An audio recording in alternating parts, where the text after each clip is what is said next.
gentileza, Grace, de invitarme a participar en esta reunión. No puedo dejar de rememorar épocas muy antiguas del siglo pasado, por allá en los años 60, que yo ingresé a esta facultad. Teníamos la clase de bacteriología, estaba el doctor Manuel Ramírez Valenzuela, y se me quedó grabadísimo una práctica en la que nos llevó en el autobús de la escuela al cantil en la carretera de Cuernavaca. Vamos a ver de bacteriología al cantil, y el mensaje del doctor Ramírez Valenzuela fue: vean ustedes el problema de contaminación que tiene la ciudad, el smog. Bueno, palabras extrañísimas, ¿no? Un smog, y ciertamente se veía una nata sobre la ciudad, pero pues parecía niebla, ¿no? Pero es increíble este mensaje de gente visionaria como fue el doctor Ramírez Valenzuela, de adelantarse a su época y ver un problema que hoy es un problema que pues yo creo que eventos como este se relacionan con esta visión de ver problemas que se generan en el futuro de la humanidad y del desarrollo normal de la sociedad. Es indudable que este tema que hoy nos ocupa es un problema que va a crecer y va a crecer sin duda. La convivencia entre los humanos y especies animales. Parecería que al paso de la civilización va desapareciendo, y no es cierto. Si hacemos un pequeño análisis de qué tal es nuestra relación con los animales silvestres y domésticos, es increíble. Los creamos, los mantenemos cada día. Los perritos y los perrogatos son más comunes, y convivimos intensamente con todas estas especies animales. Y el resultado es lo mismo que en epidemiología hemos aprendido durante muchísimos años. La convivencia y el hacinamiento de especies implica también el intercambio tremendo de microflora, de microfauna, y que conduce invariablemente a la aparición de lo que estamos viviendo: mutaciones en los agentes, problemas que pasan de especie a especie.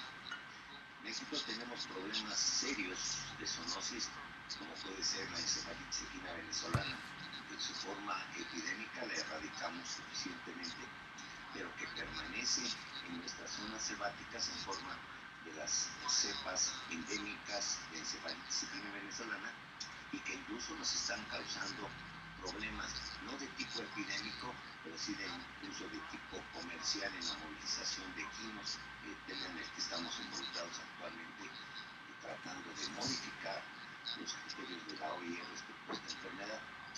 Pero tenemos por ahí la influenza aviar, la influencia de los cerdos, la cisticercosis, la rickettsiosis. Tenemos una gran cantidad de potenciales enemigos en la naturaleza en la que estamos conviviendo permanentemente, y que en cualquier momento nos puede dar un susto como esto que estamos aparentemente pasando con el SARS-CoV-2. De tal suerte que esto nos debe de llevar a actividades como esta que acertadamente el IICA y otras organizaciones mundiales han convocado, para mantener nuestro interés abierto en participar activamente en esta solución, que no es una solución de una institución. Este nuevo concepto de una salud, hoy más que nunca, debe ser llevado a la mesa y manejado con verdadera seriedad. Es imposible concebir este tipo de problemas sin considerar el área de vida silvestre, representada aquí por la doctora Palma, el área de salud pública, el INDRE, COFEPRIS, y lo que el señor presidente ha mencionado como Secretaría de Salud de los Animales, el SENACICA. El presidente lo mencionó recientemente en Chiapas, ¿no? Y ciertamente el SENACICA es la Secretaría de Salud de los Animales, que está actuando permanentemente en forma interactuada. La relación con el área que representa la doctora Palma y las áreas de salud pública se manifiestan constantemente. Estamos trabajando en nuestros laboratorios de alta seguridad en Palo Alto, de tiempo atrás con el INDRE, con COFEPRIS, manejando nuevas pruebas para el diagnóstico de SARS-CoV-2 y en otros tipos de investigaciones sobre esto. Entonces, creo que hoy más que nunca debemos de fortalecer con esa visión o actitud visionaria. En el futuro no podremos avanzar en los aspectos de salud si no lo hacemos de manera integral todas las instituciones involucradas. Este foro yo creo que es lo que persigue y de parte de IICA aplaudimos esta iniciativa y reiteramos el apoyo irrestricto a este tipo de actividades que puedan mejorar la salud en su concepto integral. Muchas gracias a todos, mucho éxito. Gracias,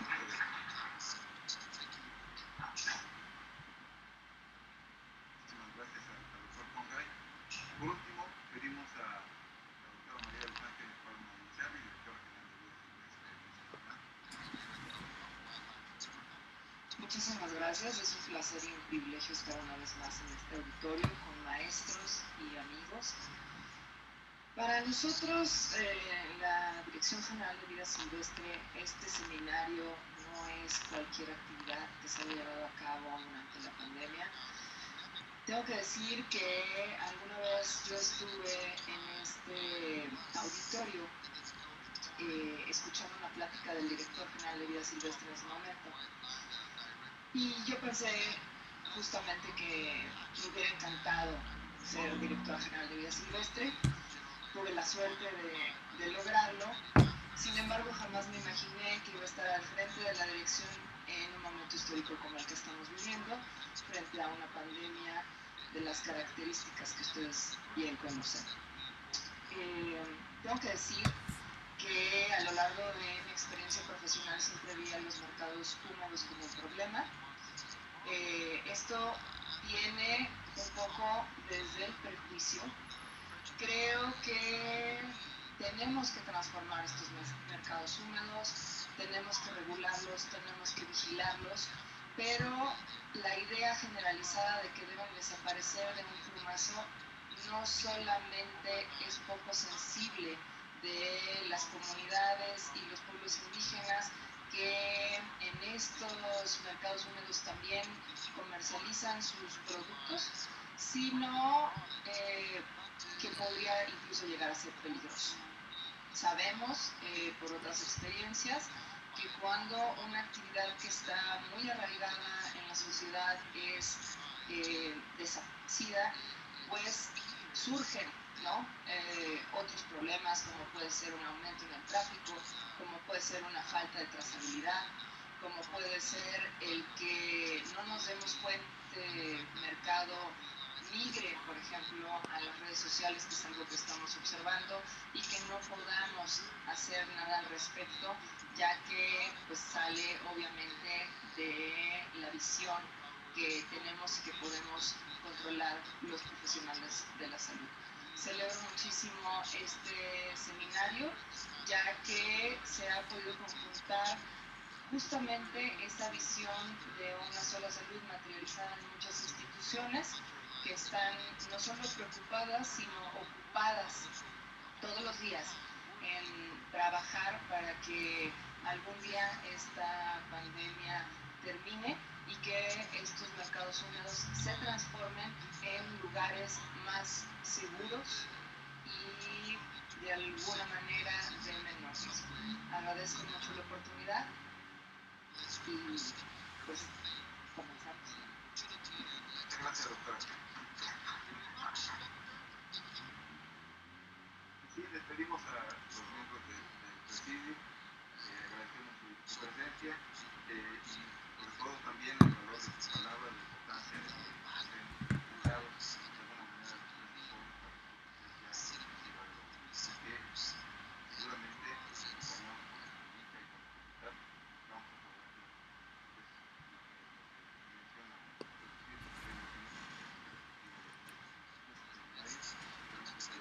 producir bienvenidos, despedimos con un aplauso al presidente, por favor.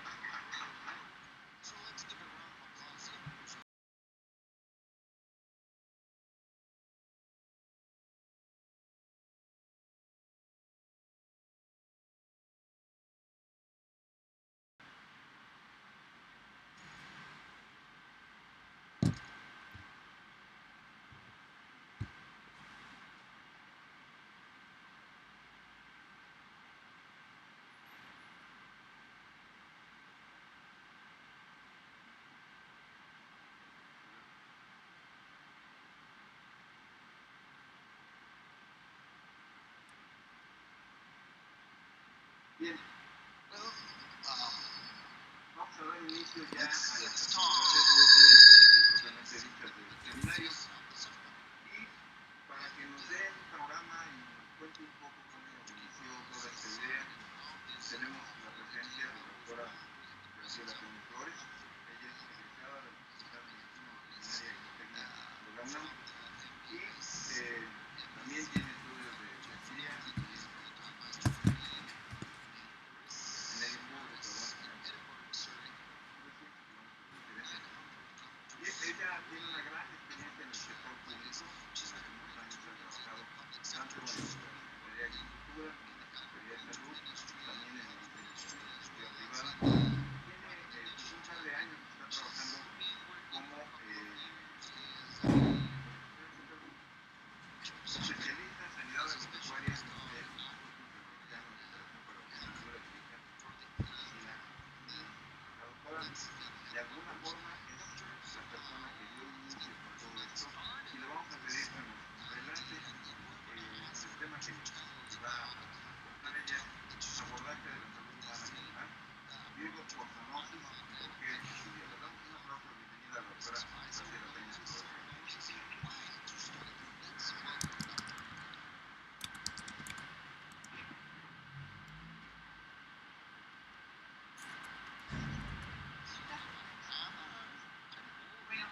Muchísimas gracias a todos los asistentes en línea, a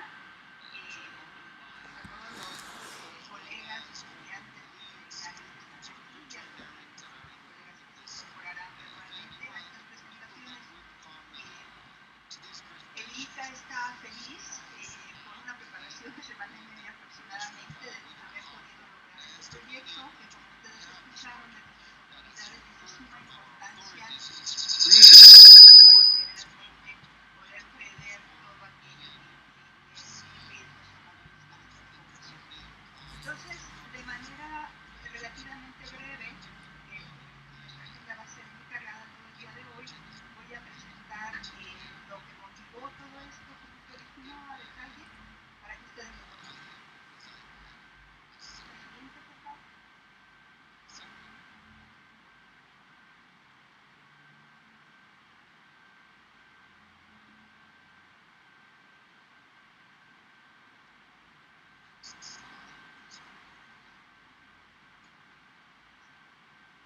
Muy bien. El tema se llama reducción de riesgos en salud pública asociados con la venta de mamíferos silvestres, como ustedes ya escucharon, es decir, de animales vivos primordialmente, en los mercados tradicionales de alimentos. Este es un documento que se generó como una guía interina de justamente las 4 organizaciones que ya se mencionaron en el podio, la OPS, la OIE, la Protección Ambiental y la Organización Mundial de la Salud. El 12 de mayo, de este año, después de la pandemia y con todo este advenimiento de las vacunas que se dieron, el azoro de las poblaciones por toda esta devastación de gente, esta guía se hizo realmente de manera muy rápida y lo que hizo fue proponer para los 2 siguientes años tomar acciones específicas para poder tratar este tema de pandemias y obviamente buscar e identificar todas aquellas posibles en los diferentes países del mundo. Entonces, esta fue una guía que se generó y se emitió muy rápidamente, en realidad, seguramente con una conclusión de expertos en el área. La siguiente, por favor, que originó estas búsquedas y esta intención de trabajar sobre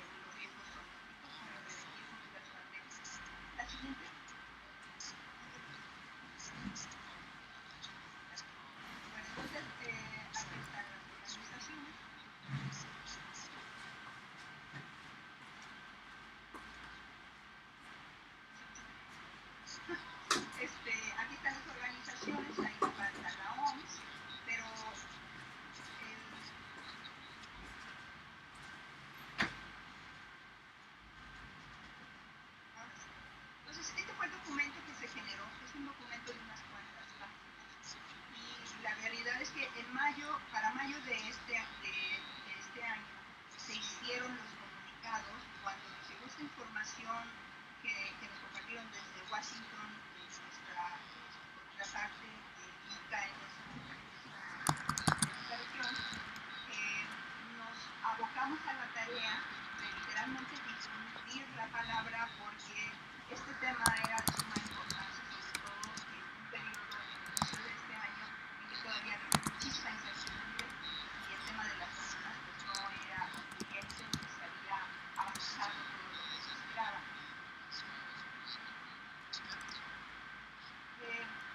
Como organismo internacional, el Instituto Interamericano de Cooperación para la Agricultura, además de la agricultura y el sector pecuario, tiene que ver muy estrechamente con los temas del sector de producción animal.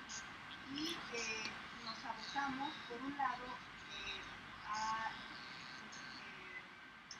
a trabajar en los elementos sustantivos que se plantearon en este documento. La repetida emergencia de enfermedades zoonóticas, algo que fue el pasado, brotes de influenza años atrás, y por supuesto la famosísima gripe española que devastó países enteros en muchas regiones del mundo.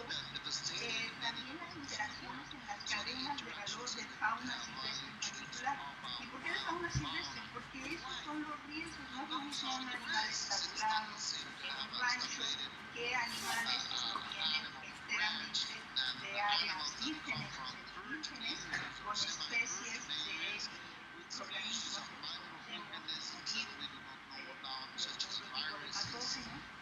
Y esto sumado a los riesgos terrestres, y aquí menciono acuáticos, que aunque el programa y el proyecto se refieren a los temas de riesgos terrestres, nosotros incluimos, y vamos a tener justo hoy presentaciones sobre los acuáticos, porque también representan riesgos que, si no pandémicos, sí pueden generar, sobre todo con el advenimiento de un incremento en las poblaciones.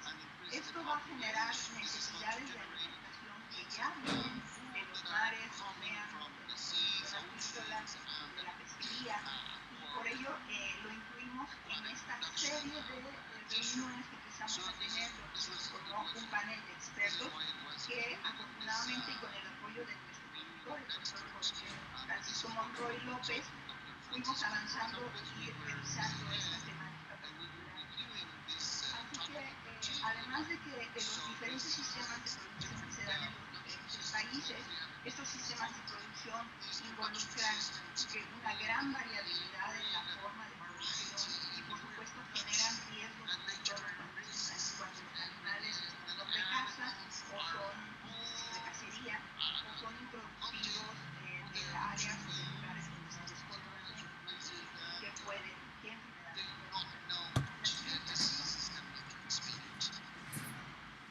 Bueno, primero que nada se definió, porque esa fue creo que tardamos como 2 o 3 reuniones para definir qué eran los mercados. Y básicamente, de manera muy genérica, porque esto se da en todo el mundo, en Rusia, en Europa, en África, en Asia, estos son mercados tradicionales de alimentos, no los supermercados citadinos de los que nos comemos todo el tiempo, sino son lugares donde existen y llegan arriba alimentos frescos, animales vivos, porciones de animales o partes de los mismos, y se caracterizan por lo siguiente. Además de esto que mencioné, asisten generalmente personas de bajos recursos. También hay venta y se da el sacrificio de animales con mucha frecuencia allí mismo. Se piden que se tasajeen, que le quiten nada más las patitas, a animales vivos, y obviamente las regulaciones no alcanzan a llegar. Por supuesto, los temas de bienestar animal ahí quedan completamente. La contaminación de fluidos corporales, heces y aguas grises superiores que puedan darse en este tipo de lugares es de consideración, y obviamente representa también riesgos de salmonellosis y también por ello representan altos riesgos de transmisión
epidemiology will be the most required thing that there should be, and that this is something that we are willing to go forward. Fish and seafood. And number 4 is to have food inspectors. In other countries here in Mexico, I don't know how many people you know that are food inspectors, but indeed food safety products that are consumed in the markets is pretty relative. It has to be enhanced, and this enhancement may be given with the participation of veterinarians, doctors, biologists, etc. So, it is important that authorities may have clear the resources that are required for this kind of trainings, and to be able to know about these risks are paramount for the processing and for the trustworthy market. Remember, we're not talking about the industry, we're talking about the animals with the risks in these markets. The fifth recommendation includes the strengthening of animal health surveillance, which was mentioned by Dr. Guy. I don't know what the money is like, but this is a resource that we will have somehow to avoid these zoonotic pathogens and identify early warnings to prevent zoonotic evidence, to develop and prevent new risks in the public health sector. And lastly, the sixth group of recommendations include the development and implementation of informational campaigns on food safety directed to the merchandisers of these markets and consumers and the public in general. And also to present these principles and risks of transmission associated to the consumption in this interface, human-animal interface. We have the IICA headquarter, and this has to do with the human salud topic, and this is where a veterinarian has a important role relating these topics. And it is good that we have colleagues here and scientists, students, and technicians that work with us know that our action regarding this is important. So in order to finish this is the group of experts I think we're with 1 or 2 people that we were working with during all this time. I really thank you for your attention, and on my part this is it. Thank you very much.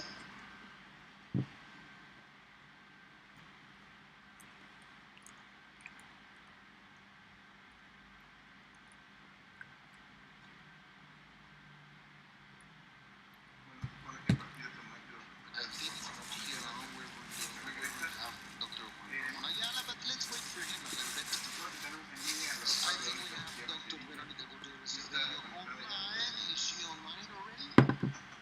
Buen día a todos y a todas. Good morning, everyone.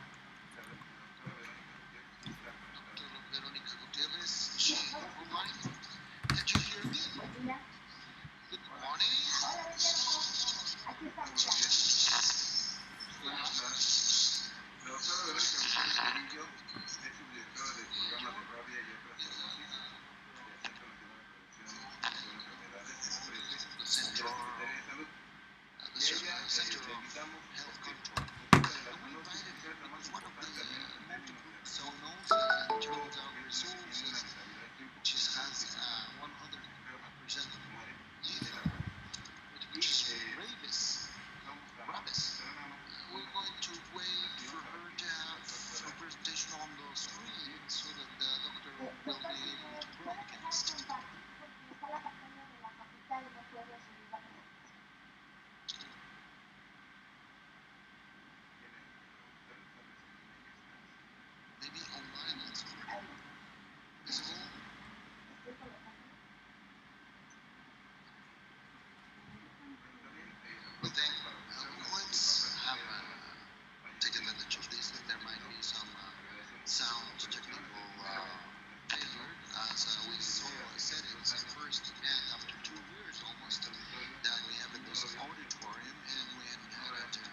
So by the same token, I want to be the coordinator of the zoonotic stable in the Mexican Association of Public Health, and nowadays we are in charge, part of the Ministry of Health and Presidency, of the steering committee of the Rabbits Committee in the Americas. So as you can see, my whole professional life in public health.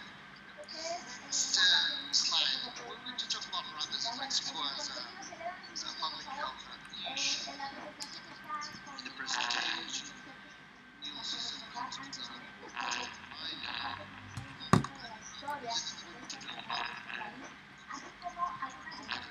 as well as some strategies that have allowed us some success.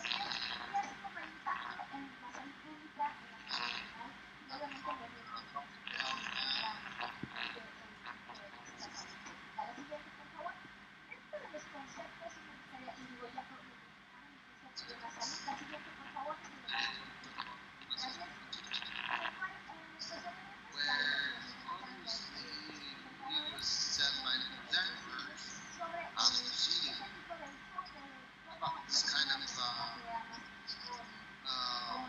approach on to apply and create these policies that would give us better results in the public health sector.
In place, and this is to be able to have the best results in this kind of I would like to present this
success in this time in the country. Next, please.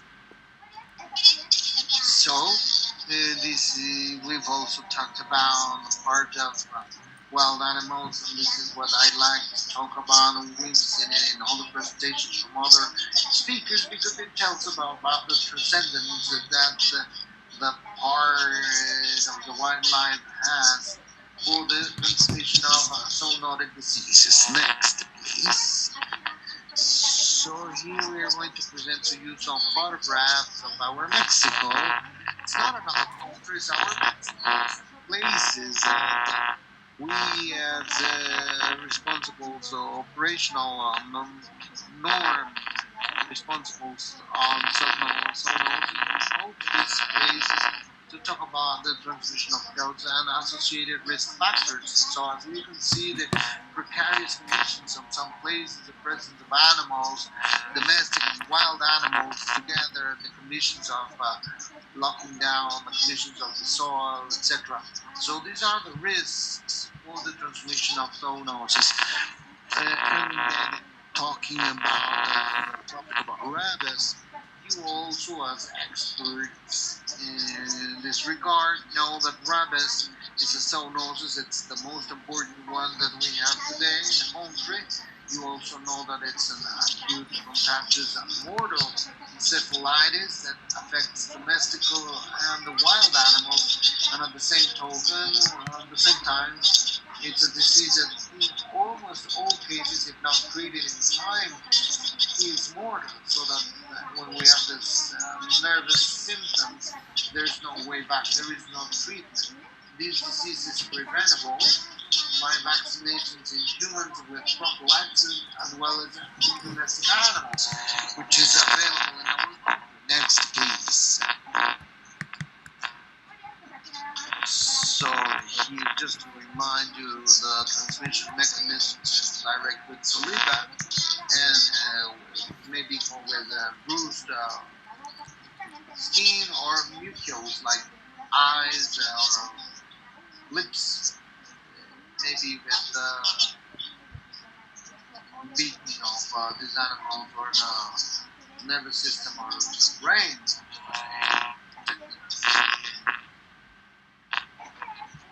So this is a diagram on how we can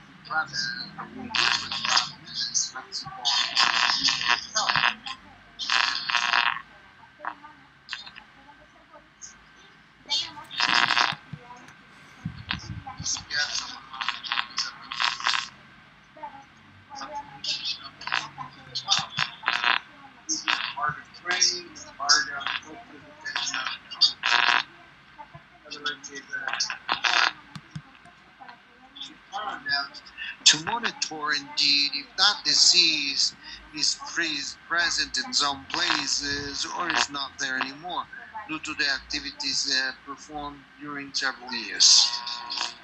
And this is the cycle of rabies transmission in Mexico. So here we want to give an example of that. We have had cases in the part of dogs as well as cats. So we have cases in other animals, such as foxes and bovines and horses. So all these affect, and obviously the main problem is human health. But we try then so that activities are preventive in animals. Next, please. And the background is important so that you will be able to know how this disease has evolved in our country. So I want to show you here two tables, two charts, where we have in the 70s or 80s how Mexico by then had a very important role in the transmission of these diseases in human beings. These deaths that you see in red are deaths caused by rabies transmitted by the dogs in that moment, and by the same token, some other regions in Latin America had also a contribution in the cases in this moment. And so this same behavior seen in canine rabies, because if there is transmission in dogs, in some way it was going to be in humans. So you can see here Mexico with more than 30,000 cases, that is to say more than 30,000 dogs that would die due to rabies in those days. So here we have a situation how it was in that moment, rabies in Latin America and in Mexico. So next please. Here the National Program for Prevention Against Rabies is a disease which is transmittable and a priority for the Ministry of Health. It's the first important zoonosis of public health in our country, And by the same token, all the activities carried out in the present so that will eliminate rabies, and also what contributed for this disease to have these priorities that it's always been established and registered in the national programs of the health sector. And the main one is to be able to next, please. Then, next, please. From there, I'm going to tell you that all these recommendations, all these activities that the country has, have come or are originated from the recommendations that the group of experts of rabies of WHO have. So these recommendations and it's been fundamental what we have had from these reports. So next piece, as I said, all part of reports that have been issued by the committee of experts adjusts to the conditions of every country. Next, please. Please. So we have this background of the action plan in the 80s where obviously all the responsible people on the rabies program, Latin American countries gather and they decide that we have to get rid of this disease through a vaccination campaigns against rabies, massive vaccination campaigns to dogs. And this incites in the animal, not in the person, because in the long run, if the countries continue to insist with only preventing people, it's going to be more expensive, the rabies program. So we issue this recommendation. So which was the response of the Mexican government, which in this moment that we have had up to now, that's it. First, the recommendation in Mexico. And how we're going to do this, disease in exposed people, that is to say with the use of anti-rabic biologics, humans from the highest quality. Mexico, since 1997, uses cellular culture vaccine that has benefited us so that people will get not sick and also not to have some sort of kind of anaphylactic reactions, such as the ones that we would have with other biologicals. In the vaccine campaigns that are massive and for free, we have an 80% surveillance systems that is helpful to identify this kind of cases in cats and dogs that we're going to see, and the confirmation of diagnosis of this on the part of the reference institute, which is INDRE, and the national network of labs, which have state labs, and the federative entities, which is considered in the 011 regulation, which is the normal health ministry and the guidelines that they have. And these, next please. With these strategies next, please, so that we see the text on this graph. For sure you've seen it in many presentations because it's a graph that is known internationally. It simplifies all the work that has been performed in undergraduate vaccination in those cats and how it has impacted the presentation of cases of rabies in humans. So we begin with 1990 and we've been going down slowly to get to 2006 with zero cases of rabies transmitted by dogs. So we have 16 years without any case of rabies transmitted by dogs. But not everything is just the punch. We really have a strategy, strategies for this reason. And one to tell you that in this period we have applied 4,057 million doses of vaccinations with dogs that have an owner, and this vaccine has a quality control process by office. And it's important to tell you that this resource of this strategy is absorbed by each and every one of the states. The federation does not issue or grant any subside this kind of activity. And in the last point, as you can see, we have canine rabies cases. In July, we had one. In 2017, it's called La Waterfall, and another in June 2020 in the Yucatan. But this is the most important thing I'm presented for the blood, which is a variant, antigenic variant identified in the sample that corresponds to wild variants. So it's work that has been done still under progress for blood. And this is the part that I was talking to you about quality control. I also quality monitoring. You may know about a report from the WHO, which was established in that moment, established by the Animal Health Board. So the anti-rabies vaccine for cats and dogs had a bond of one international Mexico, ever since many years ago, together with IICA, have established an according to the knowledge that we had and we had and they regulated the paracetamol as well as the normal health sector.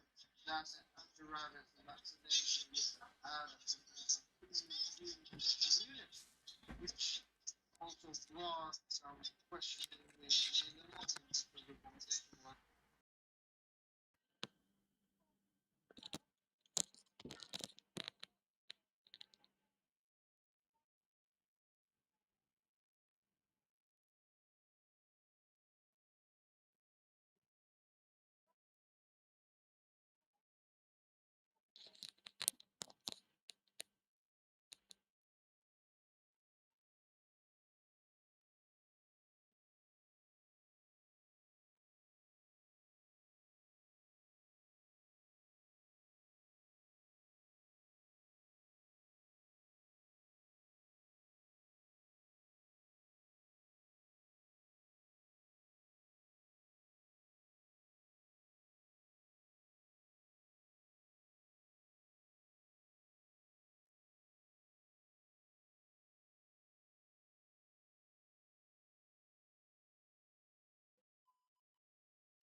with cases in Veracruz that we have a warning, but it was a false positive.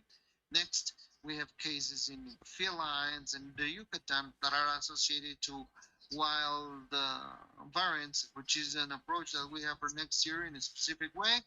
But next, in this case that I want to talk about, and I really want to put it forward, it's the case of Morelos that circulated so much a video of an animal that was filmed where the lab in the beginning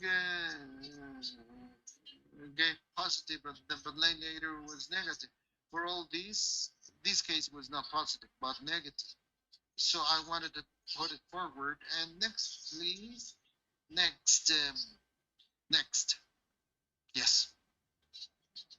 Next.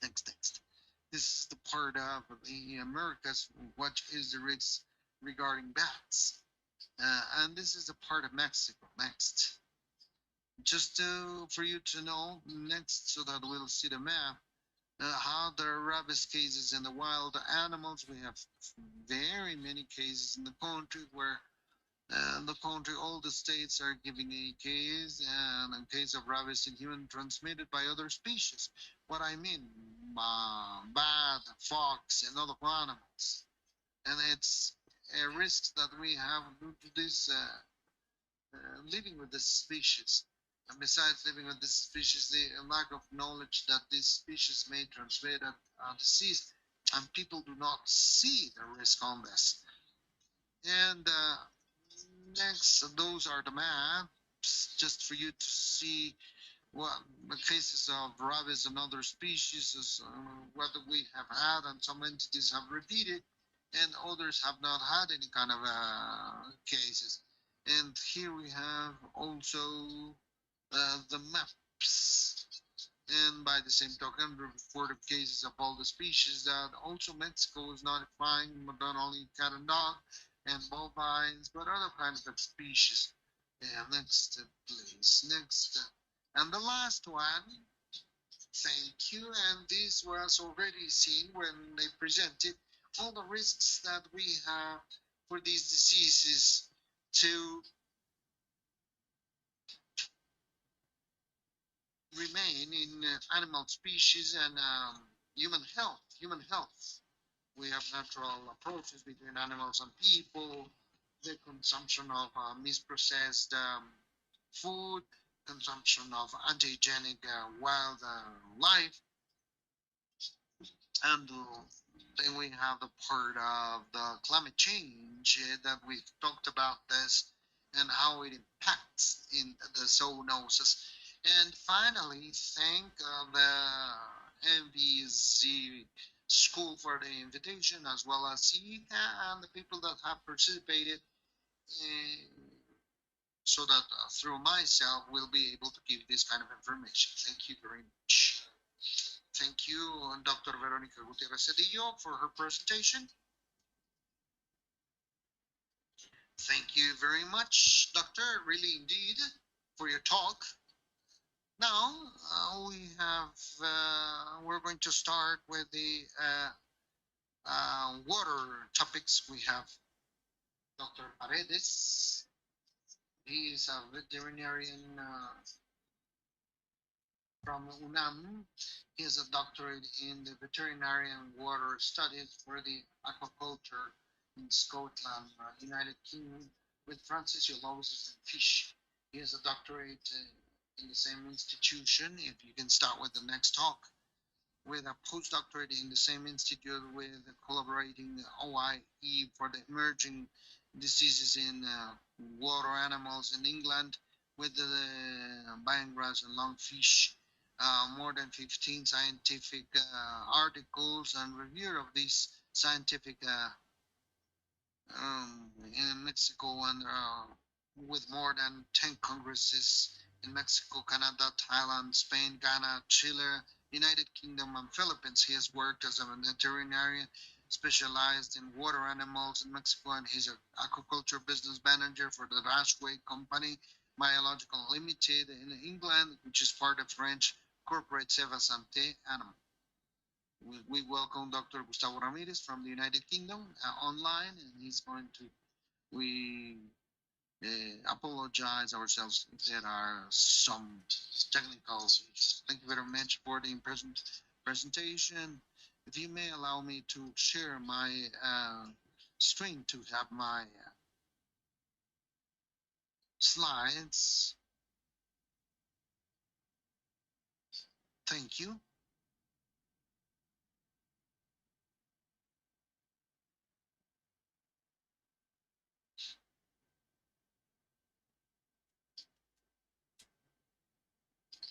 All right. So thank you to the organizers for the invitation to this event. It's indeed a pleasure and an honor for me to share this space with you.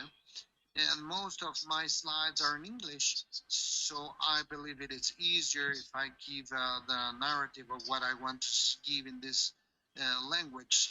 Dr. Paco told me that there is simultaneous interpretation, so I will only want to see if that's the case in order to start talking about this zoonotic risks in fish in the wet markets or mercados húmedos. Then I'm going to start. I want to see that you can see my full screen. Yep. All right. Thank you very much for the confirmation. Entonces vamos a comenzar. Voy a empezar a hablar sobre el concepto de zoonosis. Y ese es un concepto que se presenta por la Organización Mundial de la Salud y es un concepto muy amplio. Sin embargo, es un concepto que hemos aceptado en nuestras participaciones en las conferencias de la IICA en el último mes. Y en este concepto es como sigue. Una zoonosis es una enfermedad infecciosa en el curso y se transmite por animales vertebrados, animales patógenos zoonóticos o parasíticos, o tal vez ambos en agentes convencionales y pueden pasarse a los humanos en diferentes maneras. Y esas son las maneras diferentes de transmisión que podemos considerar de la zoonosis. Y eso pueden ser contacto directo, que significó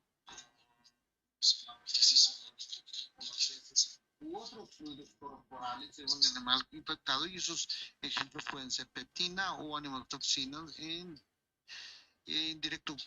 contacto indirecto, en donde tenemos contacto con áreas o espacios en donde viven los animales y nacen, objetos o superficies que han sido contaminadas con germes. Y estas transmisiones pueden ser agua de acuarios o habitantes.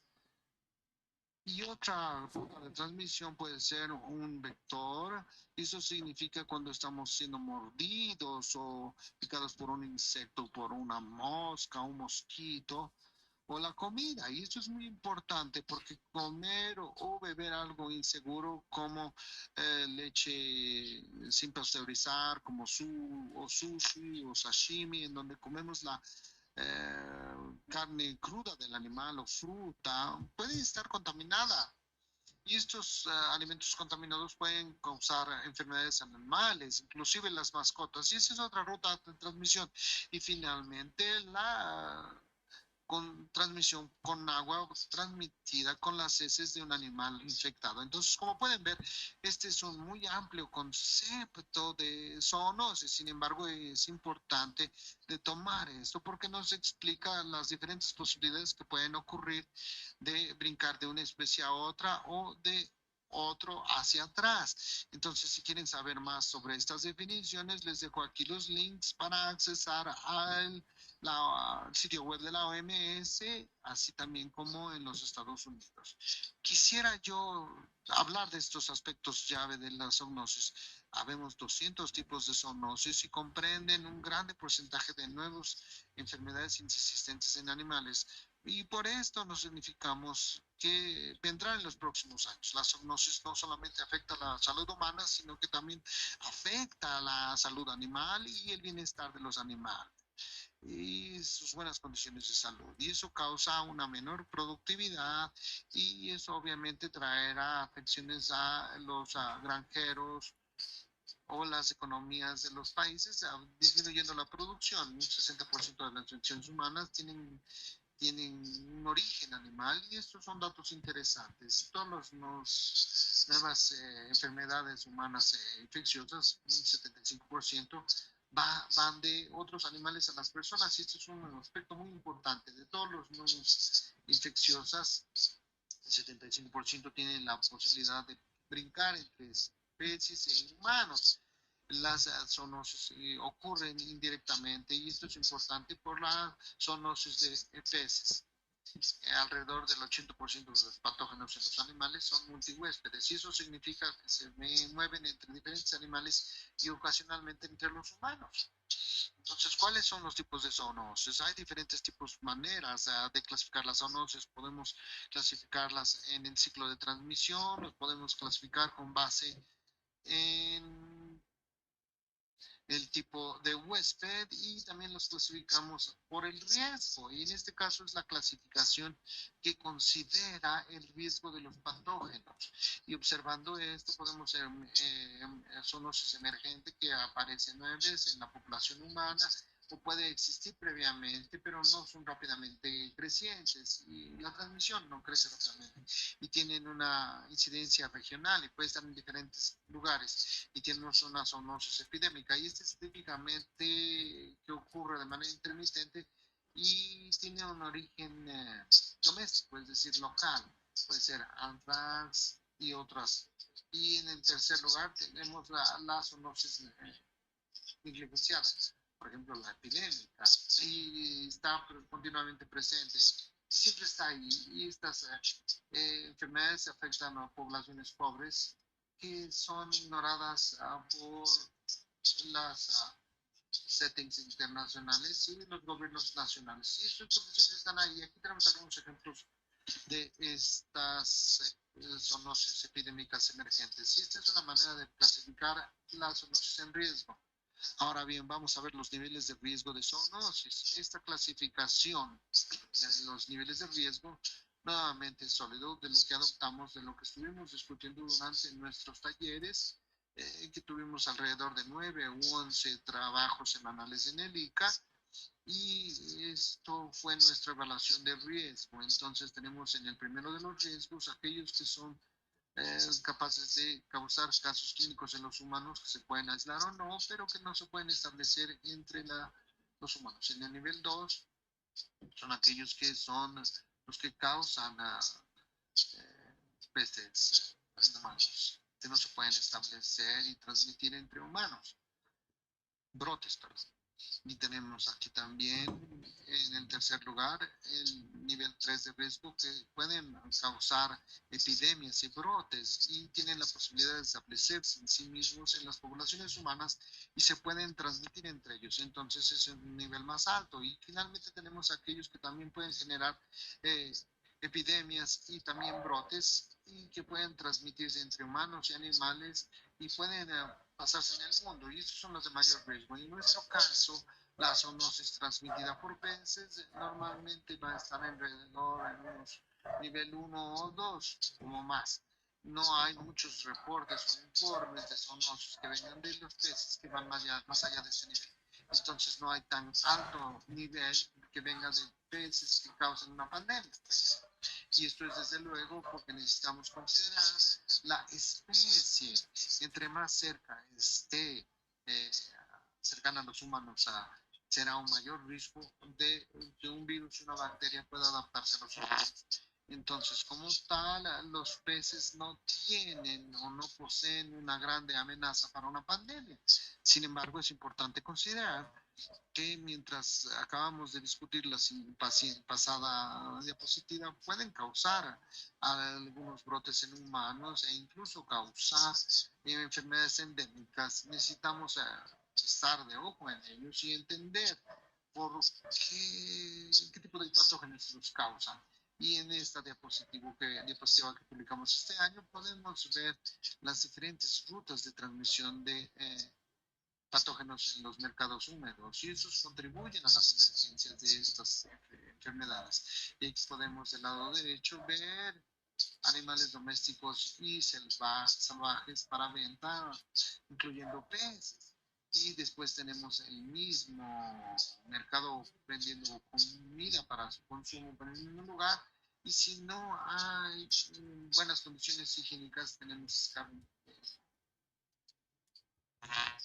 También tenemos una población densa que va al mercado y todos estos elementos permiten todo esto y tienen contacto cercano entre sí y eso en realidad no es una buena condición. De hecho, es un potencial para que puedan ocurrir las enfermedades y que los patógenos vayan de una especie a otra, especialmente considerando las condiciones en donde los animales se guardan. La mayoría de los jaulas, los casos zoonóticos que tienen impacto en la salud animal, generalmente la vida salvaje, están en condiciones pobres y obviamente contribuyen a los brotes. Los mercados húmedos dan circunstancias óptimas para las enfermedades zoonóticas, incluyendo los peces. Los riesgos en la salud humana, aquí tenemos en los mamíferos, no tanto en los peces. Por ejemplo, tenemos peces de ornamento, el lugar y tamaño del mercado, la densidad de las interespecies y la cadena de suministro. Afortunadamente, la diversidad de los patógenos en peces es muy restricta porque no son muy oportunistas en los patógenos. Y entonces, vamos a las enfermedades en peces. Vamos a clasificarlos de manera clásica como parásitos, bacterias y virus. Vamos a empezar con los parásitos y en los parásitos vamos a dividirlos en protozoos y gelmines y vamos a tener a los parásitos porque no tenemos muchos, no representan ningún riesgo para la zoonosis y estos son los protozoarios más importantes que pueden causar enfermedades en los animales y desde luego pueden causar problemas en los peces. Estos son los Clystropodium, Giardia, Valentidium, Trypanosoma, Toxoplasma, no lamento, Drosophila pardi. Y a la derecha podemos ver una imagen de la Giardia como tal y podemos ver el Trypanosoma y de hecho estos son muy comunes en el agua en donde están los animales, especialmente en la agua corriente, pero también en los tejidos de los peces pueden tener una inflamación y el riesgo para la infección humana viene cuando los hábitos de comer pescado crudo se presentan. Entonces, si una persona acostumbra a comer pez crudo y cuando comen en las diferentes fases en el ciclo de vida de estos parásitos, puede ser un riesgo de obtener una infección y sufrir algún tipo de enfermedad. Por ejemplo, el Clystropodium es un parásito microscópico como todos ellos, todos son unicelulares y causarán diarrea. La Giardia también causará diarrea en los humanos. La mayoría de ellos van a causar problemas intestinales a los humanos y van a adquirirse por comer pescado crudo. Hablemos de un grupo diferente de parásitos, son los gelmidios y aquí tenemos tres diferentes clases que son los crematodios, los estodios y los hematodios. Y no voy a darles detalles sobre ellos porque no tenemos tiempo, pero voy a señalar que son capaces de causar mayositis en algunos de ellos en los peces y van a afectar el músculo del pez, así como también pueden completar diferentes estados o estadios de su tipo de vida en los peces, pero también en los humanos, y pueden causar enfermedades en los humanos. Entonces, de hecho, pueden utilizar al humano como un huésped definitivo y causar problemas gastrointestinales. Es uno de los más importantes, es el Nematode class, y fue llamado como por la familia de Nesatidae y Natostomidea. Entonces, estas son los anisakis y anatostoma. Y son muy prevalentes en México y pueden ser un gran problema. Y como dice aquí, se encuentran en el músculo del pescado.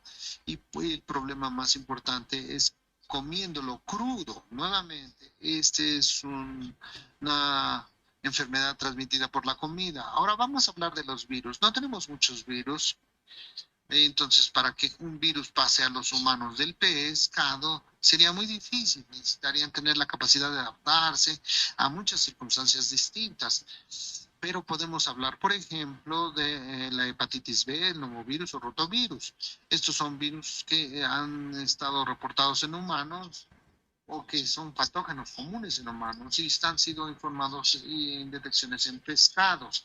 Entonces, como ustedes saben y tal vez recuerdan, tenemos una segunda ola de SARS-CoV-2. El SARS-CoV-2 llegó en China y hubo un informe de un mercado húmedo en Beijing en donde estaban muestreando salmón cortado de Europa. Y estaban reportando la presencia del virus que venía del salmón. Pero eso detonó muchas alertas y preocupaciones porque hubo una posibilidad de que el salmón de hecho estuviese hospedando el virus y una causa de enfermedad, pero se hizo algún tipo de investigación y estaban buscando una homología para los receptores que son de hecho los receptores que se requieren para causar la infección en el huésped y compararon la estructura de los mamíferos y desde luego la recepción en salmón y se dieron cuenta de que no era posible que el virus se adaptara a este SARS-CoV-2 al salmón y descartaron la posibilidad de que el salmón fuese un vehículo para la transmisión del virus. Entonces lo más probable es que alguien entró ahí y alguien lo tocó y estaba excretando el virus y por ende la contaminación sucedió a este lugar, pero eso no fue que el salmón fuera causante del virus. Los virus no son tan grandes de preocupación, pero pueden estar ahí y pues debemos estar pendientes de ellos. Y finalmente creo que lo más importante, uno de los más importantes de las enfermedades bacterianas, aquí tenemos los patógenos gram positivos, las bacterias gram positivas, tenemos el macrobacterio, el Staphylococcus, Streptococcus cineae y Streptococcus agalactis también, y eso también podría ser un problema en Clostridio y Histeria también. Y aquí estoy señalando lo que ocurre con los humanos, si se afectan por esto y tal vez en la piel, pieles infecciones en la piel y estreptococcinia pueden causar meningitis en los bebés humanos y los otros pueden causar septicemia, gastroenteritis y se encuentra comúnmente en los pescados causando nuevamente una enfermedad granulomatosa y pueden causar el mismo problema en los humanos y en los peces y se transmite fácilmente de los peces a los humanos. Uno de los ejemplos más comunes es la utilización de estos pedículos de peces que se utilizó en la última década y no es bueno.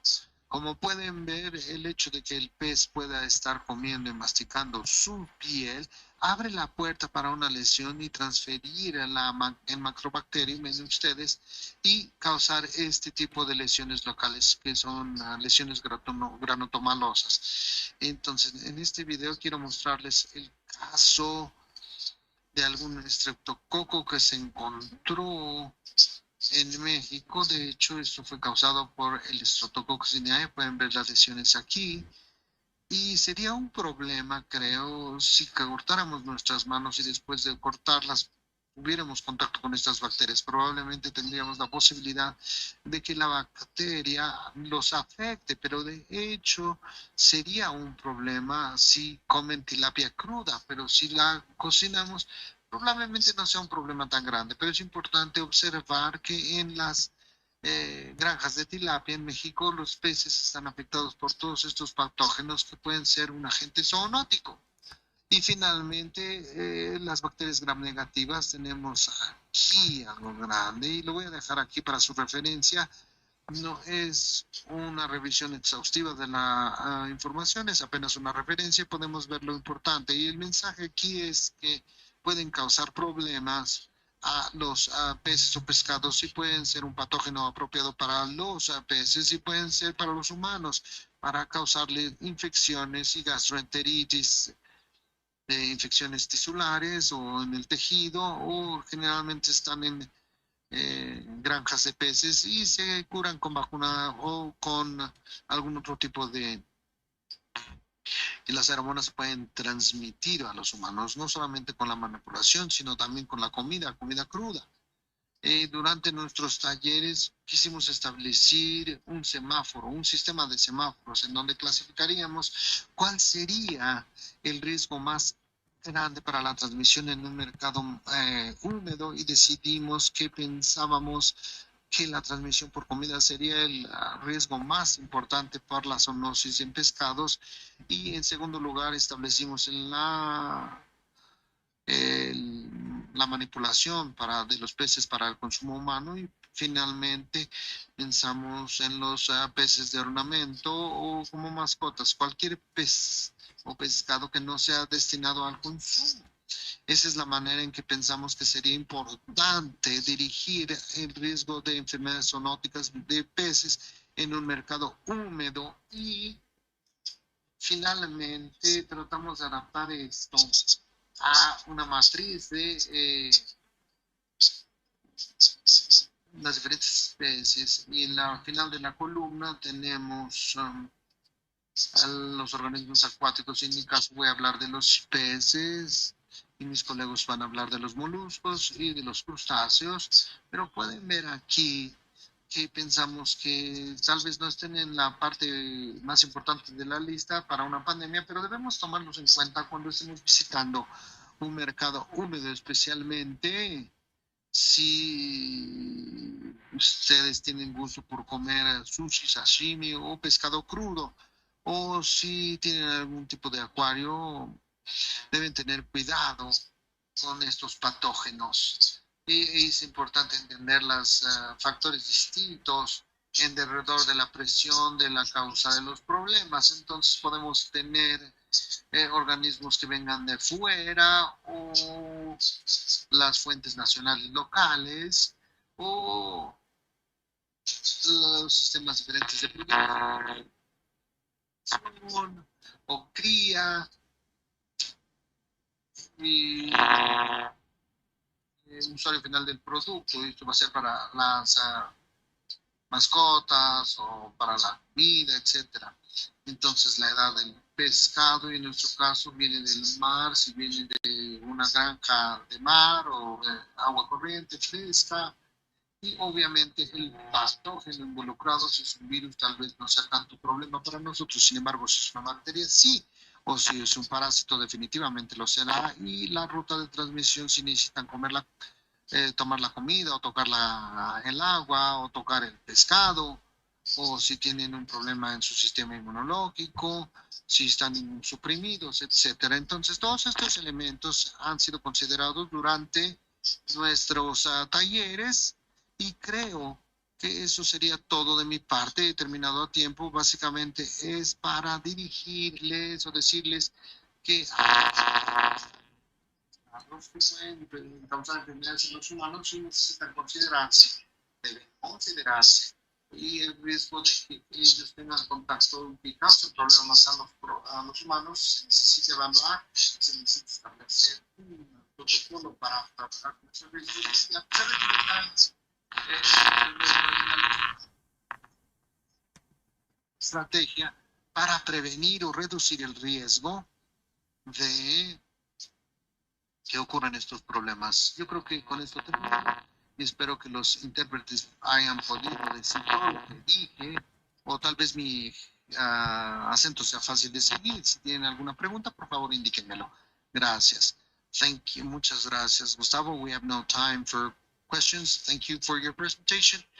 He led the emails, so we're asking them to leave their emails. So if you want to contact them, or if you have any questions, it's 16 talks. But fortunately, we're going to recover time with Dr. Gustavo Serrano. I'm going to ask Dr. Juan Ramon Ayala to present. Please, Doctor.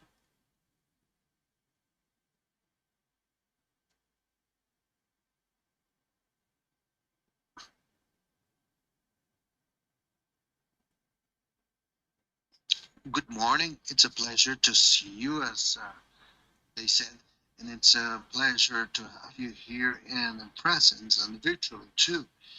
We're going to close this year Now we are going to introduce Dr. Jorge Hernandez Lopez. No? Sorry, I made a mistake now. Gustavo Serrano Casillas, right? He is an hydrobiologist, professor in marine sciences and water health. He's going to talk about zoonotic risks by mollusks in wet markets. Thank you very much, Doctor. Please, a round of applause for the doctor.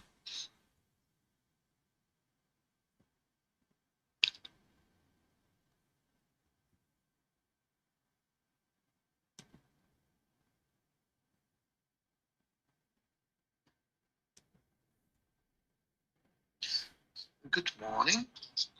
I'm Gustavo Serrano, and the title is Zoonotic Risks Transmitted by Mollusks in Wet Markets.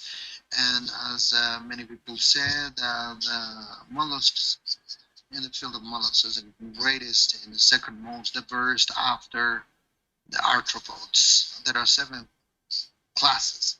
3 classes are the ones that we use: Laceros, Velocipodos, and cephalopods. Bivalves are the ones that have 2 valves. Oysters and gasteropods have, and cephalopods are octopuses, sepias, and all those that have 8 tentacles. And these organisms can be consumed in all ways, and as I said in English, Gustavo Ramirez, there are a great amount of ways of consumption, but in Mexico it's not a way. Has a great consumption of eating them raw. They can be captured and transported by a refrigeration route or freezing route. And they can immobilize pathogen agents and contaminants that can be stored in a wet market, and they can be consumed. And this part is going to be necessary. All these algorithms can become fishery of commercial fishery of human consumption. Commercial fisheries can be called as anything that can be a systematic capture, which is a fishery with an idea of selling. Aquaculture, where we have all the biological cycles, trying to have and program a formal size and weight. And incidental transmission can be considered as any kind of capturing that can be used to survive or with sporting ideas. In 2007, and the upgrades we consider as fishing resources all the water species and products and subproducts obtained by capture, culture, or fishery. Water health, which is the kind of official norms for the prevention diagnosis of the diseases of those species that have water species. And finally, in the second chapter of sanitary measures on Article 109, where sanitary measures have to combat, prevent plagues, in order to protect their health and men's health. They will be established by IICA in order to have a primary process. So the states to communicate all these thing, we need to have that sanitary state of water species according to the grade of interaction with the sanitary risks, biological risks. That's one of the points, the plagues. And that's one of the points to consider is an exotic species fertile with the reproductive capacity that may be introduced on spread in the national territory, have a high rate of an invasive species, and since it's not controlled, it's going to become a plague if it's an animal. So the species are those that have been mobilized to places where there were not before in the natural geographical situation, and even if they are present in the national territory, they're in region that practically they should not be their ecological niche. So the GOM cannot be disseminated or free without any control. and ecological niches where they cannot be controlled.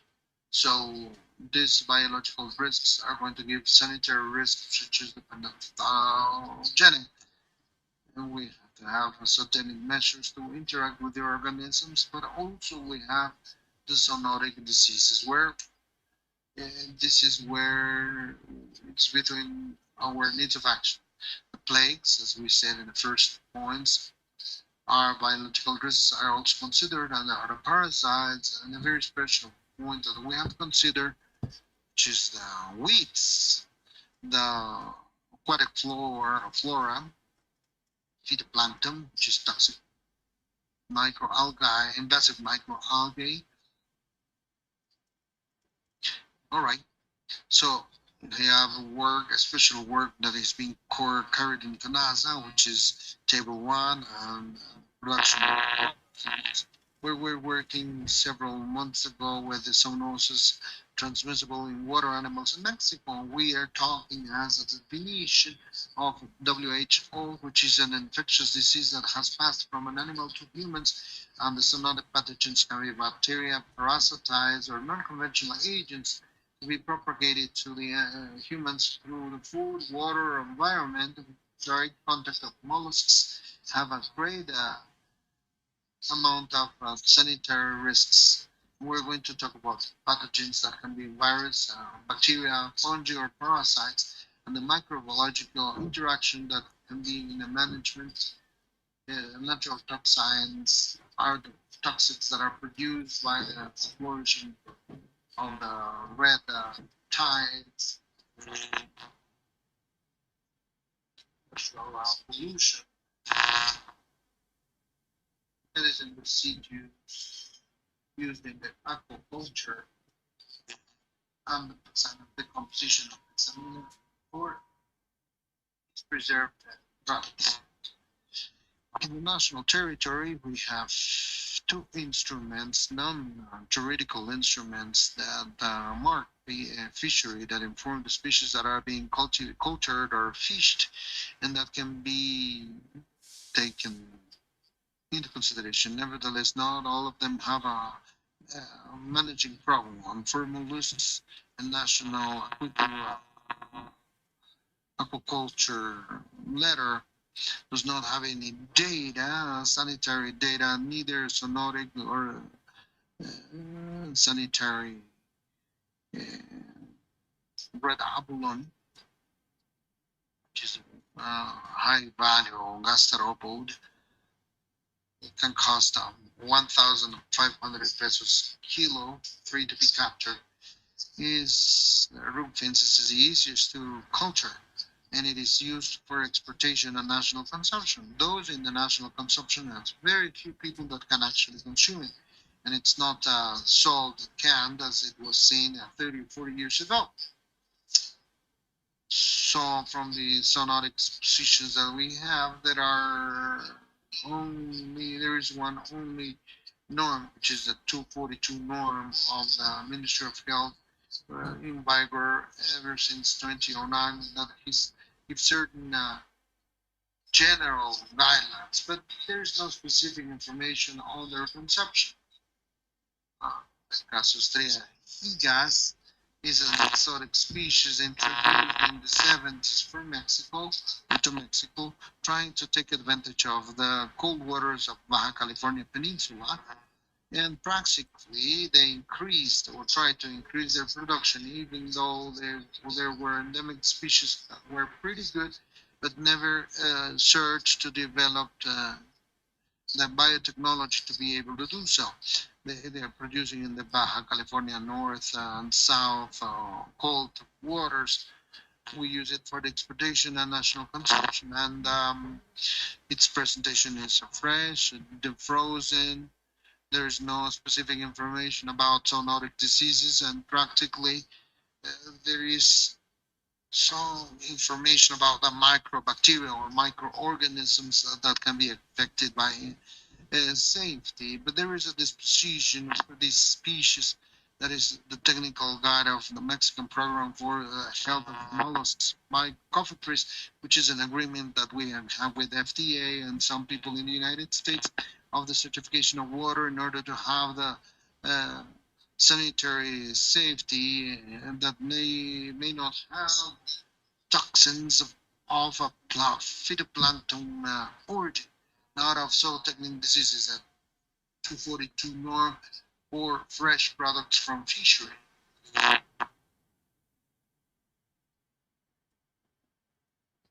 The catalog of good practices.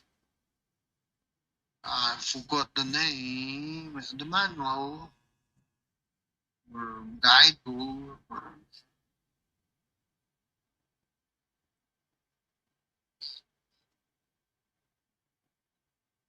I've already finished and well, I got lost, sorry.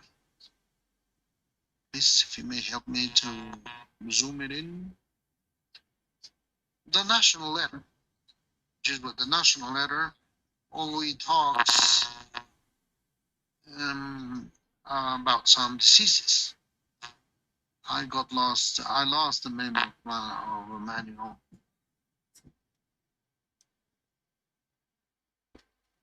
Go one more back.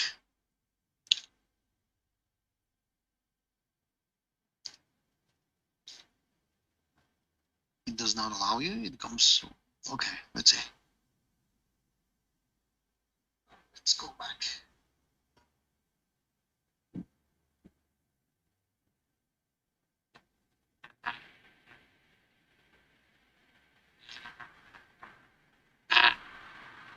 All right.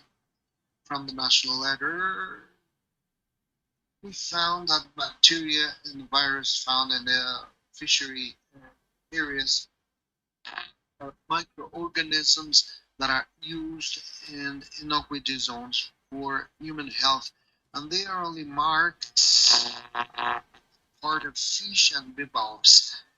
For gastropods, we only have salmonella. Salmonella said we have the hepatitis virus and Novak.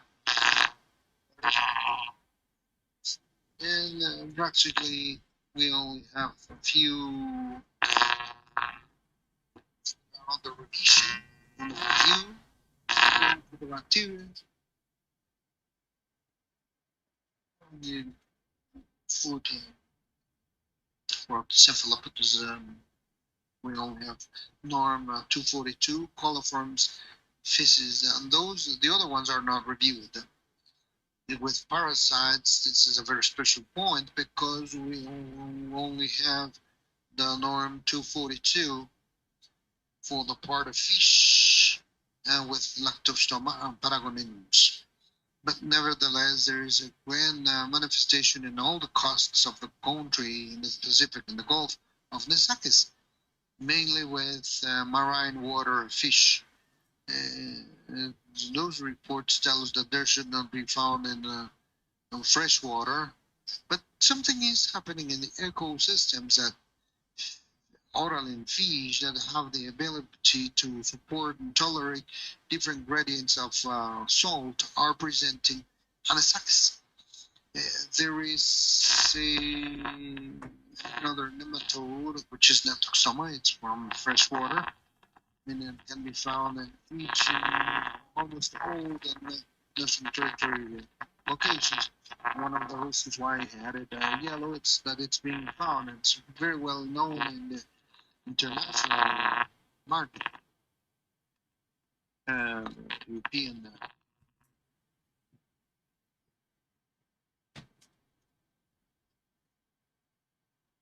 We don't know if they detected because we also have fish steaks, but it's found in the national territory and can be found in Colima, Hidalgo, San Luis Potosí, Michoacán, Nayarit, Yucatán, Veracruz, Tabasco, Chiapas, and the state of Mexico and the metropolitan area may have everything because we receive here all the fishery captive products,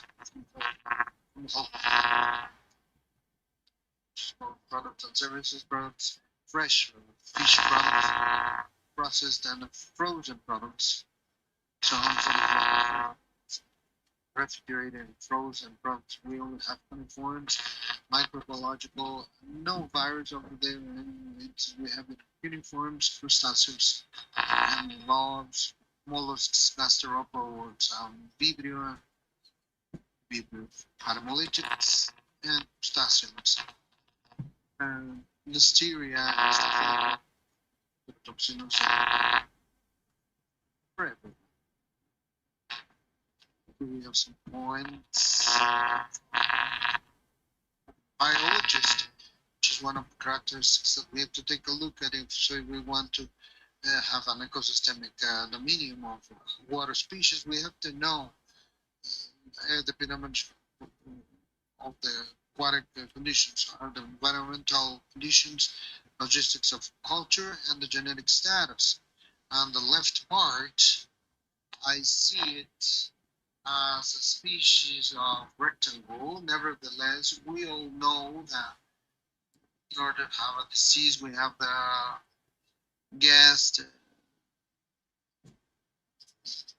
we have to interact with environmental conditions, the ecological variables, which are the interactions between communities and populations, the genetic stocks that are the characteristics of genetic growth of the populations that are going to be cultivated or extracted, and the logistics of culture of fishery is the manipulation of the in vivo products or the merchandise. On the right side, we can see that all the individuals or guests are included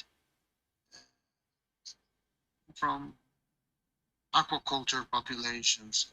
All of them can be hosts. And mentioned a little while ago, the cultural logistics and manipulations of the individual, the population, or the products. So in certain moment, we have to consider that there is mollusks for exhibition and ornamentation, which is if not by a possible contact disease is given by the management of individuals or contact. We have an amount of gasteropods or ornamental shells, snails sold in through the internet, which is exotic species that if afraid they can provoke a very big problem because we do not know whether they are hosts or reservoirs of any pathogen or generate a disease. Then that photography is from the Mishuka market, and it's one of the human ornamental markets that we have in Mexico City. On the right side, manzano is used to clean crystals and to decorate.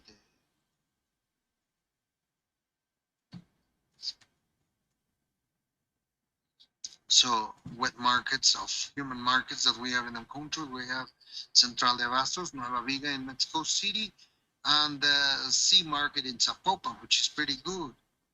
And we have here, and in this part, this is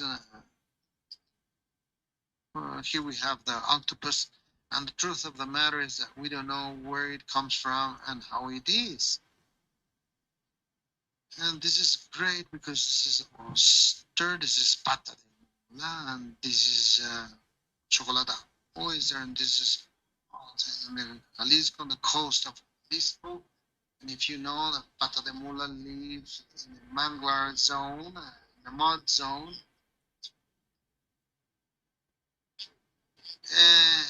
one of the points that we will consider is that we know that the supply chain is the one that gives a focal point on how to have a control. We know that we have the producers, we have the transporters, processors, distributors, and the points of sale. Something as if it were a straight line. But nevertheless, we have a sand flock. Producers, all these are managed, have to sell in a big scale place, which is the Centrales de Abasto, and they have distribute to the small places and then go to fish shops and restaurants, and this is where the humid or wet fish that are for distributions that may be controlled and regulated for them to be able to look at. This figure is from the national plan that requires commercialization and cold change, and this is what we were looking for, having a faster. When I see these figures, I see that it's this place where we can have a kind of a border in both places for the human consumption and for ornamentation. And it is pretty interesting because in there we have a great amount of blocks or regulations. You don't let them in or out. And this is where we are going to finish the actions for the knowledge of zoonosis and mollusks, and that's what we're doing, looking for pathogens in the country to determine the pre-ethologic agent to map the places located and determine the localization of geographical point of mollusks and have the sampling of diagnosis of mollusks of high consumption in the markets and determine the origin, kind of mobilization, warehousing, and conservation to locate and know the traceability of the supply chain. For having the directed sampling for high risk of transmission of zoonotic diseases, and with this information have the basis for the protocols manual and legal instrumentations and regulation instrumentations for the health of water animals on the general law of fishery in Mexico. And that's it.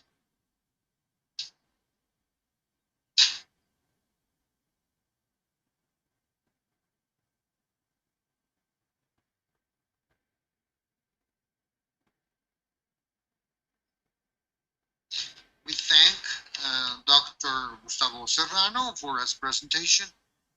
And then we're going to ask Dr. Jorge Hernandez Lopez to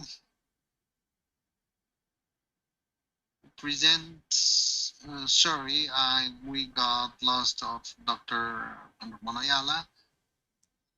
Well then, Dr. Jorge Hernandez Lopez is a biologist, biologist, parasitologist, with a master's degree and doctorate in research in Singapore, where he works in the Institution of Biological Sciences in the northeast of Mexico, in Hermosillo, Sonora. And he's a collaborator of our program of postgraduate member of the committee, NASA Water Committee, and his work in terms of the diagnosis and research of diseases of water animals focused on crustaceans. This is why we asked them to talk about the risks of commercialization of crustaceans. We give the welcome to Dr. Jorge Hernandez Lopez.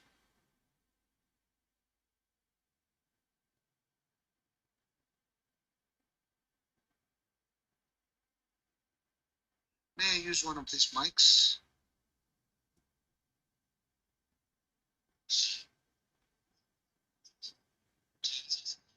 Thank you very much. It's an honor for me to be here in this place with you, and I thank the organizers. Graciela, thank you very much. Paco, you're very kind for the invitation. And to me, it's a double honor because I'm a veterinarian. I'm fortunate to be with you. The invitation that you always make me, to me, is obviously one of the most important parts. I think we are going to the water sanity. We needed more veterinarians in this part. And then I will talk to you about crustaceans. My colleagues talked about other water species. It's complicated. I just want to tell you that I just had my PCR test for SARS-CoV-2. So I'm going to get rid of my mask. I'm not going to contaminate.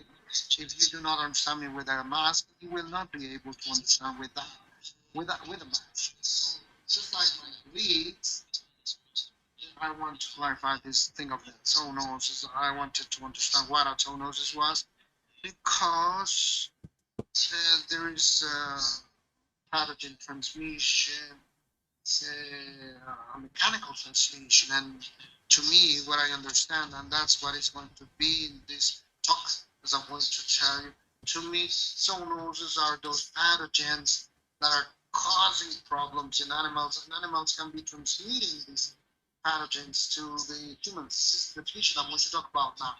The rest would be transmissions, mechanical transmissions, uh, sick animals that are sick animals with the pathogen, and they transmitted to the human.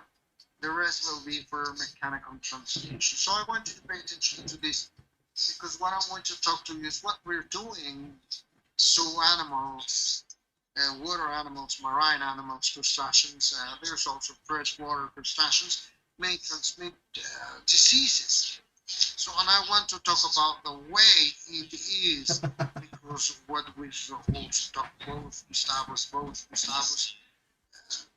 It's a little bit division, how they take goes, yes, water, food to your table. So in the case of crustaceans, we can obtain it in two ways. One, we can culture them in a clean way. There are some precautions that we have to have, sanitary precautions, safety, and for shrimp also, or for the food also. And on the other side, we also can capture them. We have vessels to capture animals or small vessels to capture animals, and they take them to the places where they're commercialized. These little animals that we capture here get to places where they are processed. Plants of processing, where we have certain safety, and they generate products for human consumption. Good safety. But we can get to what we have to talk about in this session, wet markets. Most of the organisms that get out of these farms come in this sense. Most of the shrimp or crustaceans that are captured come this way to the wet markets. But part of this comes to this way.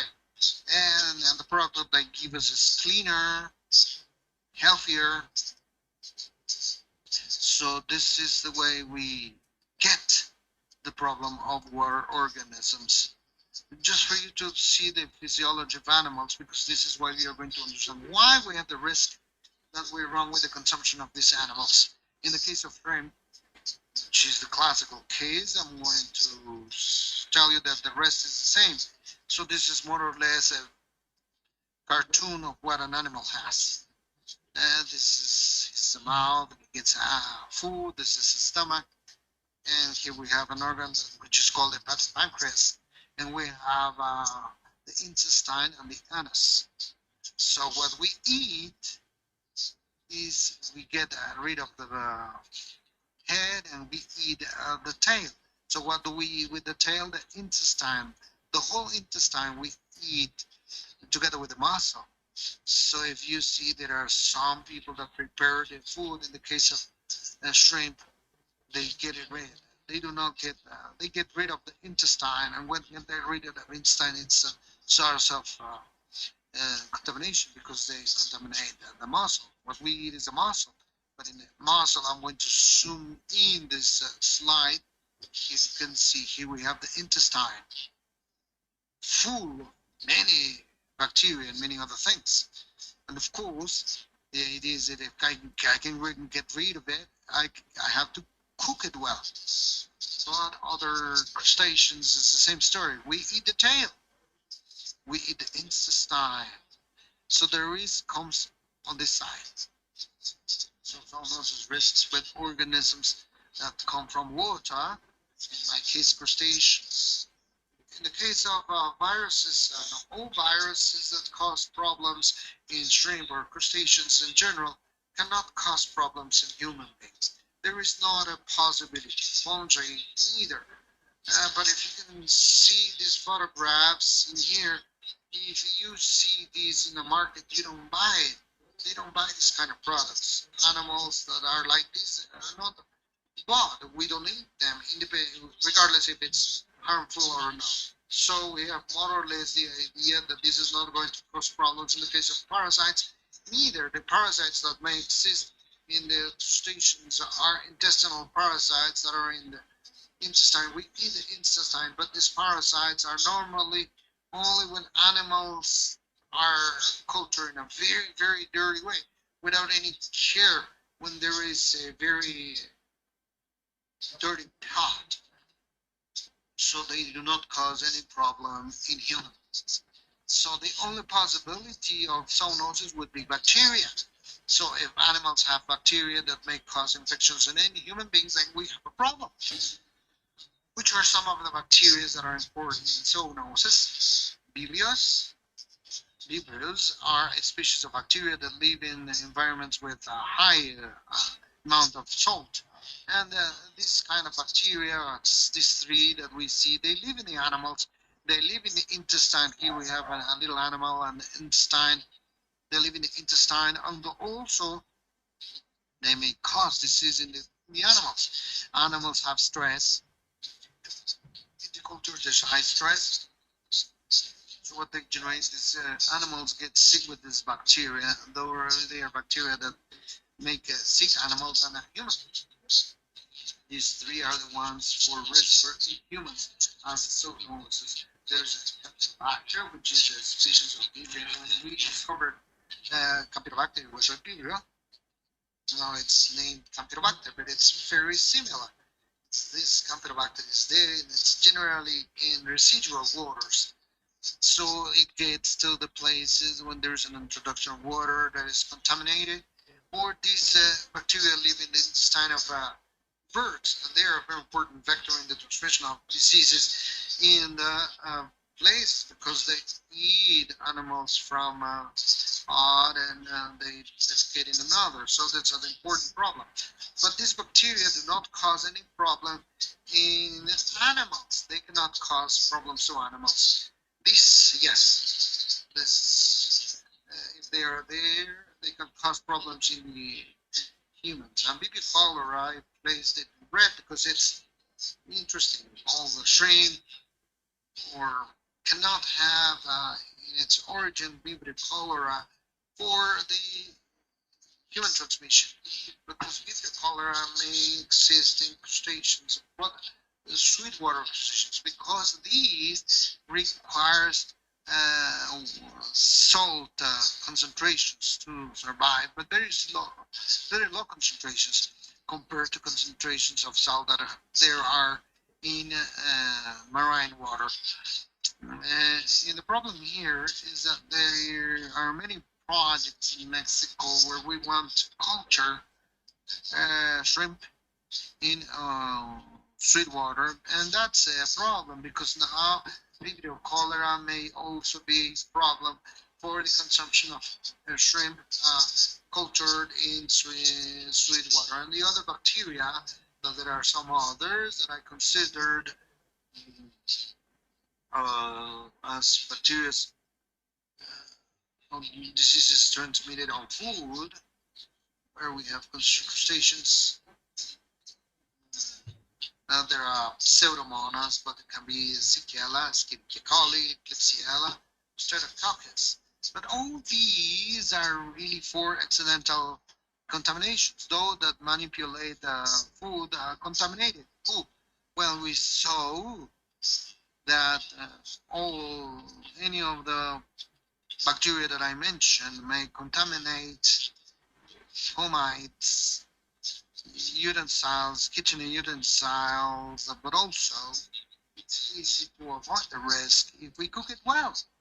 Anything which is there, we know that we're going to eat the intestine of crustaceans. We have to cook them. If we do not cook them, we have a risk. The only way in where animal waters, in this case crustaceans, can cause problems is here. And here we have no problem. They're cooked and they're well cooked. Nothing's going to happen.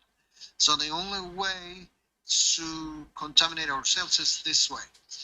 Obviously, to lower the risk is to have a good beer. Otherwise, it's not going to be possible, you know? So, see.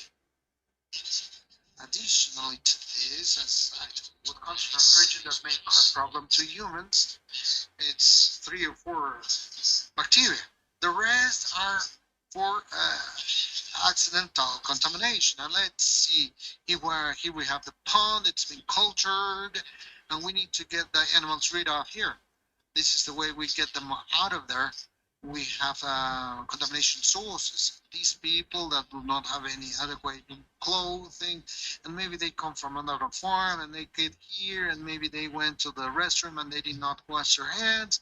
So there are some other forms to get all this. But to this, when you have the animals in the network, they have them in the containers, and there is no kind of precaution, sanitary precaution in this kind of. Let me see the containers that they use. They are not pretty clean, right? So of course the problem is this. Of course, if it were beer, they would be very well frozen, but these are not products that they froze in the commercial captures. Same thing, they capture them here. Look at them, how they place them in small vessels or big vessels, but after that they place them in habas that they do not have any kind of important sanitary measures. And transportation is also favoring, it's not well frozen. Transportation generates a greater amount of bacteria. There is a greater amount of bacteria gets to the markets, and then we have a problem because in the markets it's not well managed. It is clear to me that in these little animals the stomach is free, but the rest I don't know. So there's not a good manipulation of the product. So there's increases all that they bring as an origin on whatever is contaminated with all that was done with this product to be here. And in here, the manipulation that we have increases the risk of accidental contamination. So let's add up that in these markets, there are some domestic animals. Sorry, I didn't mean that. I was talking to these animals that are having contact with these products that are mistreated, and these animals may be the vehicles that may take to harm the pathogens and maybe transmitting them to humans. Yeah, there's a risk. It's not a very high one.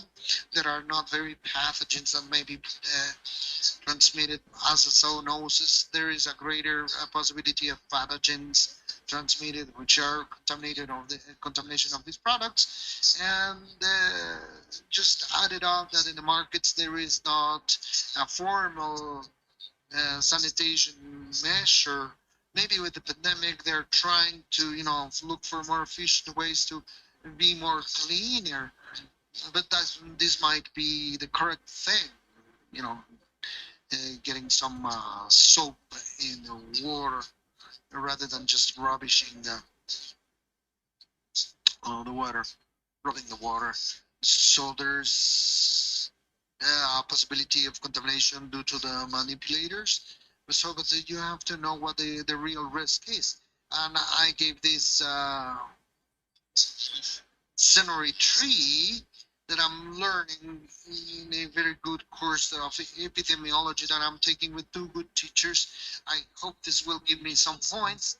And this is just trying to give you an idea of how this works. We have the captured or the cultured crustaceans with all the problems that I already told you, how they can get contaminated, all this wet markets, any which is whether the pathogens come from the origin, from the culture, or the sea where they are captured, or maybe if it's contaminating to the manipulators. Either one, if it's mismanaged, we will have a problem. When we have risk, if it's well managed, then the risk may not be without any risk, but it's minimized. And on the other side, once the product is for the human consumption, it's going to be prepared, it has to be well cooked. If it's well cooked, there is no risk. But if it's not well cooked, there is risk. So there is risk, yes, it's minimal risk, yeah. But in here, the only way where we can make sure that there will be no risk is just educating the population, not for them not to consume them raw. Even if it's aguachile, when you're drinking, you get the shrimp there and you eat them. They give them the shrimp like this, you eat it like this. Well, the very first thing you drink your beer and then you eat your food. But we have to cultivate them or culture them as clean as possible, the capture and the vessels that may have an adequate cleaning and the facilities, the places where I have the animals, they should be clean. The workers also clean, the wool manipulation, the markets, the safety, and then the consumption. I need the people to understand anything that comes to the wet markets and it's manipulated, and the real risk for the consumption of crustaceans for zoonosis is very low. There is risk, yeah. Then I solve it with a good cooking. Okay. Well, I hope you at least have understood a little bit in a very general way what happens with crustaceans. This is Hermosillo, that's my email and my phone number. Whoever who wants to get in touch with me, I'm here to serve you. Thank you. Thank you very much, Dr. Jorge Hernandez. We close then this first part of the day, the activities of this first part. We're going to have a little break. That officially is over. We're going to have a little adjust. We'll see each other in 7 minutes. You'll have to go out and drink hot coffee. I don't know if there are some cookies. And we'll see each other in 10 minutes, 10:33, for the next presentation. Please stretch your legs, breathe, etc. For those that are online, we'll see each other in 10 more minutes.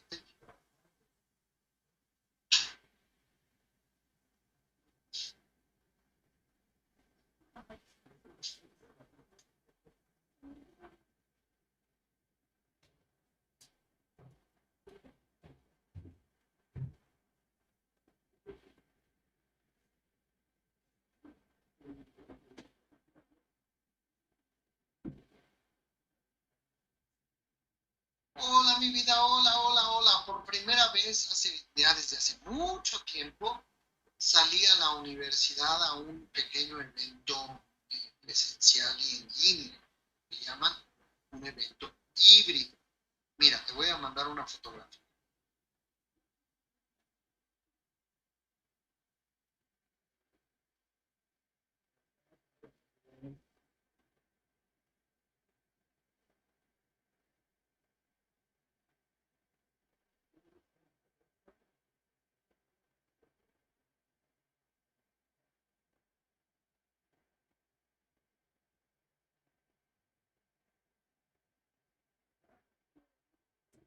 Eso no te puede contestar.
tears, which can be an important reservoir, epidemic porcine diarrhea, porcine influenza, tularemia, etc. And all those that are of importance, zoonotic importance, like tuberculosis, leptospirosis, salmonellosis, E. coli, vibrio-acid sarcosis, and these two that are not that important in public health, but they have an importance in the economic side due to the losses that they generate in our territory that is still considered as an exotic disease for the American continent and has been reported its presence in Dominican Republic and Haiti. As for the teas, we have associated some outbreaks of E. coli due to the presence of these species contaminating the source of water because they're animals that they submerge to refresh themselves and they pollute the waters. We have reported the presences in different parts of the world of these species that are here, these points that are here, European countries, countries that where we have located this. But not only there, but in South America and the Caribbean too, and also in North America, in the United States mainly, where we have had a greater follow-up, but also identified in Canada and other places. Regarding the information that we have published about the outbreaks of this disease, in the case of the diseases associated to this species of animal, we have trichinosis in the state of California, in cases that are directly associated to the presence of these animals that have been slaughtered, with patients that have been hospitalized with kidney diseases.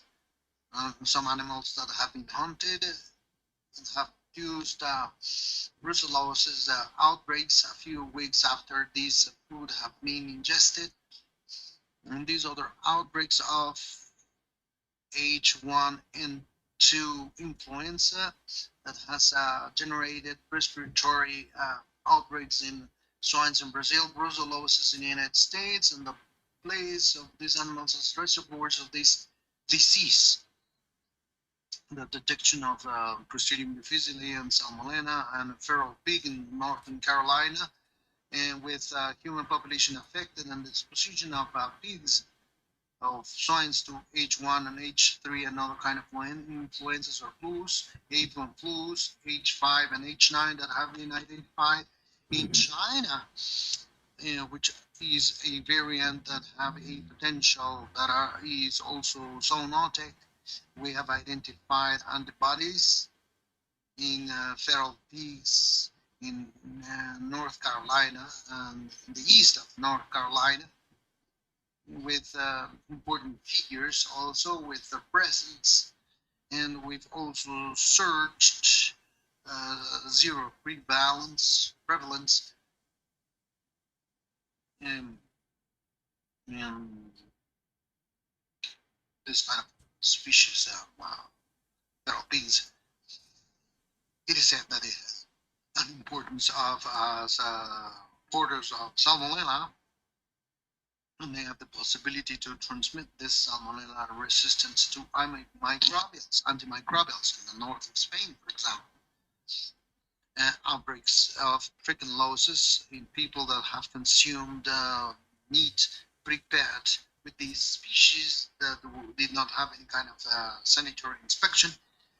People also that in Argentina presented trichinosis for the consumption of these kind of meat of these species. So we see that there is some reports.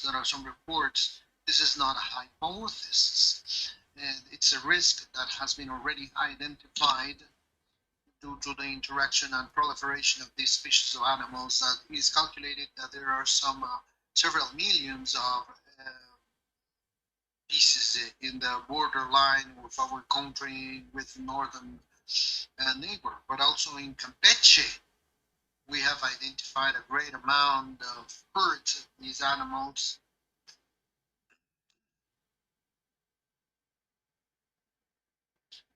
bovine tuberculosis in the United Kingdom due to feral pigs.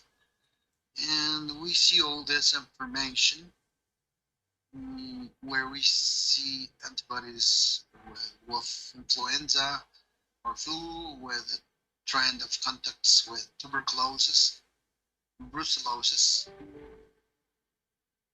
And we see that feral pig has a problem, not only potential, but it's also generating zoonotic important problems that are being transmitted to livestock. They are a reservoir, but directly to the human being due to the consumption of food. In a summary made by Zootech in the United States, we see that the presence of Toxoplasma, Gonditriginella spiralis, avian flu, they have an important presence in studies performed, serological studies performed with 31%, 29% of seropositivity. And not only that, a while ago we talked about rabies and the species that have the potential ability to transmit this disease. The reality is that the hematophagous bats are affecting this species when they attack it. You see this bat eating the blood feeding from these feral pigs and introducing them into the transmission cycle in the wild phase. Let's see. Vampire bats and feral pigs in Campeche, which is one of the places where we've found the presence of these animals. And some other reports of interest. And there's a lot of information that Dr. Lecuona sent and presented were included in this presentation, which gives us evidence that it is indeed a very important problem that can be presented. I just cannot read because the letters are too small, but this comes from March the 21st, 21. Which are some of the basic concepts of animal health, or for the people that want to dedicate to hunting.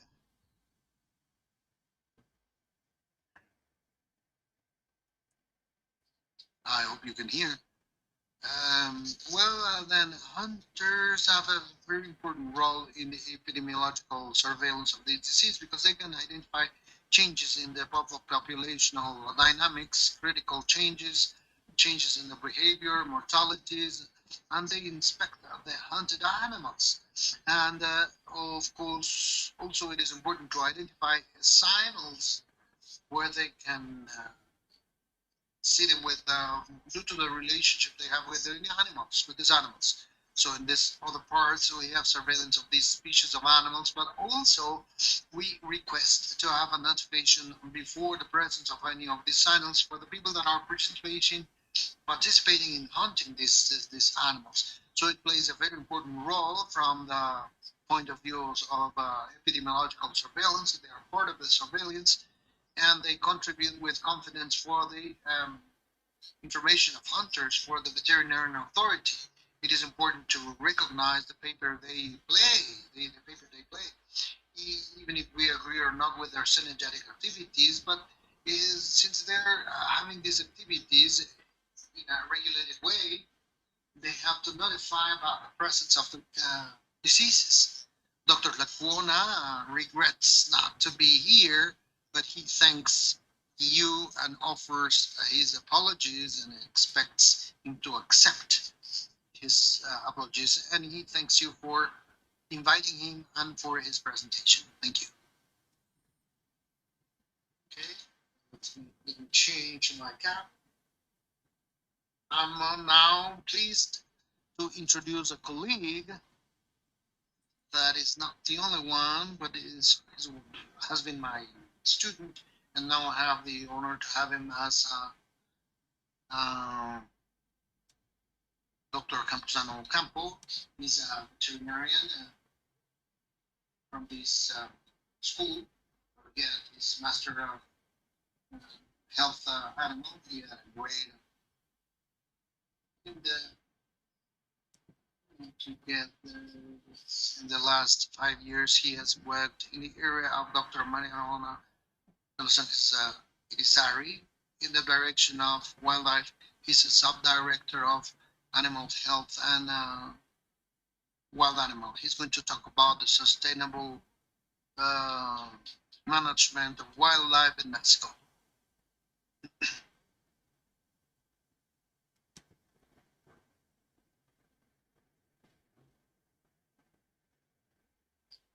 Hello, how are you? Well, first of all, I would like to thank for the invitation to this event. Indeed, it is a pleasure, and because I'm back home, it feels so good to be here.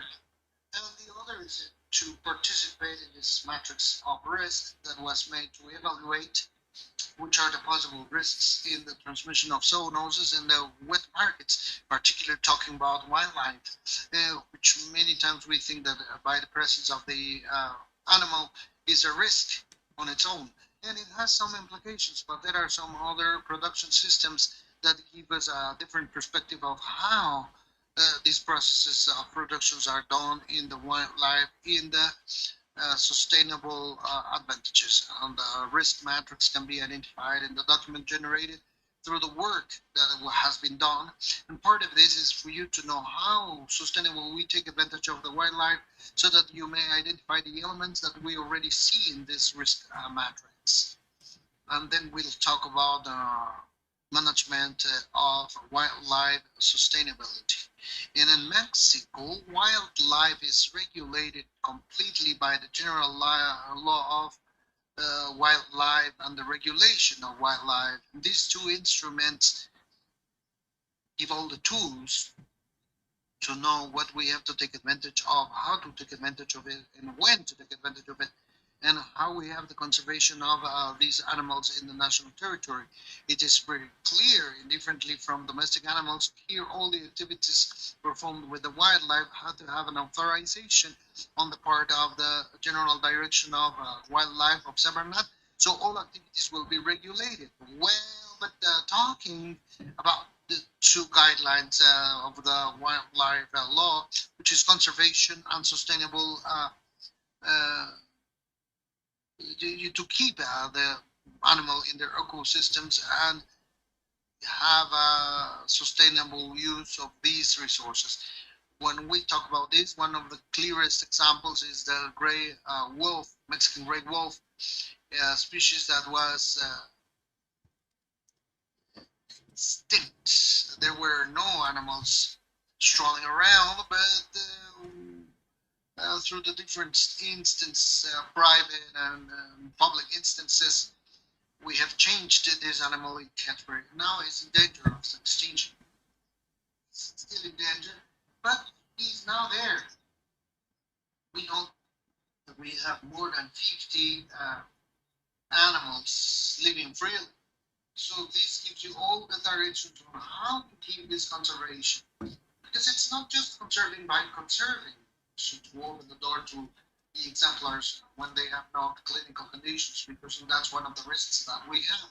Because it's not pretty easy to have liberations. We have to really deeply evaluate, because we have the risk of disease transmission in the manipulation, in confinement and the free life. And when they get to the free life, they can have a sylvester life. So this is why the general law has to have, you have to do conservation. And the other one has to do with sustainable use.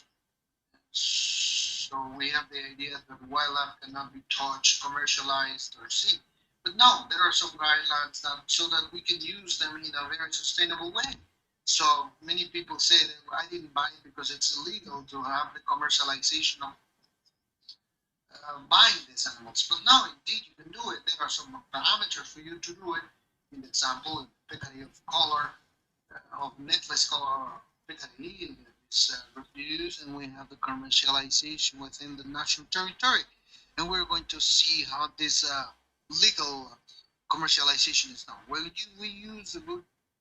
we divide it into two parts: the extractive use and the non-extractive use.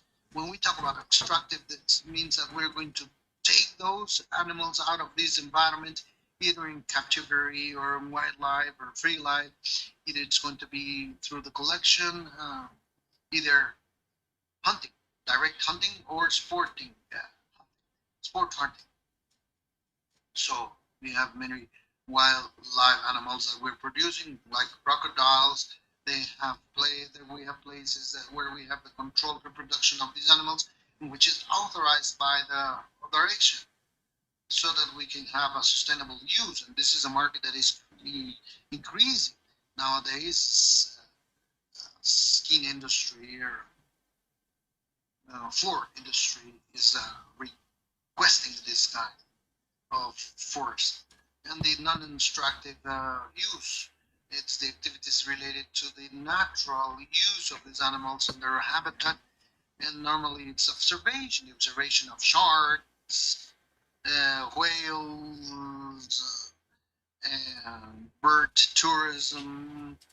You have to have some rules, because in many of those activities, if you do not have any control, you may have a negative incidation of this in the life of these animals. If this activity is close to these animals, you may cause some perturbance to the animals. Even the pollution that we generate in these animals may bring some animals. So this is why we have a sustainable use of non-destructive kind to regulate how we use or how we have this approach with the wildlife, because it was called in the previous presentations, the contact with the wildlife is a great risk within time. So we want to have this contact not to have an indiscriminated contact.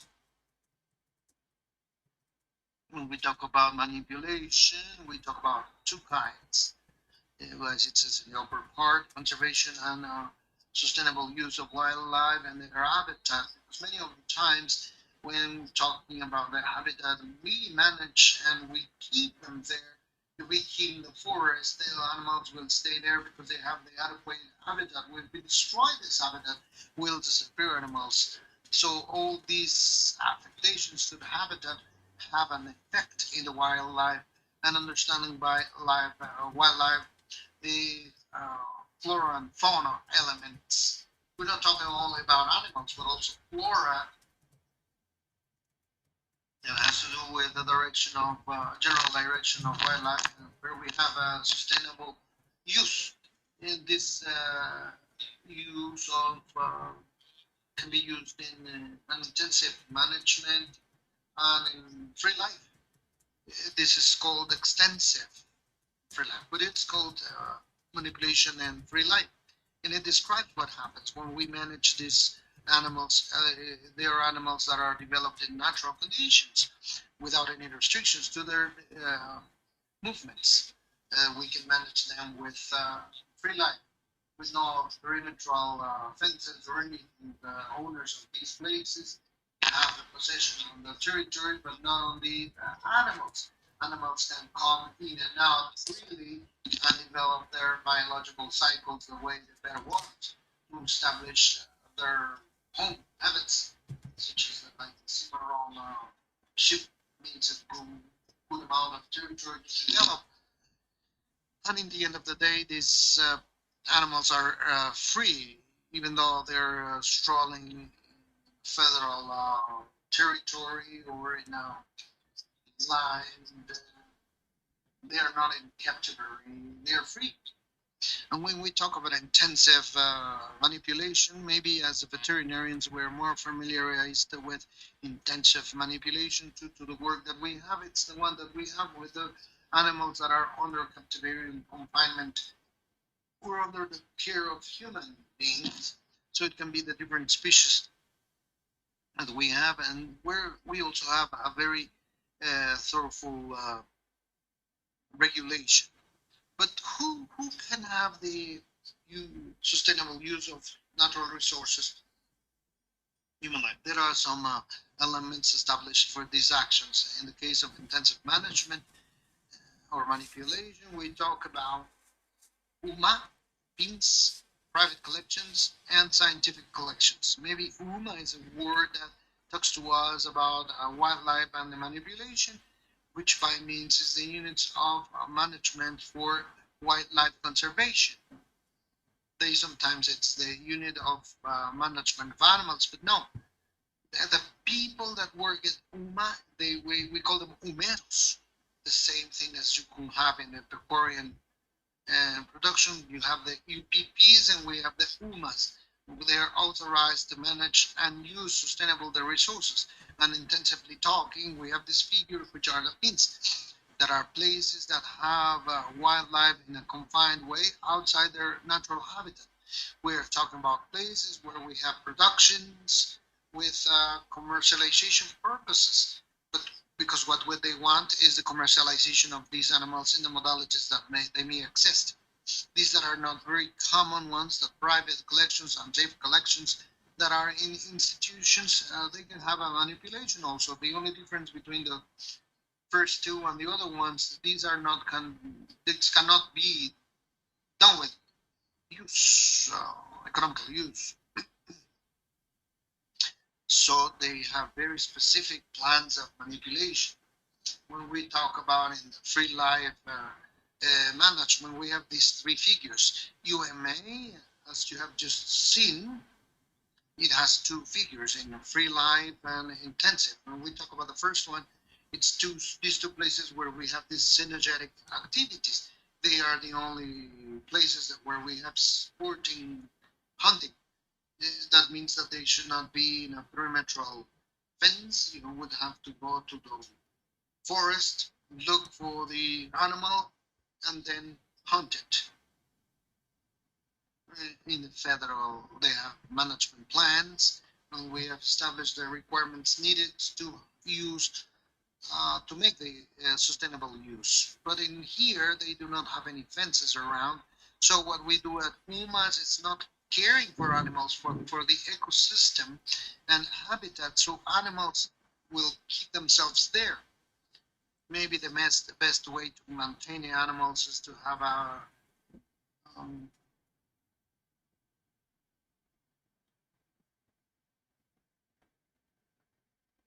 it has all these benefits.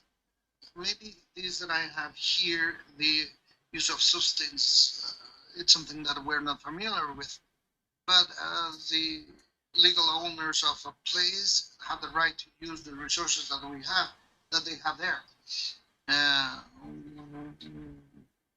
So they can use this, so that they can cover their basic needs.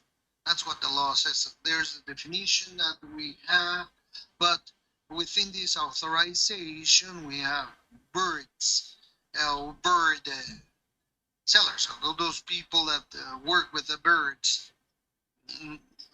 where it's wet or living markets. They find them there because these people want to sell a product that comes from a sustainable use.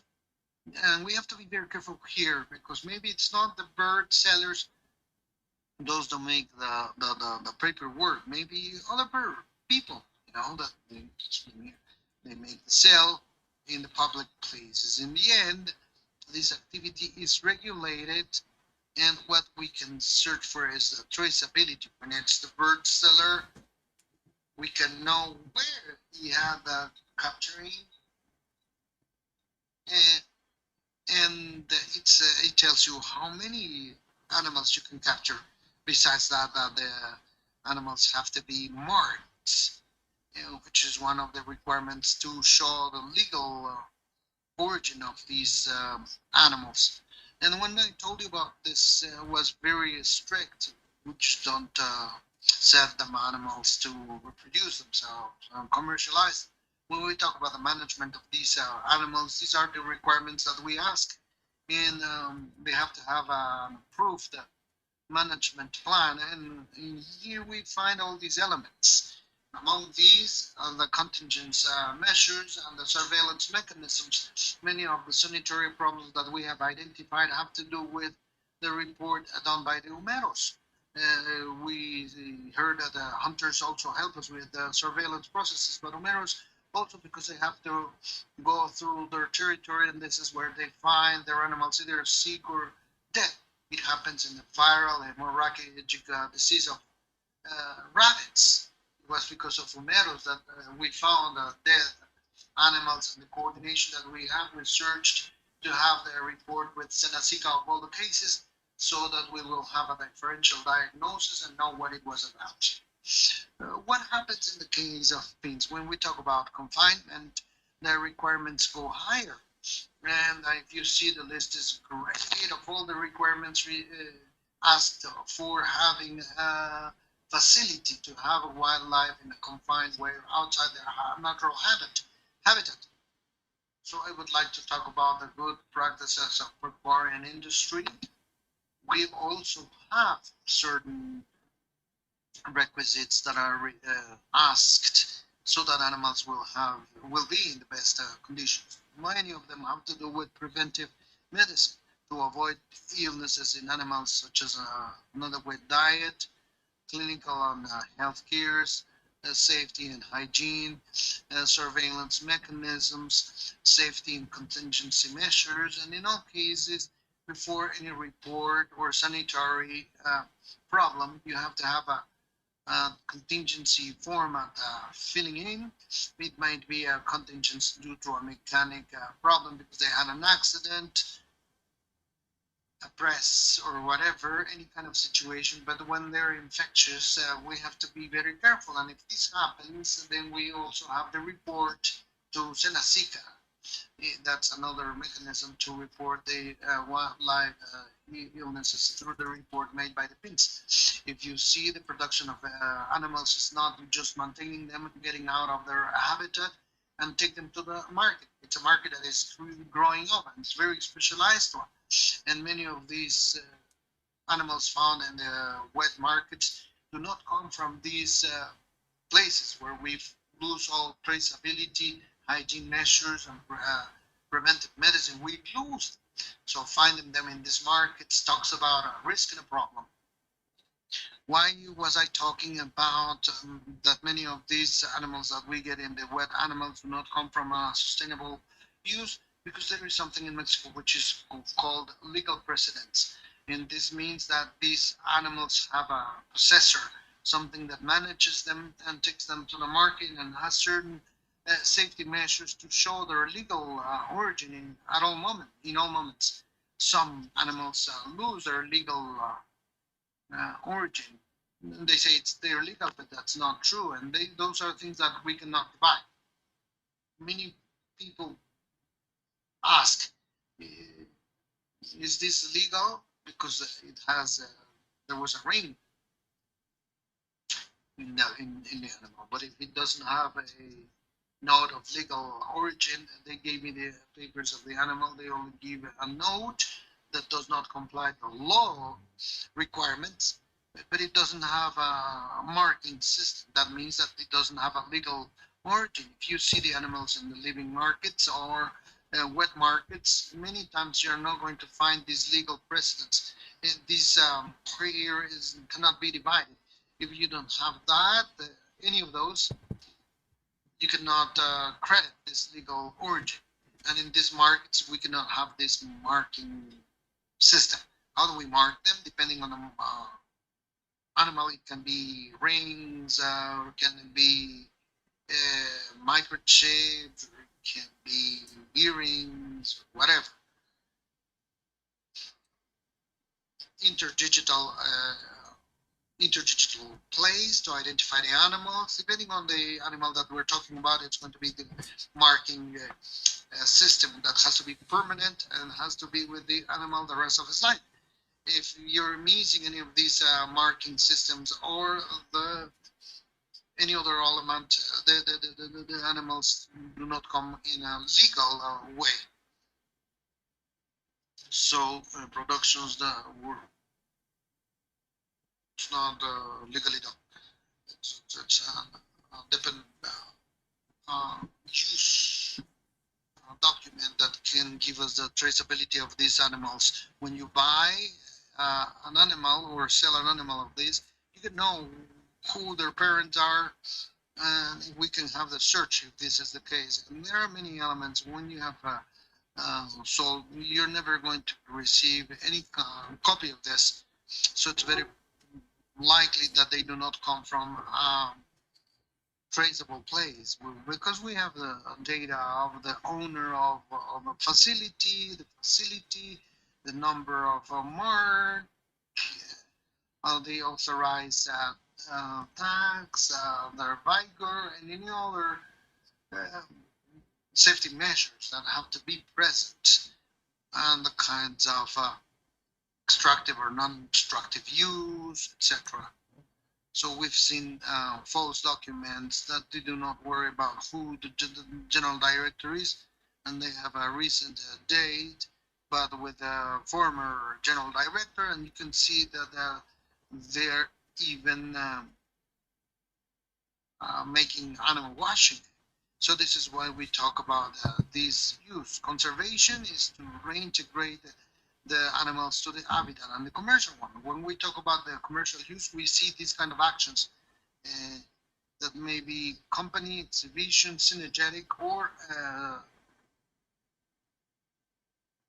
supply. Many people want to have a turtle, for example, and there's a way to have it legally through the commercialization of this kind of animals with animals of company, like great felines cannot be registered as animals of company. Serpents, poisonous serpents that may represent a risk for the health of the person. Zoos that you know have the puma or pin's figure that are authorized to exhibit these animals or show these animals and allow them to keep these animals, reproduce them, and in their case, commercialize the animals where their inventory is too big. The synergetic activities, we have sport hunting that is performed in these UMAs in free life and federal places, and the supply, because we're still consuming the wildlife animals. They are animals that we have there available. Sometimes we say that the exotic meat that we consume. Well, we've always consumed this. In the end, these exotic animals were introduced in the continent. What do we have? This is what we talk about national commerce.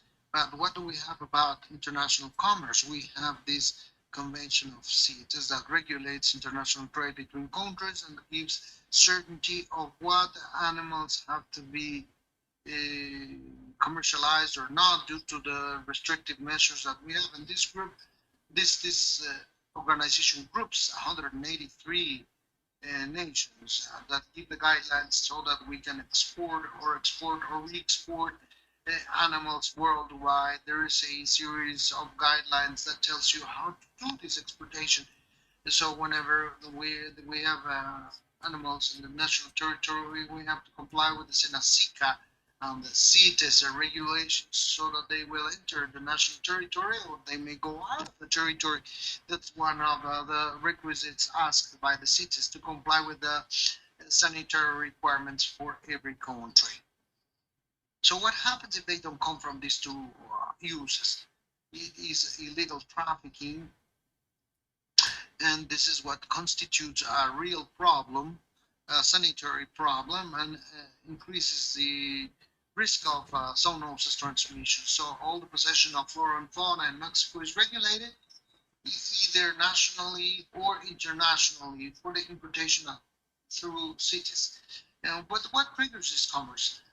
The market itself. What we look for is that a way to stop this, and it was already said in the previous talks, is to make people aware that they cannot acquire wildlife animals legally when we have a traceability process. Sometimes we want to have a very exotic monkey, and online commerce, as Dr. Palma said, has become one of the most important markets. So the way to keep sanity in the national territory has to do with the education, with the people requesting these wildlife animals. So we have to look for, every time buyers that are more aware of how to do this kind of use and to be able to do it legally. Not everything has to be clandestine or illegal. this traffic of species, I'm going to go back to this because I see that it occupies the fourth place of importance of illegal trafficking, together with piracy, drug trafficking. You know, they make millions of dollars, and it represents a sanitary problem. Many times we see the wet market in Mexico, but we see that we're like, as a country, who gives illegal animals to other continents. We have case of turtles. In Mexico, we take these turtles for other countries, like in China, Asian or European countries, where they go to wet markets because they're still consumed as a supply or pets, and they're taking off the national territory and taking to other territories where they will be commercialized irresponsibly. So it does not affect us only as a country, this kind of commercialization, but also our species are taken out and commercialized in other continents and placed in the market in the worst sanitary conditions you can imagine. The capturing of these animals and what it represents to be taken to another continent gives stress to our species and represents a risk for the transmission of these diseases. So part of what we have to look for is to end with the demand of the market of this illegal trafficking of species and turn around to a legal commerce of these species, where we have the traceability of these animals in the case of a sanitary problem. So these are images of the national territory where, thanks to this traffic, we can have animals that are taken out of their habitat almost newly born, and there are times where we can have 400, 500 or 1,000 periquitos or parrots. I don't want to talk about what the market has, so we have to be more informed buyers and aware of what we're doing, so that there are penal or legal processes for the people that buy this. So it's not about only commercializing the market, but it's the network that pays to the people taking off. And just because Dr. Monroy is telling me that time is going out, running out, we paid 14 pesos to get this parrot from the amount that animals that get there. They bet on the number to sell it. And if they're in the illegal market, they will be paying 700 or 800 pesos. It is not a business for the people trafficking them. So I believe this is what I have prepared for today. So thank you very much for your attention.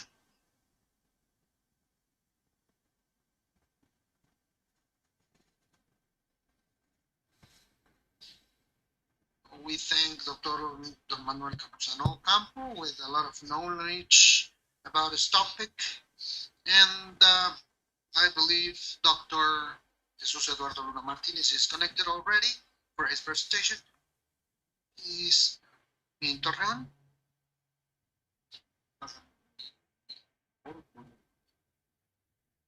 Dr. Jesus Eduardo Luna Martinez has a very wide curriculum.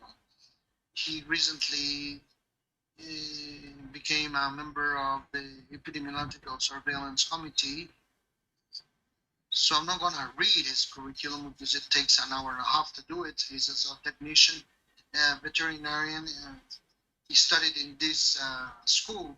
There's a great amount of studies that he has taken all along the years. He has done work in epidemiology, has a lot of experience in the public sector, where he has participated from the health ministry to the agriculture ministry in different times. So nowadays, he is the coordinator of the Control and Eradication of Brucellosis Committee in the Comarca Lagunera.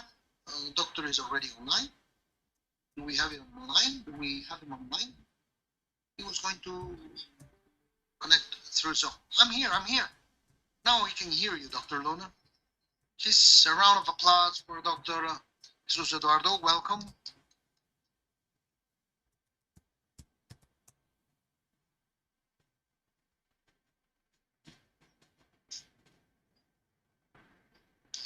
it is. Can you hear me? Perfect. Well, first of all, thank you. Paco is a little bit exaggerated. Dr. Monroy is my friend, and we know each other for a long time. But indeed, what we've done is a work in surveying the zoonosis in our field, assuming well with domestic species, and we're going to change the scenario. I really thank Dr. Monroy under the IICA's support. We can have these events, and then we may have guidelines and documents that may enhance the environment prevention and risk evaluation or assessments. So I wanted Paco to respond to this question that everyone asked through the COVID-19 presence. It is possible to prevent zoonosis through this code to being able to know we can prevent zoonosis from preventive medicine. So the question is a simple one, but the answer is not as simple. So in that sense, in that idea, we all have heard about wet markets, and in the end of 2019 and 2020, we found the presence of a new member in the scenario of risks, of zoonotic risks, which were the wet markets. In Mexico and the region of the Americas, we know them pretty well, maybe not as we do not eat bats, but we know that there are different approaches to gastronomic Latin American cuisine that are different and specific, and that they have a very different impact. But markets as such are not indifferent because we know and we share them in these places. We've already talked about what they are, and we've talked about what their transcendence is or importance is. So, but we've focused on animals, exotic animals or wild animals. What does this pandemic show us? Well, there is this virus that the human population was not immune. This virus was able to infect the human being and generate serious scenarios and had a pandemic potential, which is the transmission between humans. This made the dissemination of the disease very easy. Remember, the world distances are shorter every time. So, but something that really called our attention, those that work with animals, the origin of these was probably an animal. That is to say that we speculated whether it was a coronavirus that had pairing with bad coronavirus, maybe had recombined with Angola's coronavirus. We have speculated a lot. The point is that we have shown that it is originated in animals, but not necessarily are we defining who or which. But something pretty interesting is that we already knew this. Actually, there were people or many news about this have been already predicted. It's not that it was predicted or somebody found out. But we were advised because the conditions, the illnesses were manipulated, and these emerging diseases or re-emerging diseases is actually something that we already knew. Just to give you a little bit of context, something interesting. It was already mentioned in English. Almost 2/3 of infectious diseases come from pathogens shared with wildlife. The in the community, in human communities or animal communities, has to be one only within the scheme of this operational interface and approaching of One Health or Una Salud. So considering these, if we review the recent outbreaks in the last 100 years that have had a global impact, we'll see that more than half of them, 70% of the recent outbreaks, were zoonoses or common diseases between animals and humans. And out of those, we should have known about, not only using the mask, face mask. This is an image in the beginning of the 20th century when we had this Spaniard flu, which was an AH1, that had a brutal impact within the for the health in that time. Though there are some that are exclusive for humans and bold matters, which are important characteristics generated by coronavirus, also was found that had some particularities in animals. SARS, that by the way, caused a lot of impact in the media. They were coronavirus that would manifest in another way, and they were not the common ones in the spectrum that we already knew. Or maybe the H1N1 virus, the H1N1 with genetic characteristics that were identified with swine viruses, and the bird virus with a specific adaptation to affect the human beings. So we have speculated a lot about the origin of these diseases, but we know that they've been generated in the animals first, in the wild animals. And let's not talk about COVID. By November the 16th this year, we have had more than 5 million deaths in the world.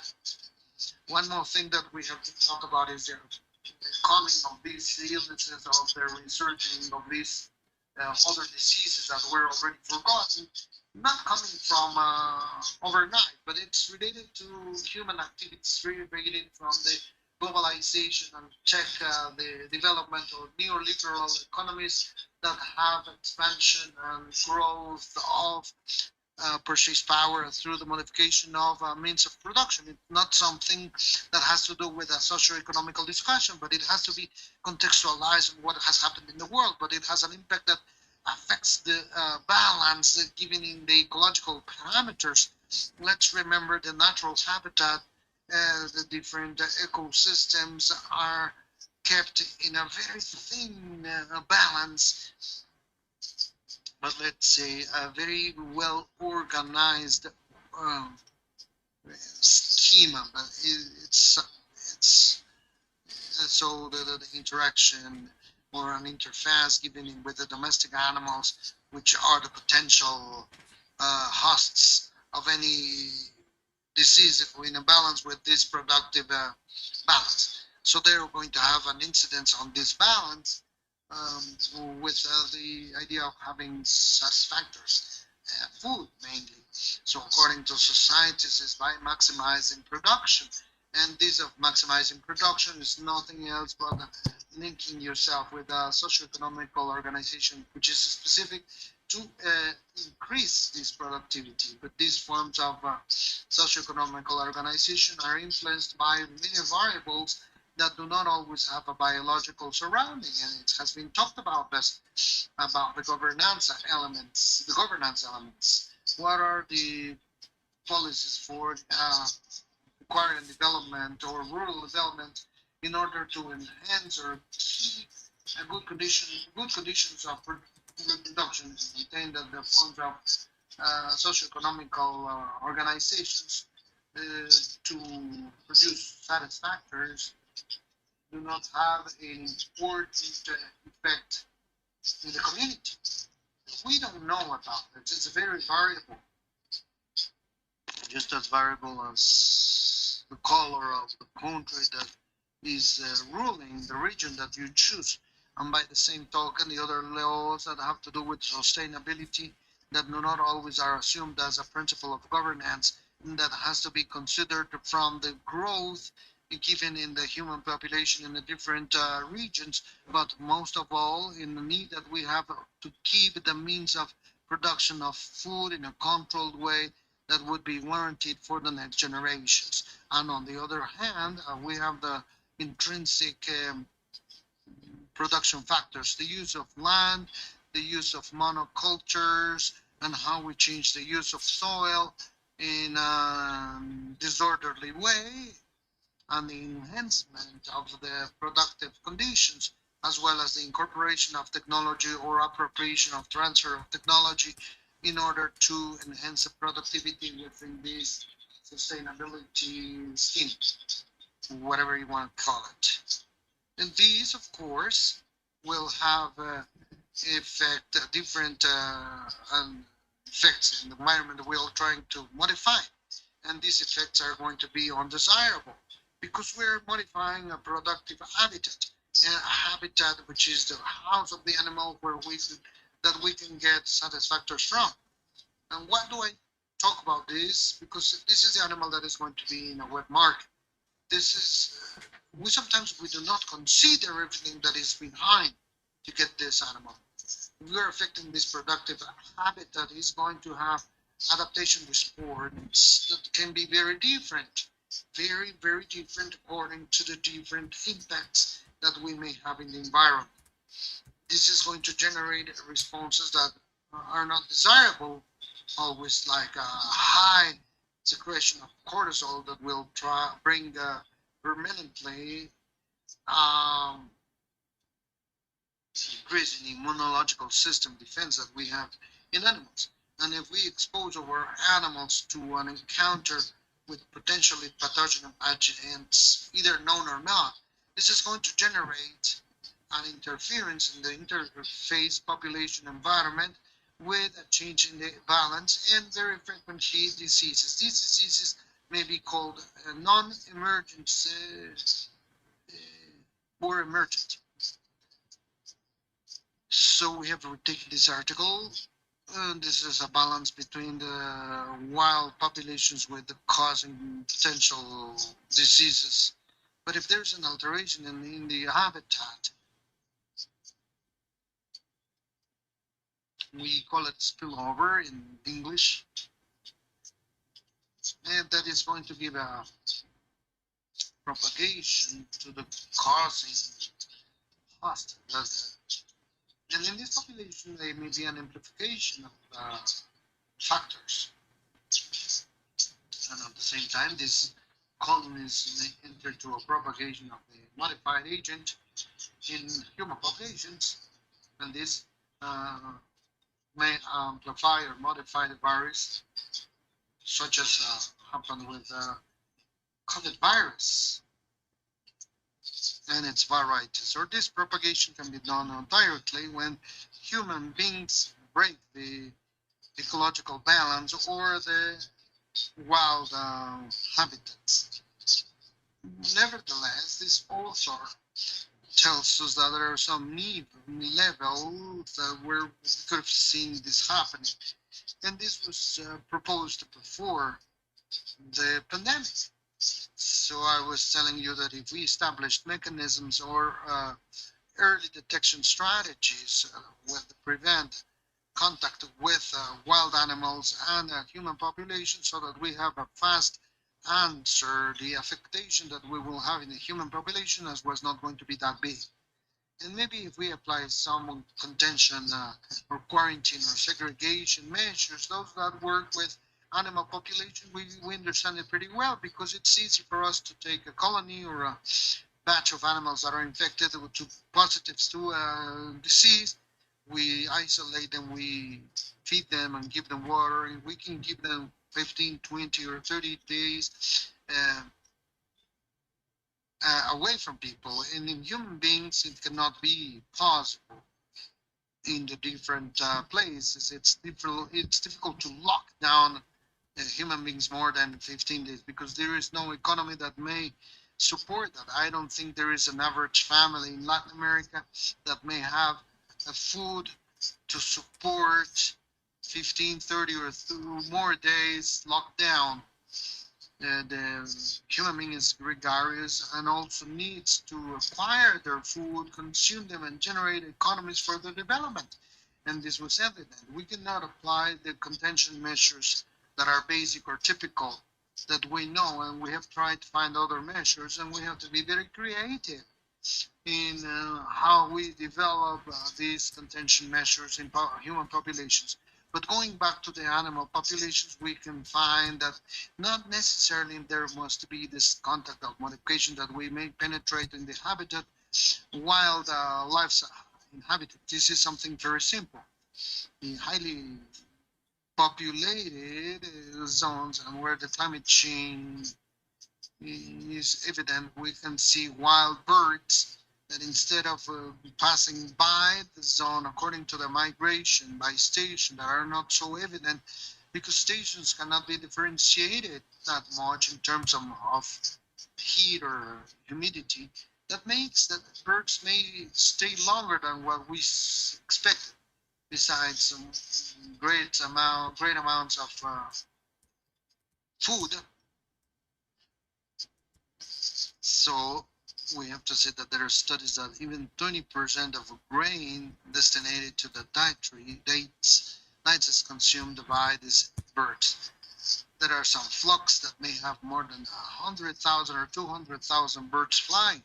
So these animals, besides transmitting coccidia or some other toxins of coccidial diseases, generating outbreaks of diseases. Also, we have the problem of continuous and constant mingling is stressing the animals, and we know that we do not have bovine influenza or high toxicity, but animals are having this. If we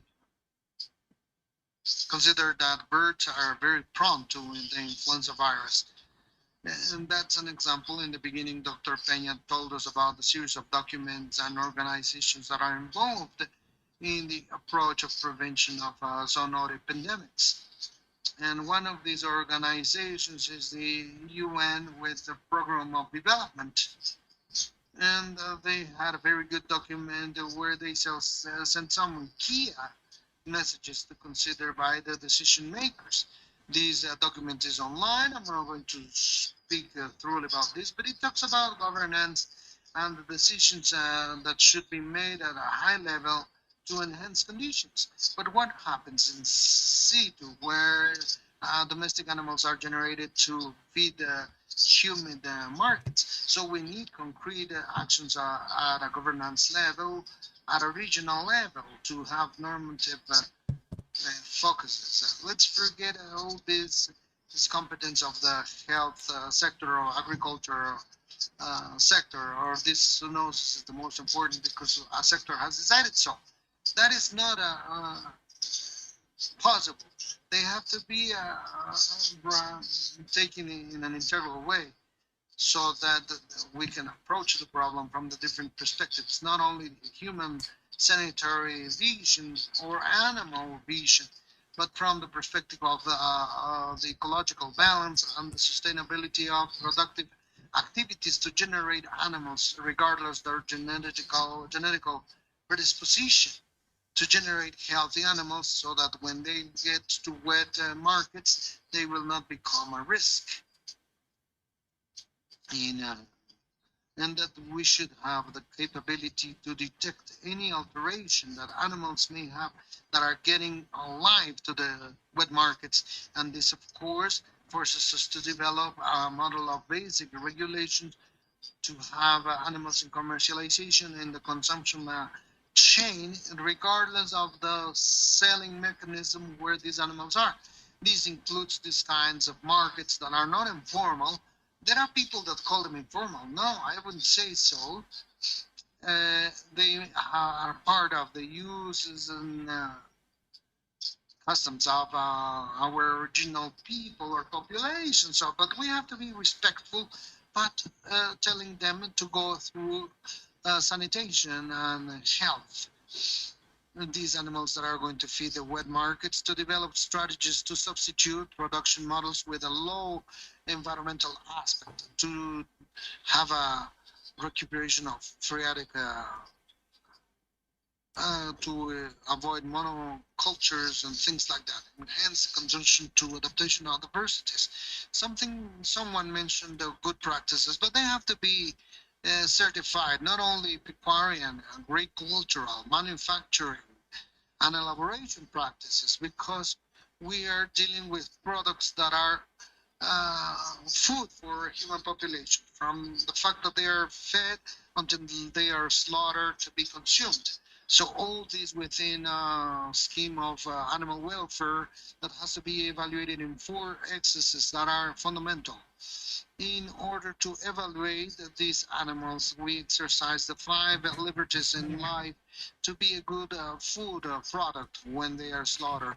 There are immunity enhancement to resistance of diseases program that is based on selection, genetic selections, not only in terms of production or economics, but also in terms of choosing the animals that have a greater capacity of adaptation to adverse situations in the environment, and to continue to produce in the scheme of sanity, to regulate the sanitation and empower these and stimulate these practices so that they will continue an element of continuous enhancement within the production units and the consumption of cell centers, and to make sure that these animals to be commercialized to be healthy.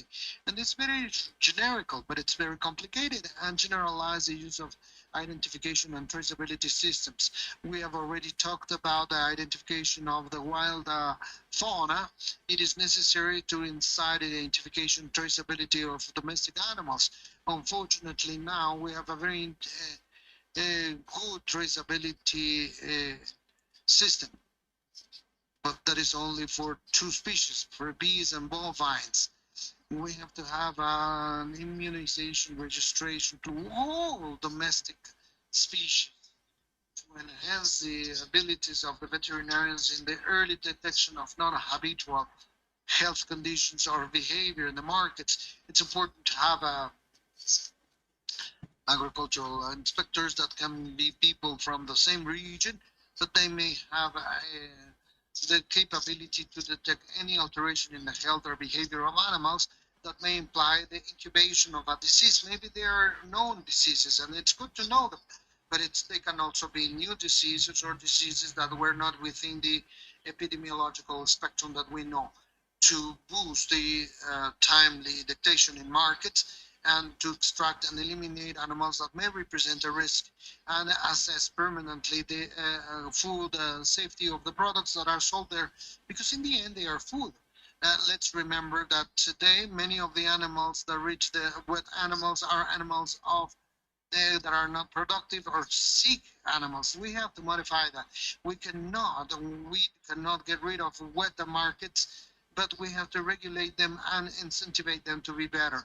And this is only to have preventive actions that are simple on site, that will allow us, or at least to space the frequency of the presence of pandemics, so that there might be other 100 years or more until we have another pandemic like the one that we're suffering. So adjusting myself to time, that's what I have to say. I have a couple of contact points that you can get in touch with me. Thank you very much, and I'm pretty glad to be in this. Thanks to Dr. Eduardo. Thank you very much, Doctor. That was the question. The answer is yes. Let's ask now Dr. Sergio Ibáñez Bernal, who's also online,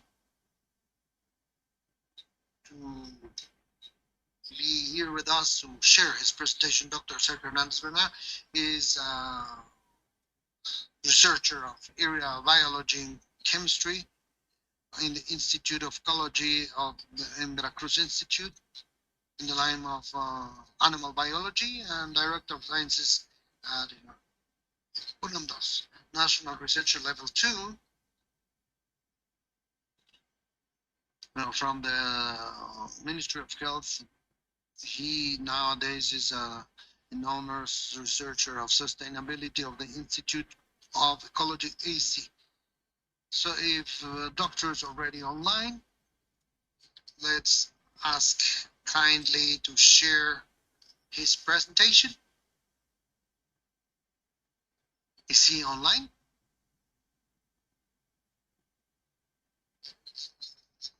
We have asked him to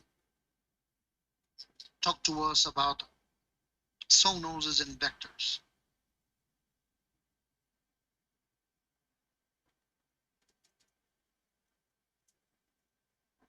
Okay, he just needs to unmute his mic. It's in the upper part left, the light.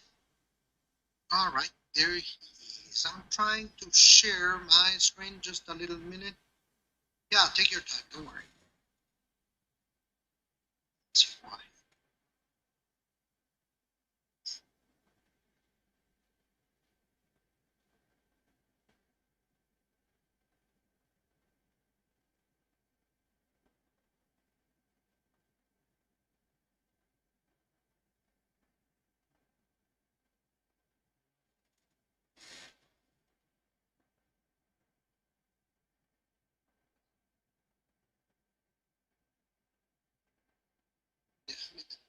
Tengo un receso por ahí.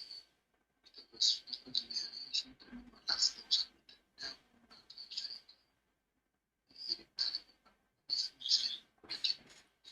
Can we see it now?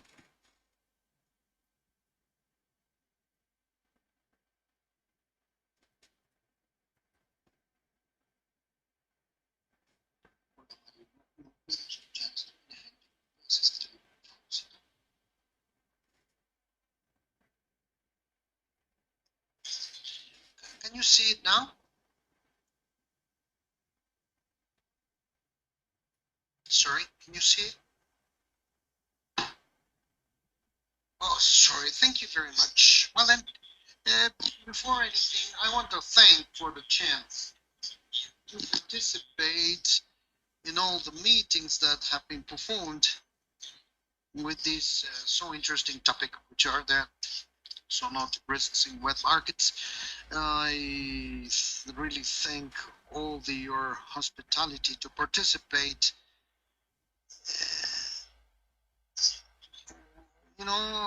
Unintention, without wanting to repeat most of what we have been hearing. Zoonosis in general, according to the definition that has been granted. Nevertheless, from 2011 on, we decided that the concept of zoonosis would include also those diseases that are transmittable by arthropods, for the reason that arthropods that are animals different from human, even though the diseases are or affect only human beings, like in the case of dengue, where in the Americas, at least outside the area of Asia, where it's differently from the human they get infected, and dengue affects only humans, but they are transmitted by arthropods. So, regardless of the paths of the transmission that have been given in water, food, saliva, even direct interactions with animals, either wild or domestic, through bites or sexual transmission, or we have the presence through the participation of arthropods, which is in the case of what is summoning us here. By 1959, according to the WHO, we have known hundreds infections that would affect animals and humans, zoonosis. But by 2011, we had already registered 200 zoonoses, and they're still being registered, such as COVID-19. And thus, the number of diseases that affect human beings from animal origin, there are many. 75% of emerging diseases are zoonotic diseases. As for the participation of arthropods, we're talking about the diseases that affect by affected animals, and we have a total of 109 diseases that are within our scope from the participation of arthropods. It is important to see the excessive number of viral diseases regarding other groups of pathogens where obviously we require an evolution so that these pathogens arthropods, as for the transmission of that agent causing the disease. We have to start from the idea that arthropods are a very rich number of species, where around 60 or 70% of species that are known of every living organism are arthropods. So this complicates the scope or the site regarding the transmission of diseases. Nevertheless, most of arthropods are fundamental elements and very important and necessary so that ecosystems would work adequately and life would be permitted as we know it now. Without them, we would be pretty bad. But around that 1,002,000 of arthropods that are still being described, new species every year, and in a very considerable amount, we have to start from the idea that only around 1% may be considered to have an interest from the point of view of sanitation or health within the orders or arthropods that have a health importance. I have marked in yellow the groups that have an interest from the point of view of pathogen transmission. Some of them because they are parasites on themselves, and others because they can transmit them in a mechanical way, as we're going to see in a little while. So it is important to talk about acras, cockroaches, hematophagous bugs, some ants that have been covered that can the fleas, which are hematophagous,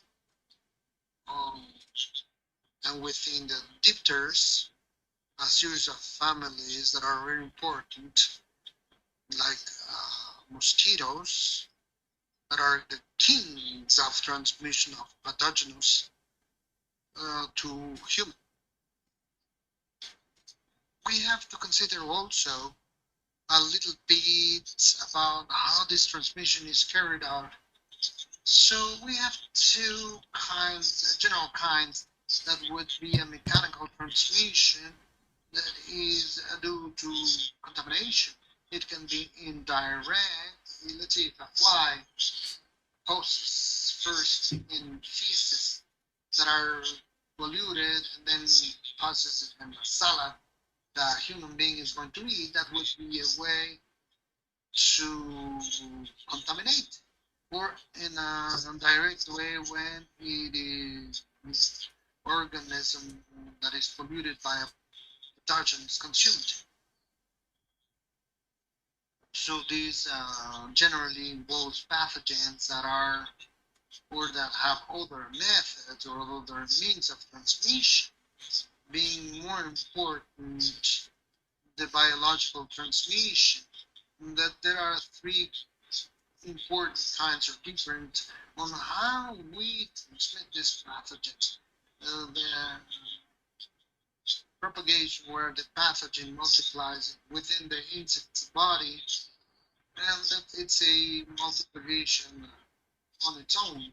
In the case of viruses, the cycloevolutive, where the pathogen or the parasite requires to be under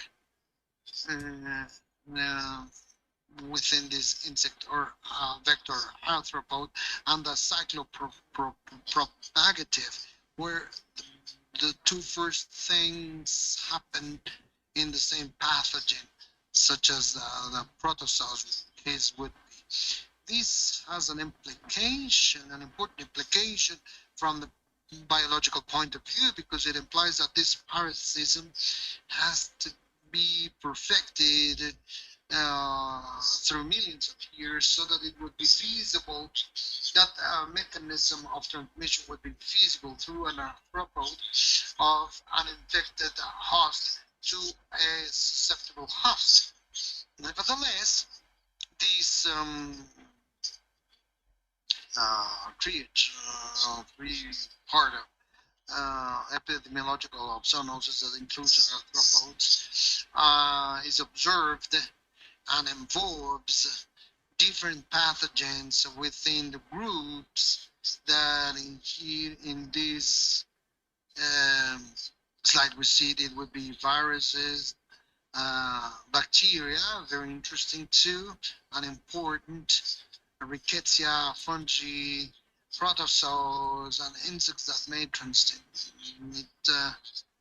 such as would be the Dermatoglia hominis, which is transmitted where it participates as an euphoretic and nematophagous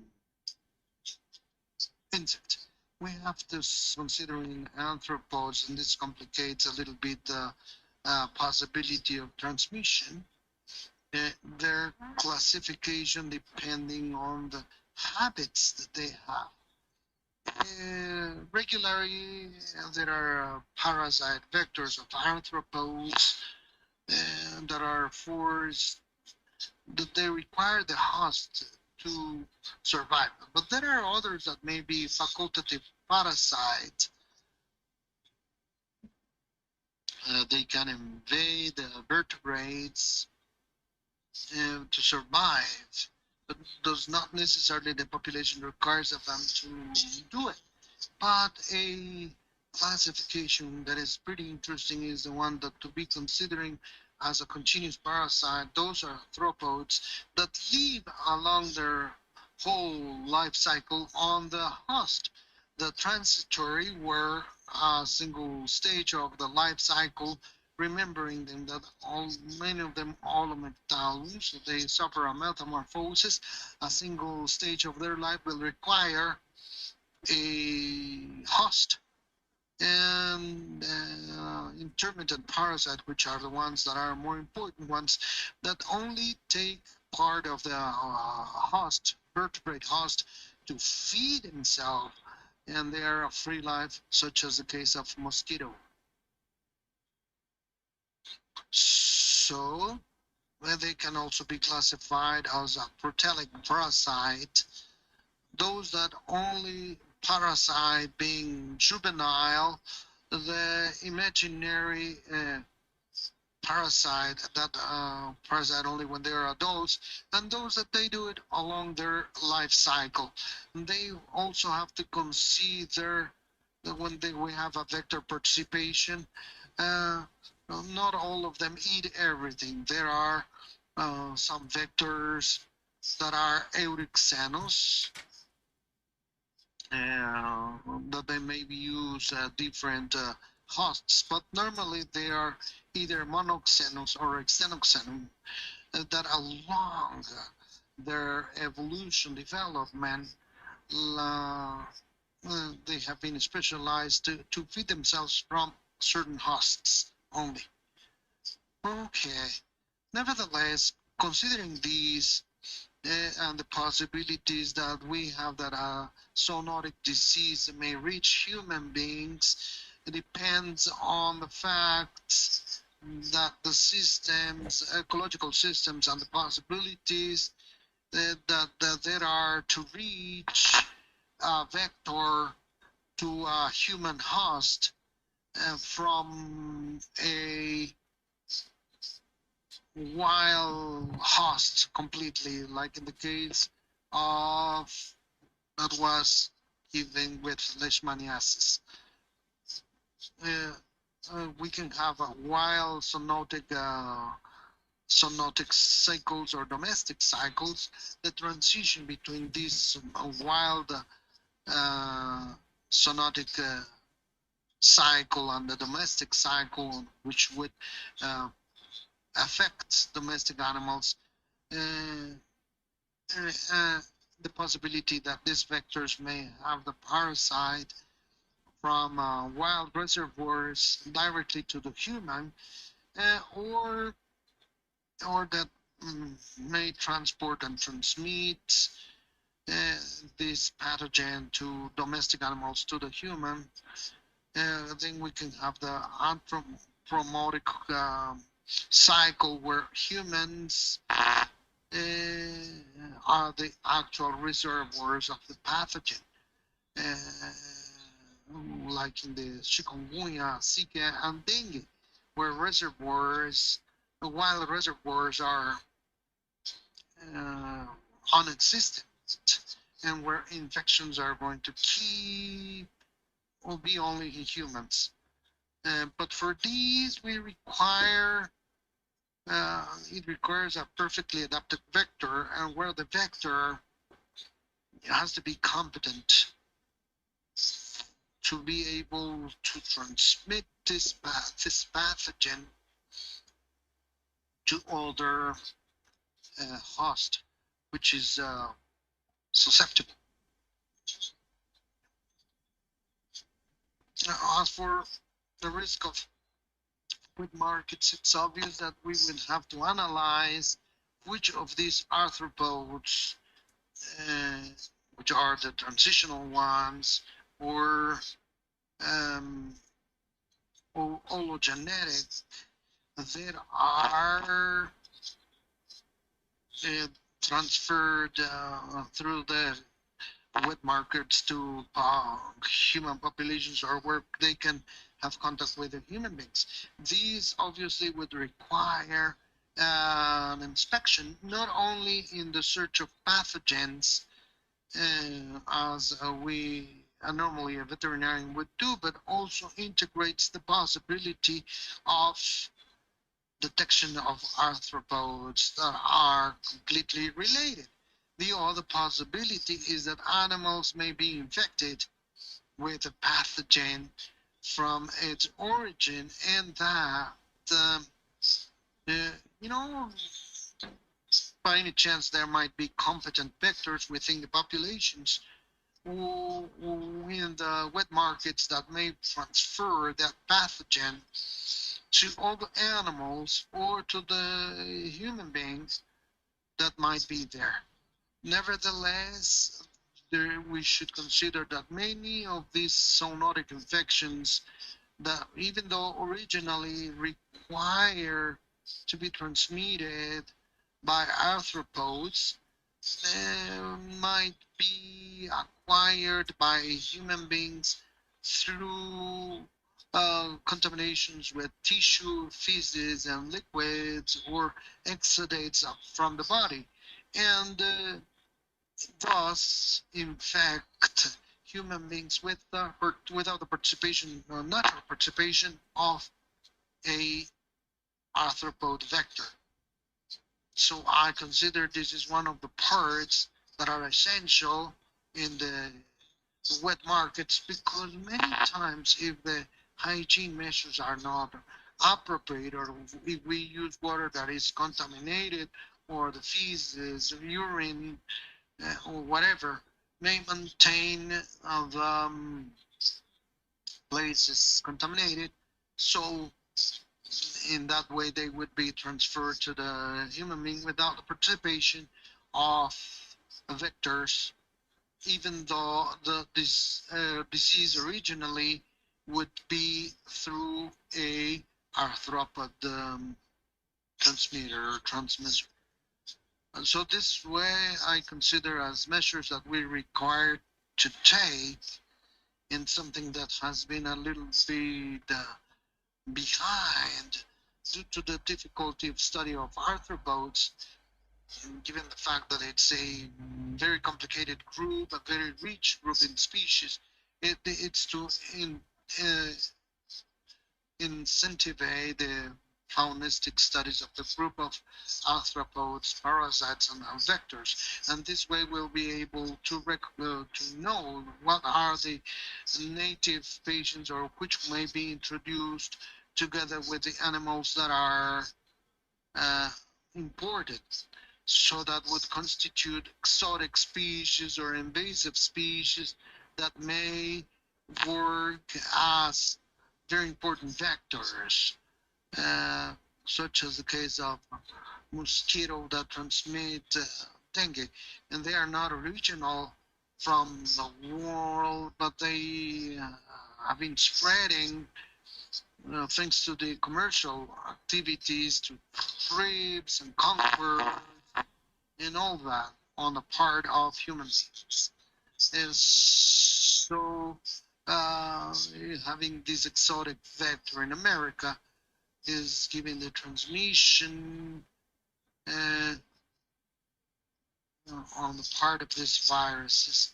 And so we also require to have inspections of animals that may include the detection, identification of arthropods, parasites, and possible diseases transmitted by vectors. This requires to create collaboration links between the authorities of food safety and veterinary health authorities, wildlife authorities, and the centers of research that may have this aspect of natural resource management and related topics. And finally, I believe something which is basic in these wet markets, I believe it's important to be able to register them, find ways to eliminate the proliferation of arthropods. In the case of these are flies that may transfer these pathogens to many food obtained from contaminated tissue found in the wet markets, and avoid this proliferation of arthropods to diminish the risk of contact with workers and users. And as they asked me, it's a very complex topic, and if somebody has a question or comment, then I will gladly help you. Thank you very much.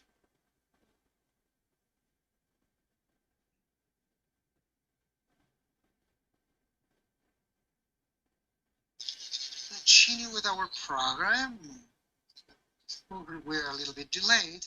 I'm going to ask now Dr. Mariano Hernandez Gil to give us his presentation. It's a veterinarian from this school in 2000 in animal nutrition, certified doctor, and from 2012 he's he works with horses, and he's the head of department of special projects.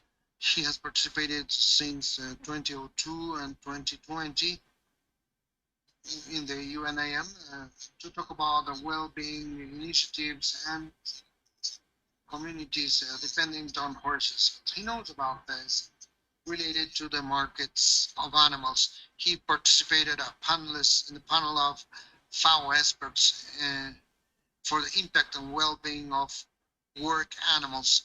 We have asked him to talk about us of animal health systems in communities dependent on markets. So we give a welcome to Dr.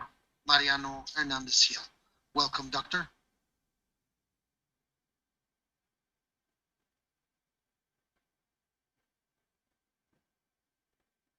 Okay. Thank you. Thank you. Well, I'm going to get rid of my mask because I feel you cannot hear me and I will be away from the mic. You can hear me there well, right? Well, good afternoon and thank you. I thought Dr. Francisco was going to say, I'm going to ask Dr. Mariano to hurry up a little bit. No, no, no. Thank you very much for the invitation. Indeed, I'm really glad to be part of this event and in all this exercise that we've been developing, because one of my part of my experience in many years was to visit markets. With one was enough, because I used to go to the San Bernabé market in Islahuaca, and I would see many things, even though we go and look for the benefit of animals. So since I also have to go to communities in the area of influence of that market and many others, so I would see many things and many opportunities to solve from the community the problems that were present in the markets. Something so simple as horses with fractures that had been complicated due to a miscollocation of bandages. So they went to the market for disposal, and from there to the meat market. Horses that may have anti-inflammatories, antibiotics, or anything. So we're talking about zoonosis today. I hope zoonosis would include that my experience in this is very short, uh, maybe including a concept that would include also within the illnesses that animals may provoke to human beings. What an animal can provoke to an animal with an injection of antiparasitics or steroids to the human beings in the markets, this is seen due to mistakes made by failures in the health system, animal health system in communities. So the talk is full of reflections. With the talk before myself, I was recalling, I'm talking about with sayings, and you learn a lot of sayings, and I heard them ever since when I was a kid. So there's a saying that says about horses, uh, uh, stable with no spider, the species would never be healthy. So you would always have to try to get rid of everything that seems to be harmful, but we cannot get rid of all those because, as Dr. We cannot just close the markets, and we cannot tell the communities to stop doing things, because otherwise then we're endangering their living ways. So this is why I want to talk a little bit about this point of health, which is health. Sometimes it's easy to say health with something cold in the hand, but the three components of health, according to a proposal, zoonosis and comparative means, and zoonoses are clear to us. So Elia, to us is benefit that people obtain from their living with animals. So in which way it may be affected the benefit a person may have from the animals when a health system fails, and how can we have affected the health of a person through all these that we've been talking about, zoonosis, when the system or the health system fails too. So this is a good example. And while driving, they are loaded with wood. If we had animals, or maybe the impact on them, the vulnerability would have been reduced.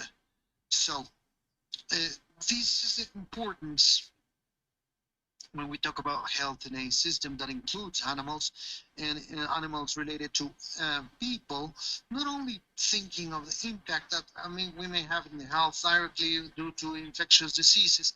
I know it's the topic of this forum, and I don't want to distract you from there, but I want to relate it with this part on how we can see affected the benefits or animals that animals bring to people, many times physical or emotional, social or cultural or economical ones.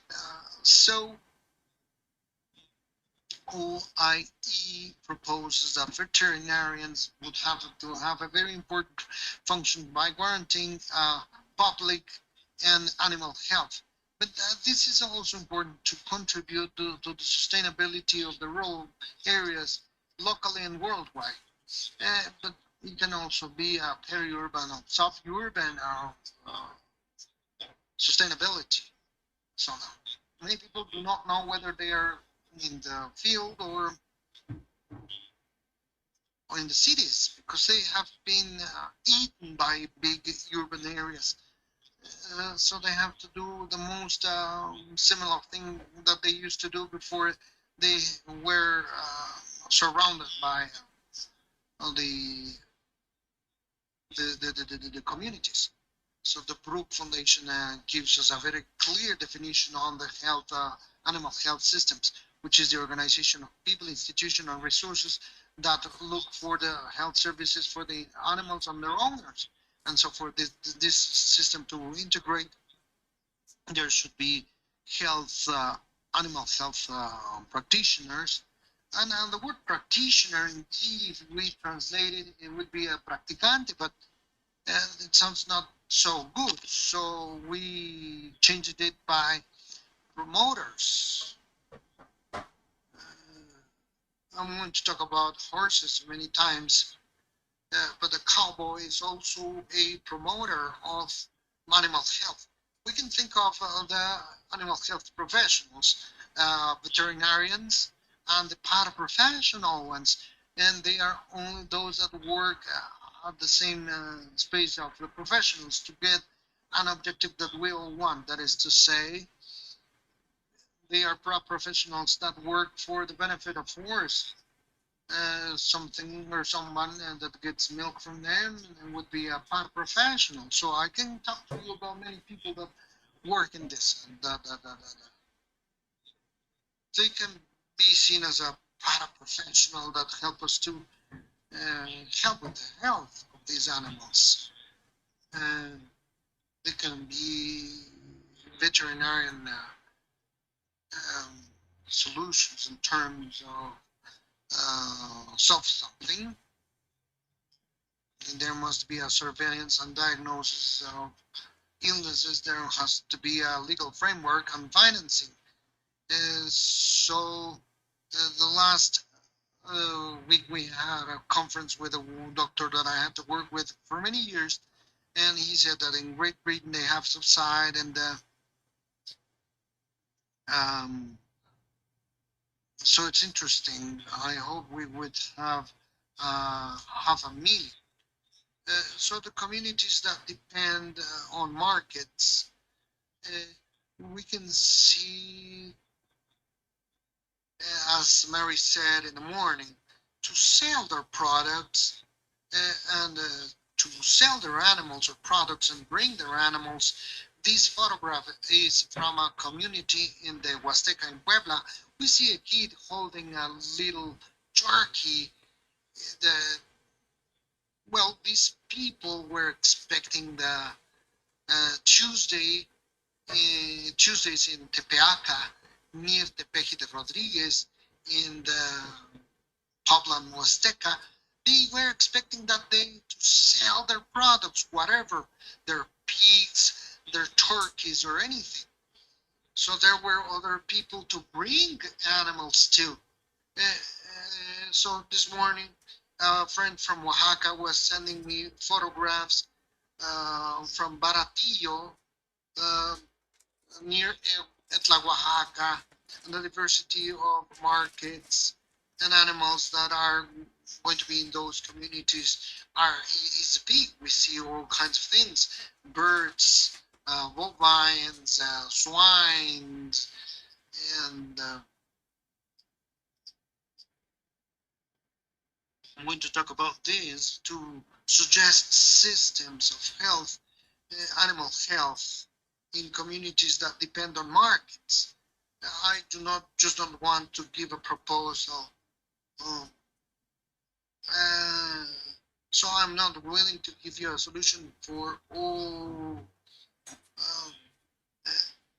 So can be a community in Veracruz or people with uh, horses, maybe can be with 3,000 costs in average with small producers in a small zone. How much time do I have? 8 minutes?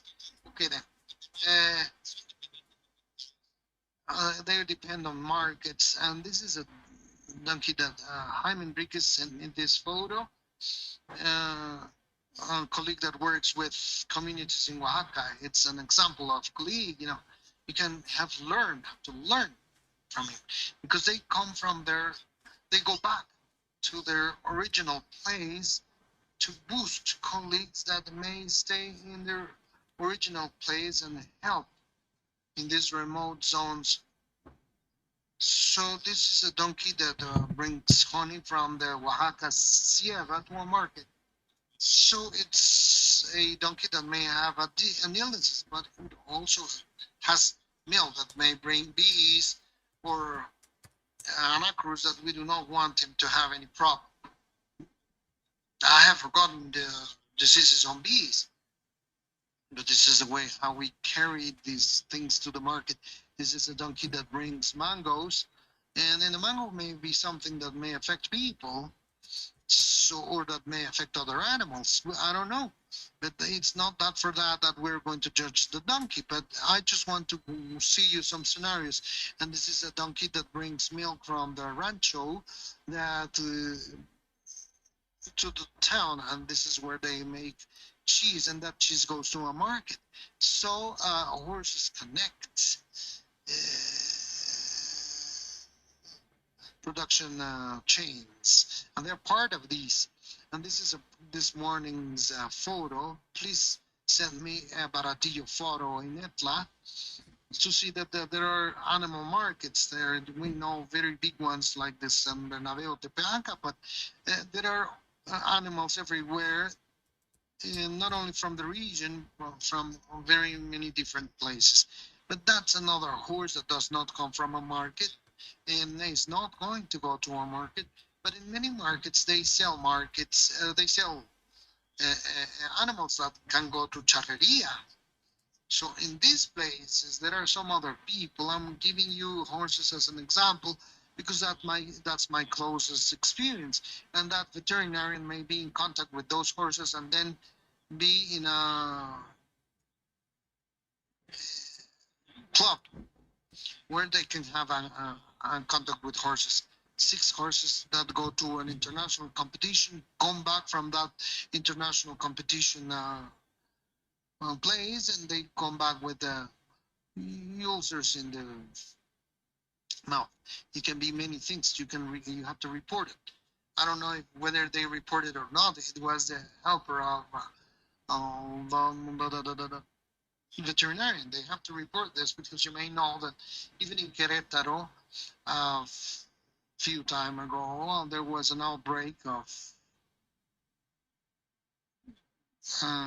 malignous flu fever, and I told them it could have been according to the diagnosis lab of ours in Mexico.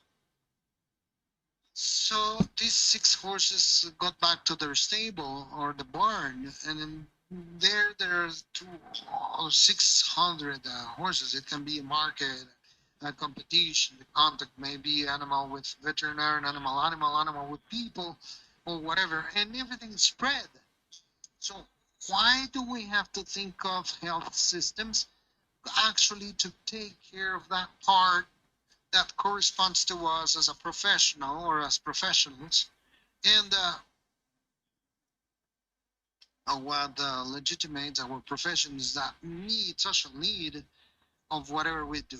So if people didn't need what we do, then our profession would not have any reason to be. So what has our profession been endeavored to? It's a reflection after another to generate and promote competence to be useful for the society.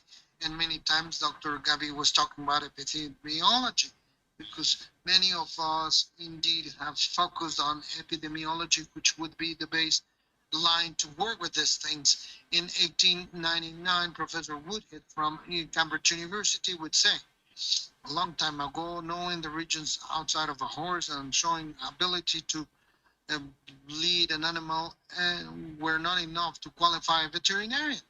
It's more than 100 years, and for many of us, that's still what we need to teach. They need to inject or whatever. So for those are the conventions which are abilities that are part of competence. But in this publication of 120 years after, with a group of people of work made up of professors, by professors credited by the American Association of Veterinarian Medicine, they say they are the 9 realms of competence that every veterinarian has to have. And none of them has like inject or suturate. Of course, this is a basic thing, but I have bolded those that have to do with the management of animal health systems in communities that depend of markets, clinical reasoning and decision making, and management and care of animals, public health, communication, collaboration, professionalization and professional identity, and school in the terms of practice, educational practice that has to be institutionalized to be valid. So Dr. Guy was talking about epidemiology, and I was talking about alternative medicine with Dr. Paco Monroy, and I got an A. So the description of preventive medicine by APMEA is the study of dissemination of diseases and prevention, and this has to do with the realms of competence that have to do with management and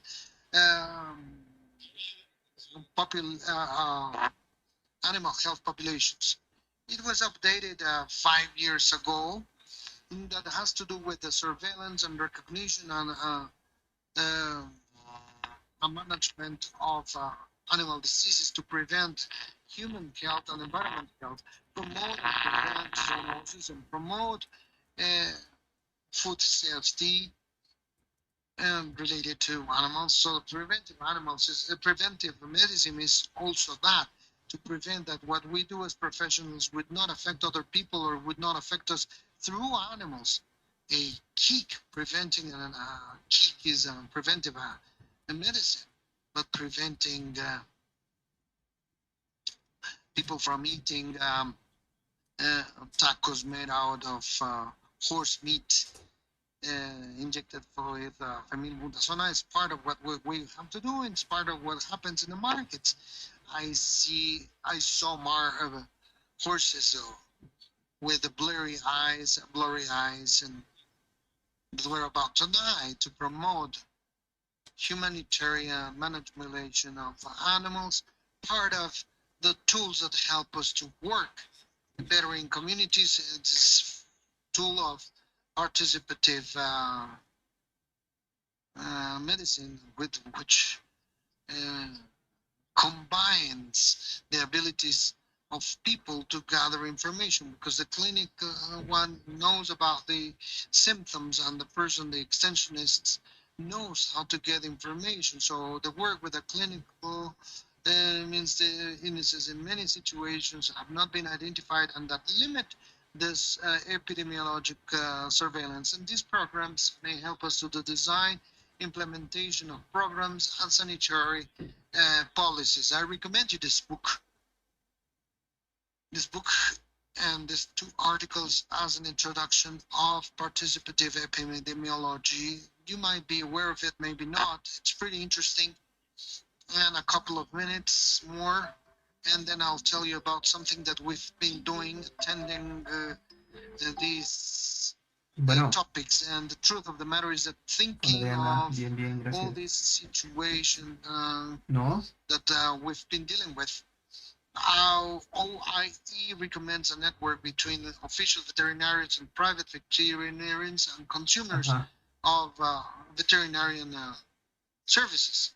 So we have all this, our responsibility of looking for public and animal health, but also the sustainable development.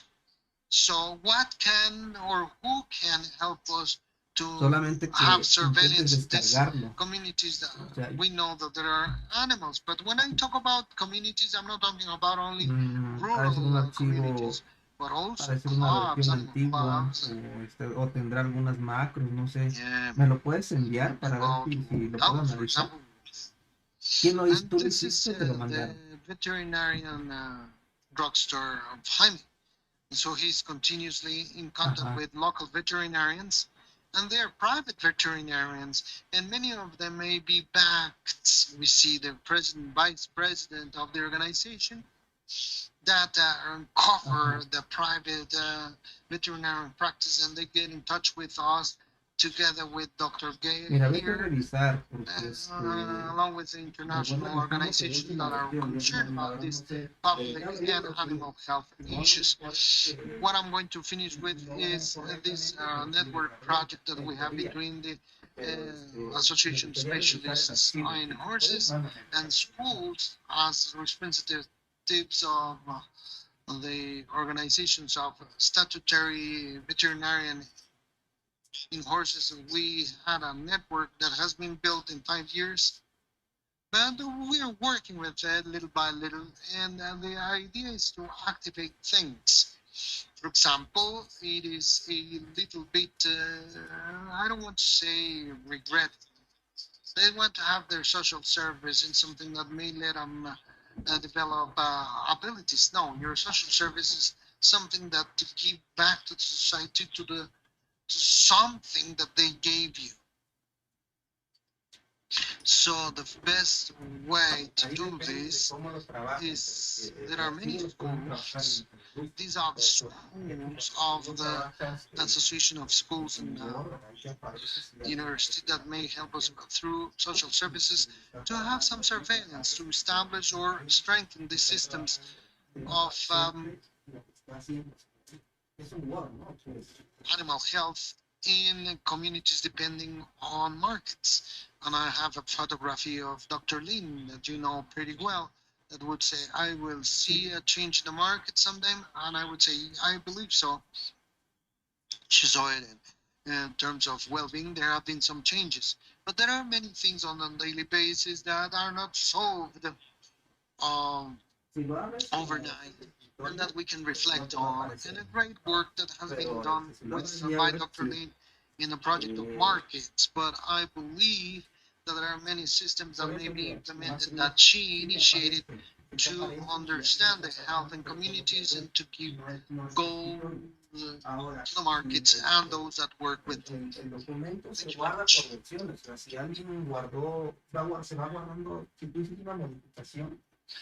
We thank Mariano Hernandez Gil. It's his birthday today, so he made an effort to be here. So a double round of applause for him. And we have a break, so please, I don't know if there are some biscuits or anything, please go back quickly and we'll come back quickly to continue with the talks. They talked about the president, vice president of colleges and associations. So those are online. We'll be back in 5 or 10 minutes.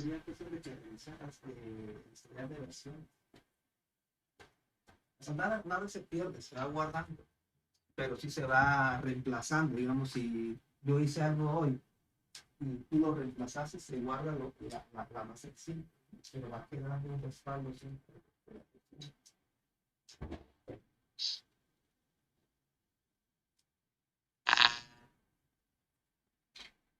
Bueno, hola, ¿qué tal? ¿Cómo estás? Soy Elías, perdón por no atenderte hace un momentito.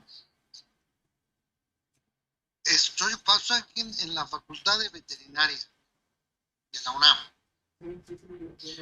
Vine a un eventito que se hizo semipresencial, híbrido, y estoy en friega. Me desocupo hasta como las 3 o 3:30.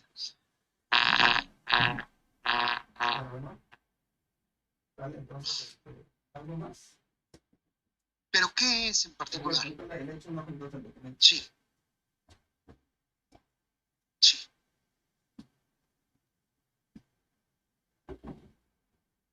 Ujú.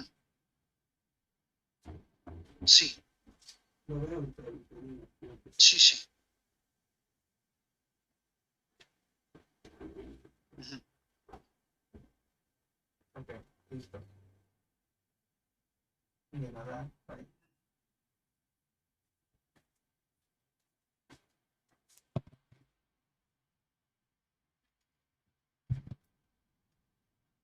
Ok.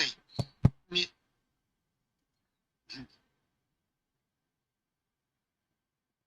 Ujú. Ujú.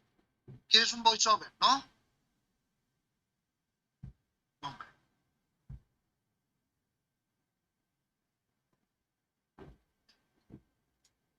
Mira, el punto es el siguiente. ¿Para qué hora lo necesitas? Yo no es que sea payaso, como dirían por ahí, pero créeme, estoy lleno de chamba, llenísimo de trabajo. Tengo por ahí una bronca de una traducción que tengo que entregar el lunes y no he podido darle mucha atención. Pretendo empezar a trabajarla pues, todo lo que me resta de la semana. Mañana tengo un evento igual que este que me va a partir el día. Entonces, ¿a qué hora lo necesitarías?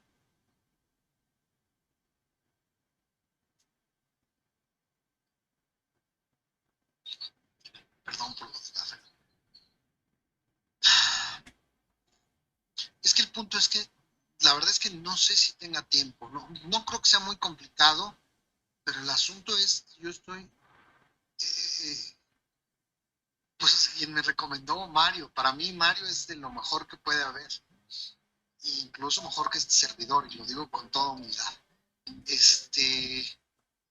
Eh, sí, mira, no es que yo no quiera, créeme, estoy. Sí, yo no suelo hacer eso. Yo te digo sí es porque te lo hago y aunque no duele. Pero, por ejemplo, si tú me hubieras dicho, ¿sabes qué? Entrégamelo mañana, pues igual y sí me daba un poco de tiempo. Pero hoy, de plano, de cualquier manera, yo quedo a tu disposición y espero poder colaborar contigo.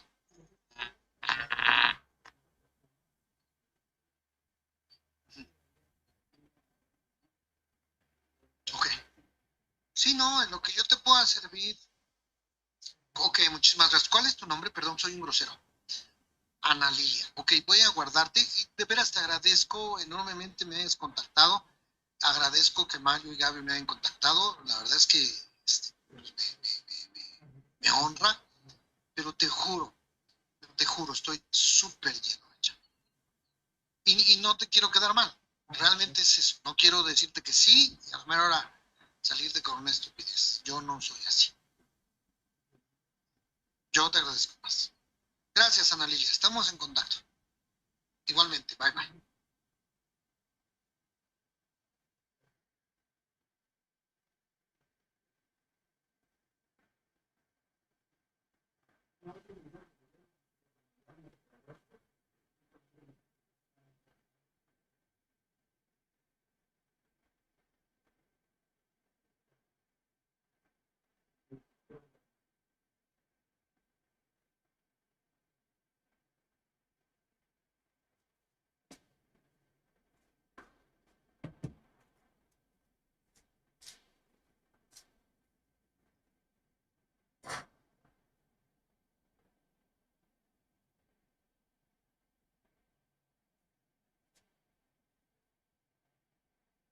Bueno, gordito.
Si no, voy a tener que salir corriendo, medio.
Bueno,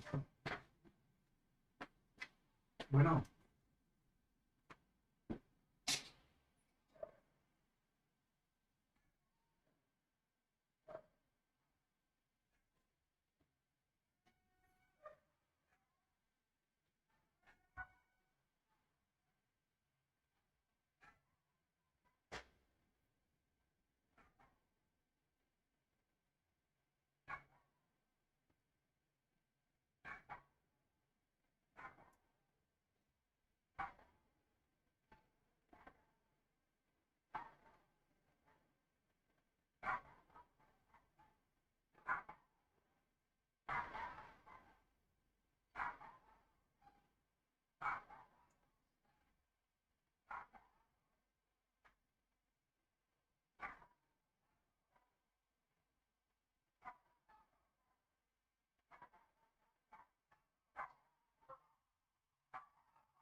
la universidad, en la Facultad de Veterinaria, en el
melhorada.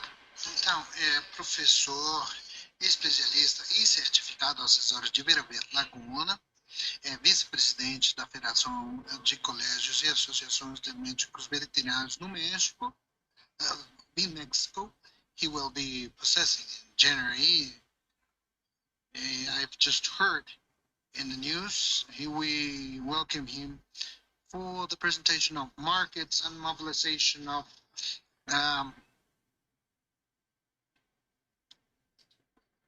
well, I thank Francisco Monroy and Dr. Peña Flores and the university for the invitation, IICA. Especially, I congratulate you for this forum. So I'm going to talk about the markets and mobilization of stock. Just to contextualize our talk, the characteristics and evaluation of risks on wet markets, it's a very complex task for the events that have to do in the matrices of evaluation. It's pretty interesting the influence that has to do the livestock mobilization and the characterization of these risks and the matrices. We analyzed the supply chains of animal protein.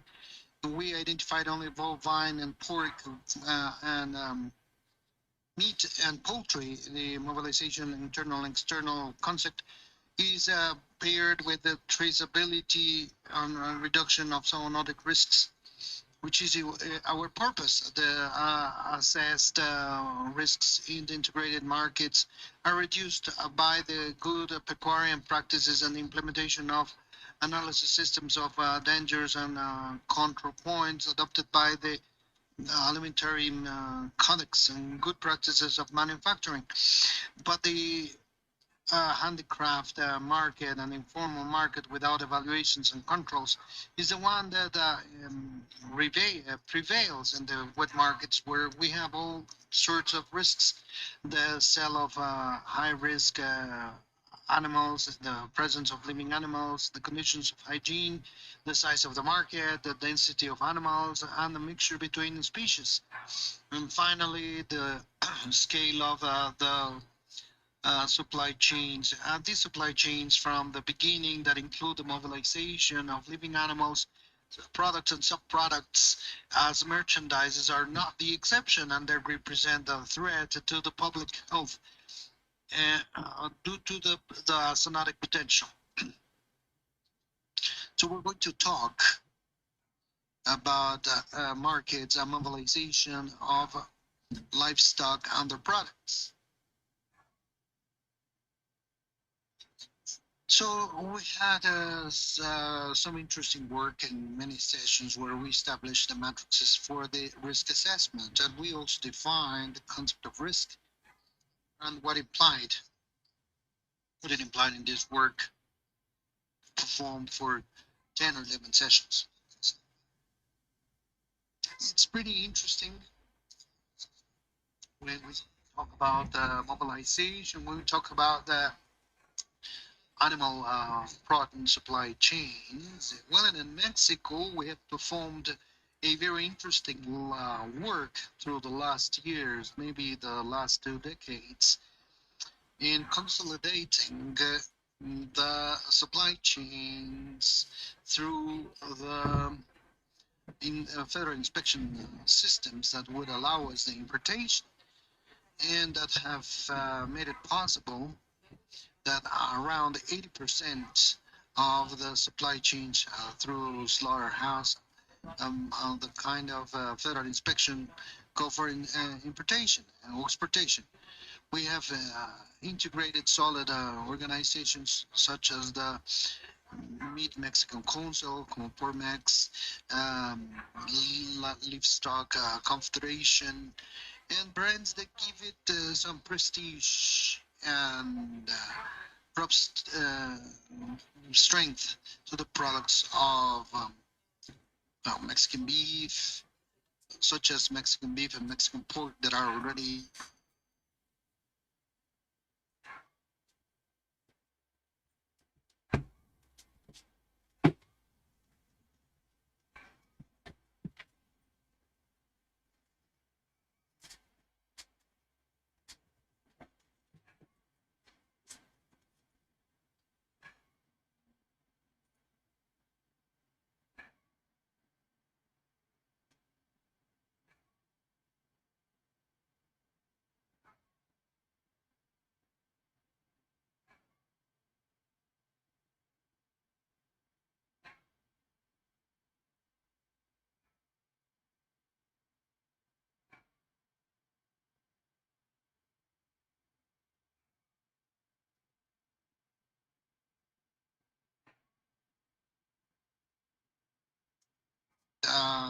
that the producer is interested in. So we have this scheme that integrated markets that may be the great companies that we all know.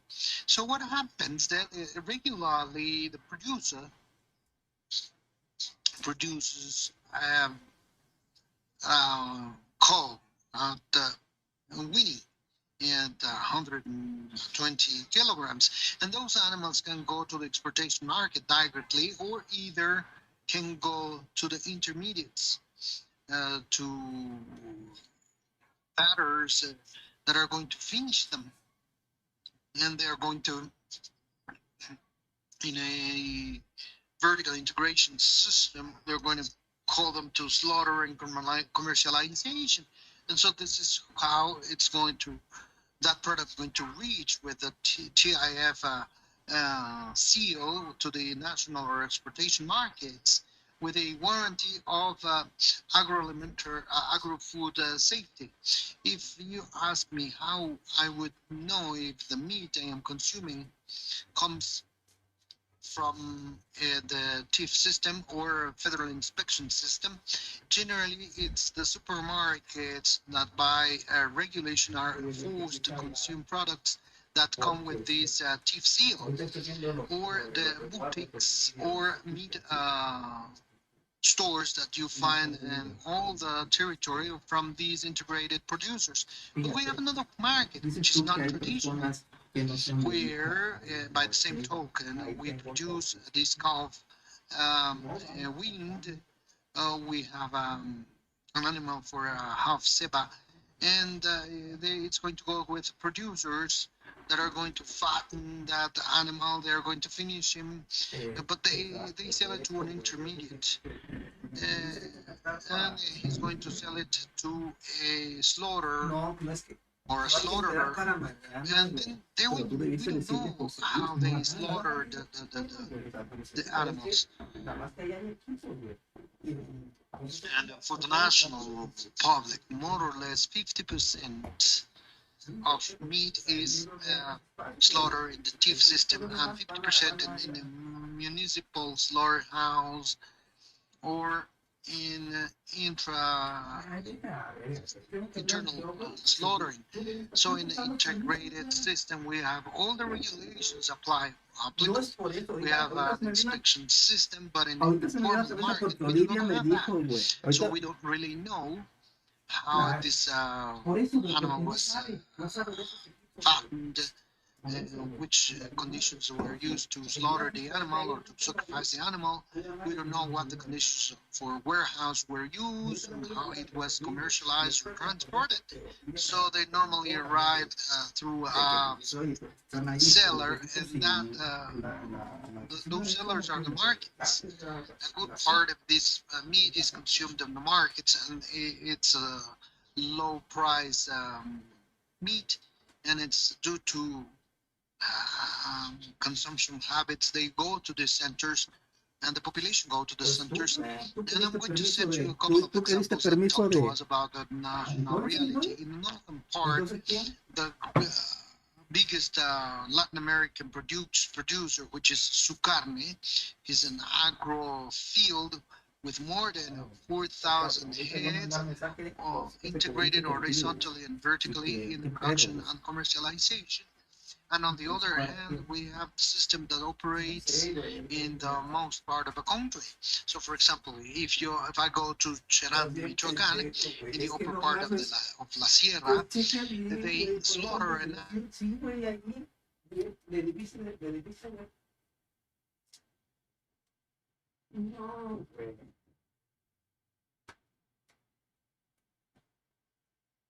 No, mira, no sé. A ver, güey, mientras no hubiera nadie, no había problema, güey, no había problema. Pero ya, claro que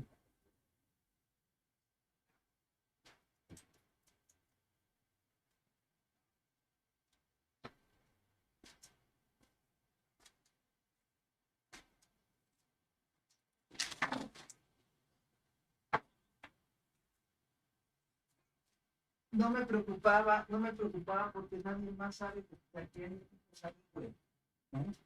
Para empezar, y luego hay cámaras, o sea, ¿quién se arriesga a ver slaughter doesn't have any cold chain, doesn't have any adequate transportation, neither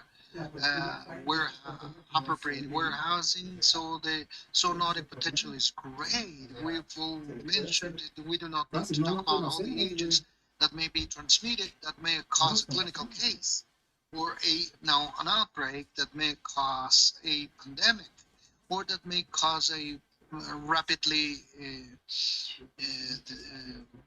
spread pandemic. So this is the kind of markets. So let's go to, we go to any neighbor in Mexico City and you find this kind of meat. And you're also going to find selling with cold chambers, you're going to find this kind of hot sale. So this is a reality. Besides that, they mingle with when animals are transported. We don't really know what they do with their guts or the intestinal content, or with sometimes we have dogs. Sometimes in the neighboring places we have some turkey and hens.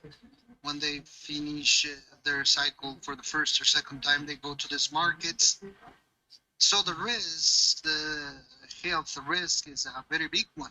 So what happens with the swine meat? So even though it's been with bad fame, I think it's one of the most bio-safe markets in the world. And Mexico is not an exception. All the integrated companies also follow a very similar scheme.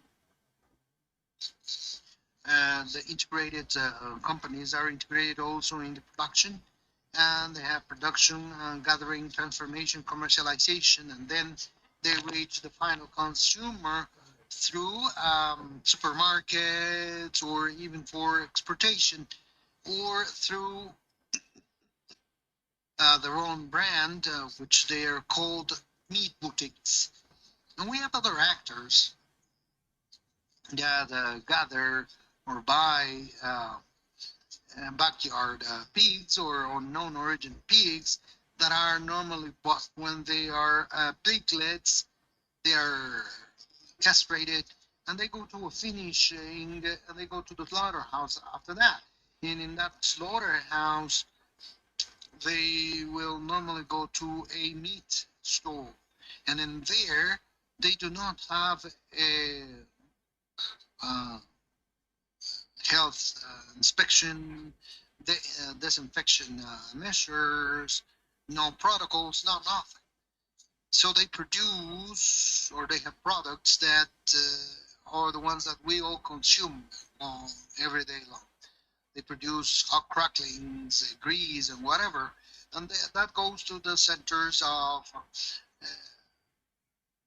to these wet markets. So the health risk, the potential one, when we consume backyard pigs, they represent a risk for human health, which is great, and we have to be aware of this.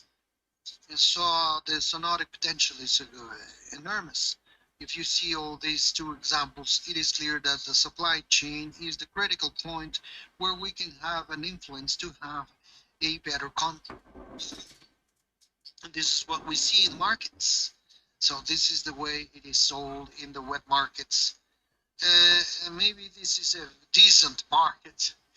There are many, as you can see, or you will see later, where animals are taking their alive, the piglets to be slaughtered and then chopped in parts.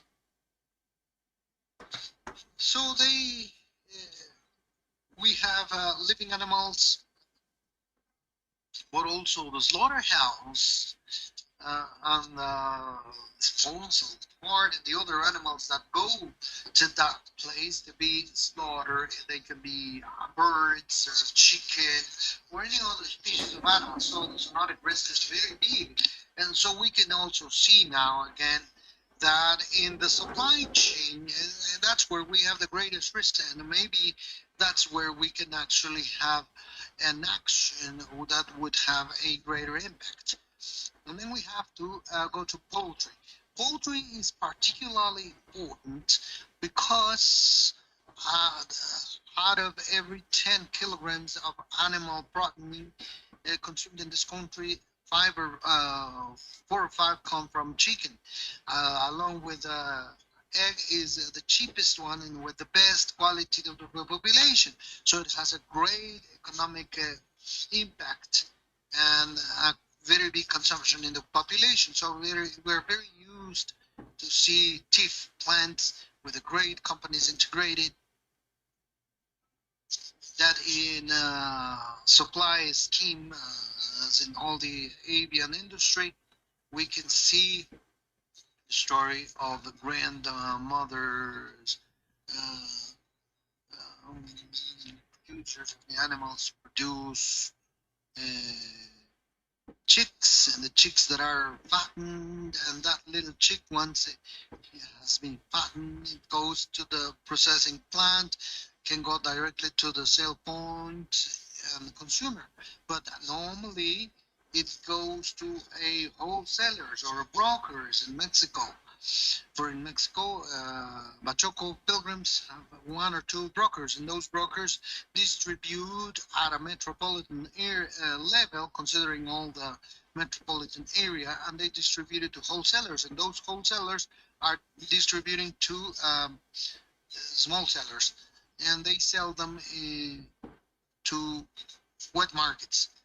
Where is the chicken and teeth slaughterhouses consumed? Well, in supermarkets. Where is this chicken that is produced? 30%, 35% goes for being roasted, and the rest is living chicken. And those living chicken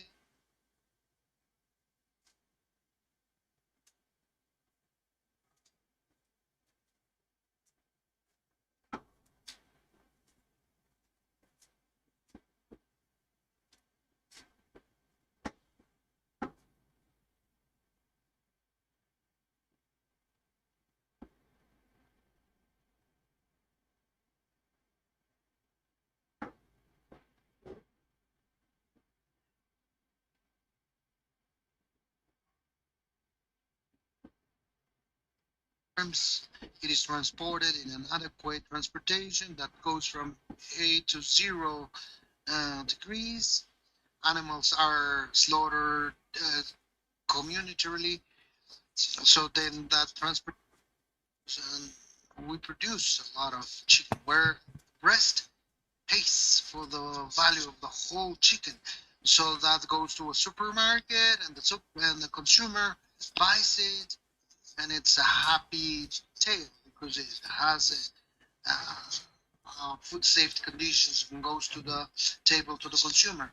It's a desirable product with a desirable supply chain. Nevertheless, these brokers have bought the chicken that does not go to that supply chain in the supermarkets or for exportation. They manage it directly from the isothermic boxes, which is trailers that are refrigerated, and they go to pickup trucks. If you see, that's a pickup truck, an open pickup truck, where you have the solar lights, where obviously this is a technical piece of data. You know the refrigerants that you use for the transportation of fruit products, and there is a norm. If you take the refrigerant, which is less 20 degrees centigrade, so in 3 minutes it heats. So this chicken that goes to 20 degrees centigrade minus 20, when they discharge the truck, it's going to be 0, and then later it's going to be at 10 degrees, and in a few hours it's going to be 15 or 20 degrees centigrade.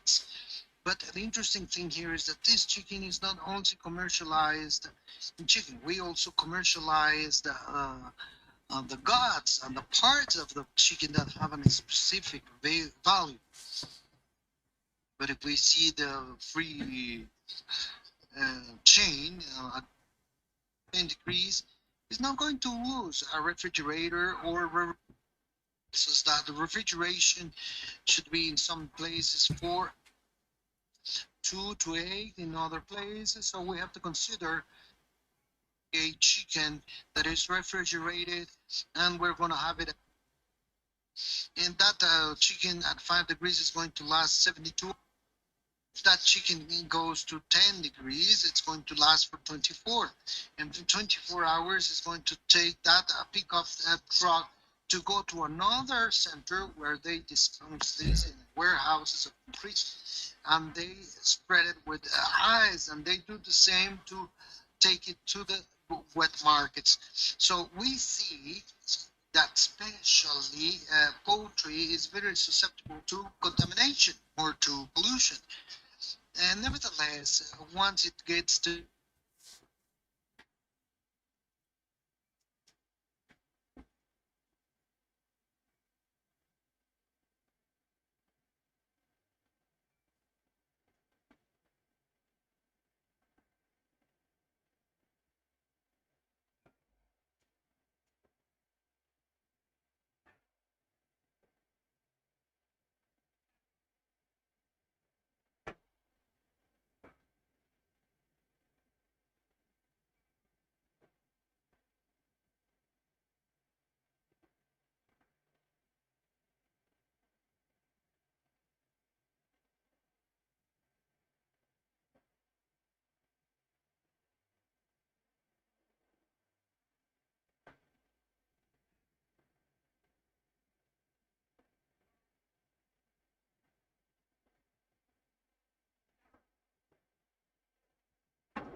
depending on the size of the market, they consume their everyday consumption, and there would be chicken in which they consume the other parts.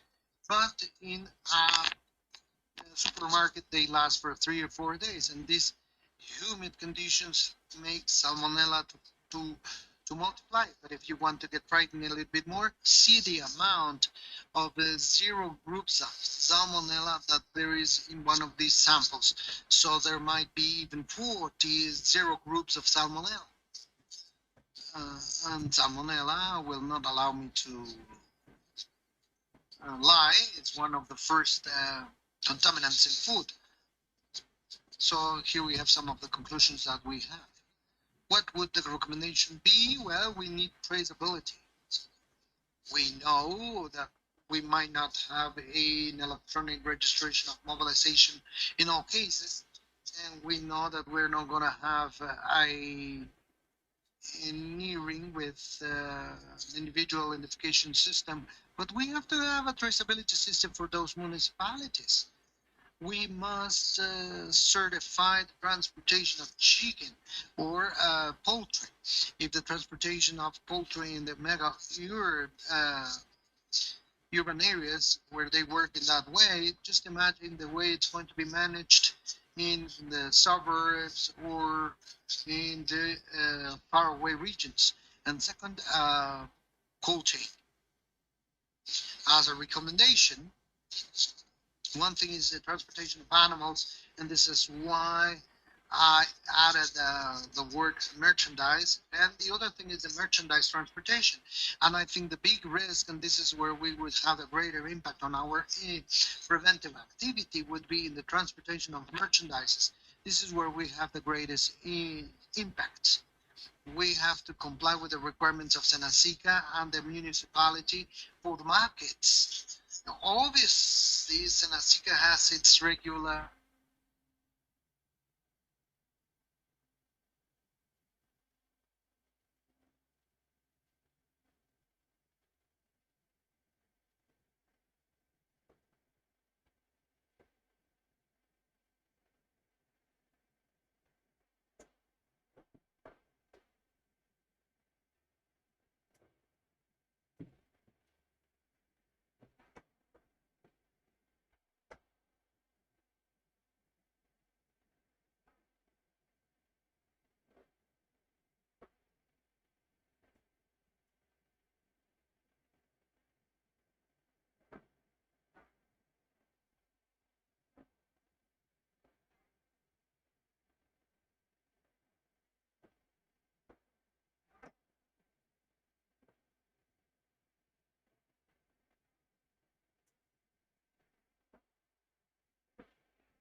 very much.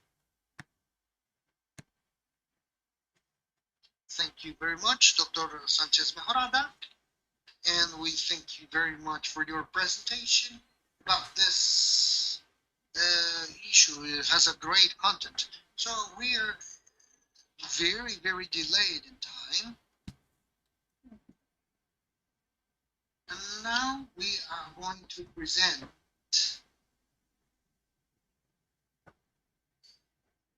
Dr. MBZ Jose de Jesus Palafonso Rivera, who is the current president of the Federation of Colleges and Associations of Veterinarians of Technicians of Mexico, and who's also the president of the Technical Council of Consultation of Animal Health.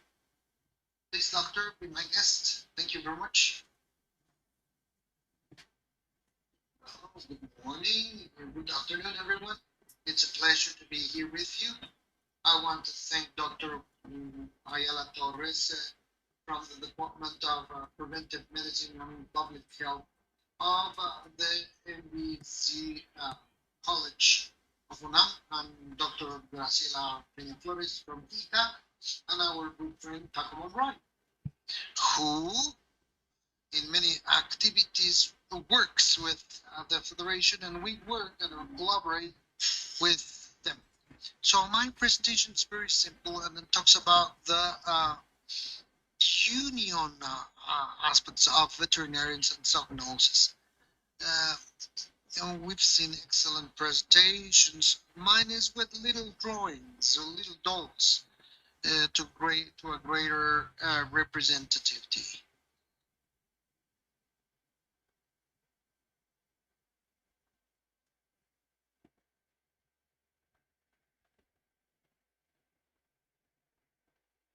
Well,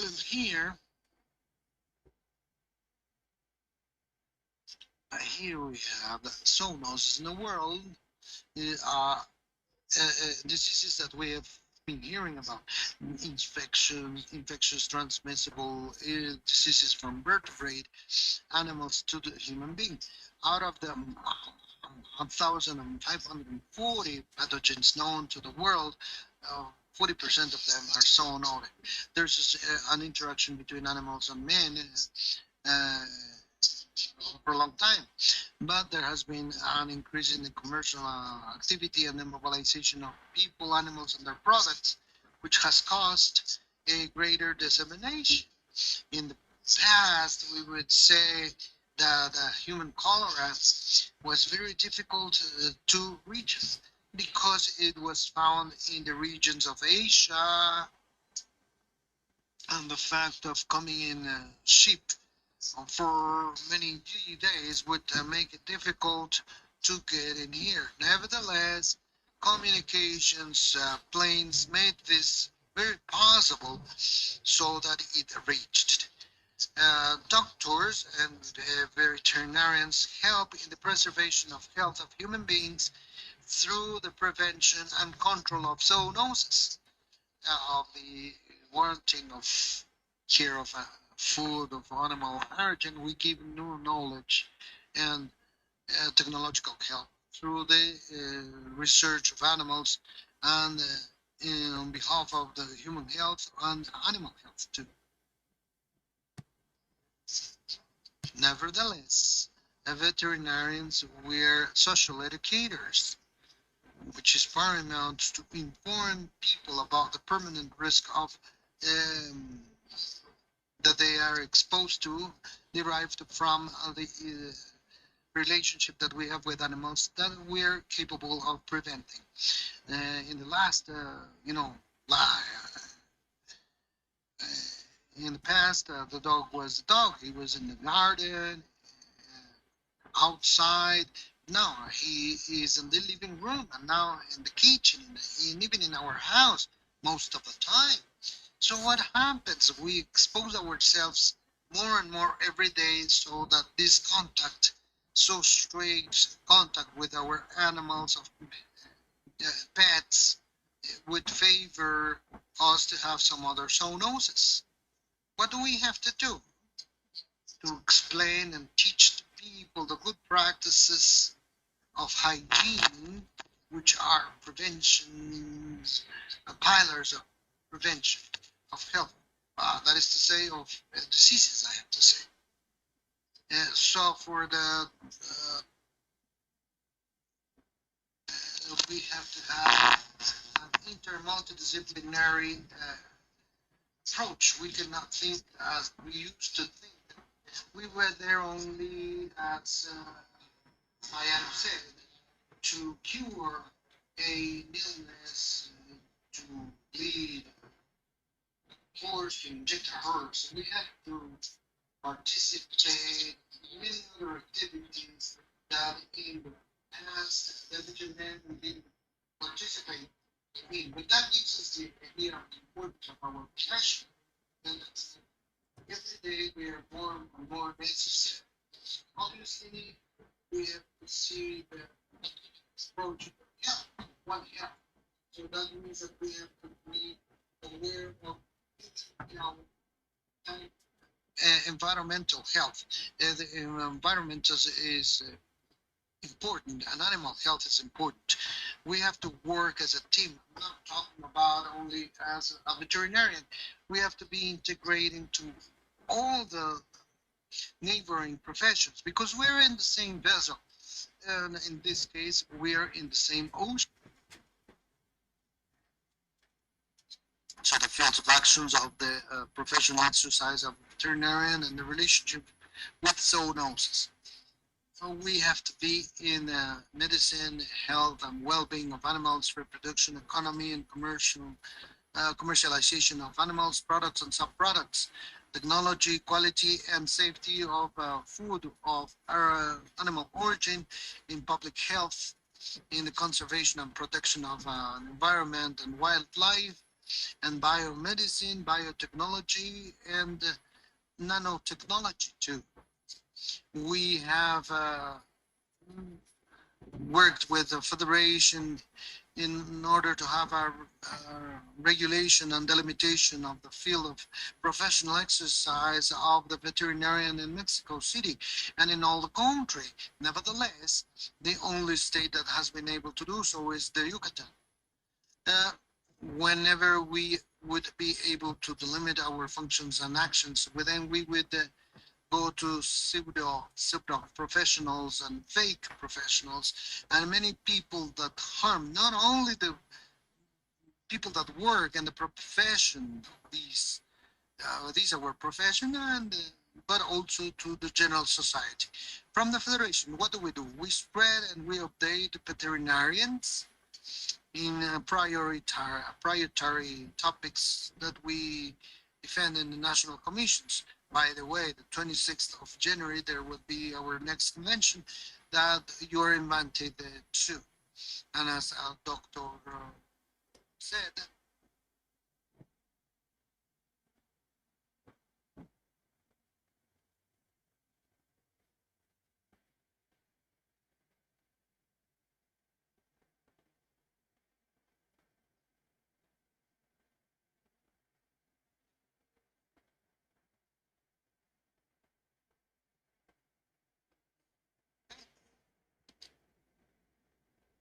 what we do is a group, a permanent update, identify priority zoonoses that we all know have to know as veterinarian to participate in the elaboration of public policies, have a report, mandatory report on diseases, timely manner, because it's not about only reporting, but doing it in a timely order. And to um, boost good practices, medical good practices. When we have animals with good quality practices, we have healthy animals. Since we have healthy animals, then we would have greater opportunities so that the products and subproducts coming from them would be healthy and safe and of quality. And repeating a little bit, we have to go to training for a permanent update.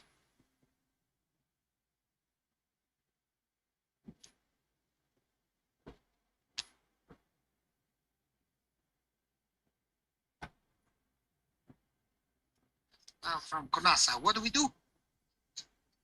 The technical consultant council of animal health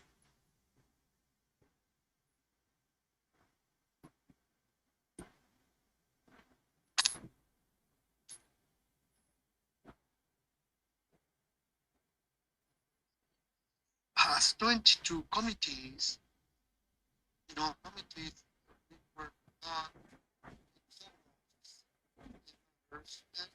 all of them are interrelated in the end with a good production, and since we have a good production and care and measures of control, once we have traceability and everything, it'll help us to control the zoonosis.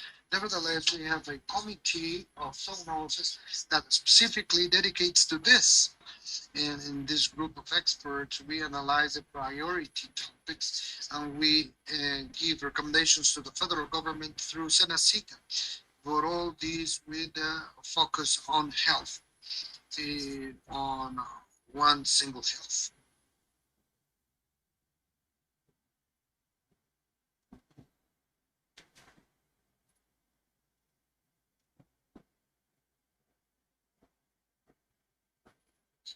We have issued some recommendations, such as establishing studies of population dynamics of vampires in arid, semi-arid, high and low cold zones. We have tried to fortify the campaign of eradication of bovine tuberculosis to help with the Haemococcius bovis for the human population, to establish a monitoring methodologies in programs of health and agriculture with a focus, a multi-sectorial focus with the adequate use of antimicrobians and the resistance to them, to have a risk atlas with future climate scenarios, and also vulnerability areas to have timely warnings about the metophagus vampire bat, Navobine, Emdra, and others exotic zoonoses. There might be a interinstitutional collaboration in studies and research of the impact caused by the climate change and the presence of zoonotic illnesses in Mexico.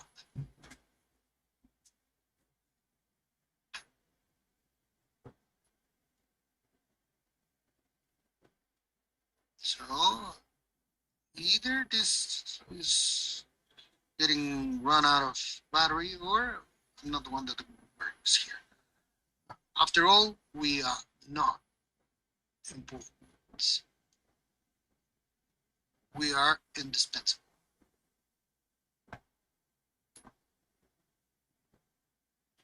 Still, there's always a but. We have to work as a team.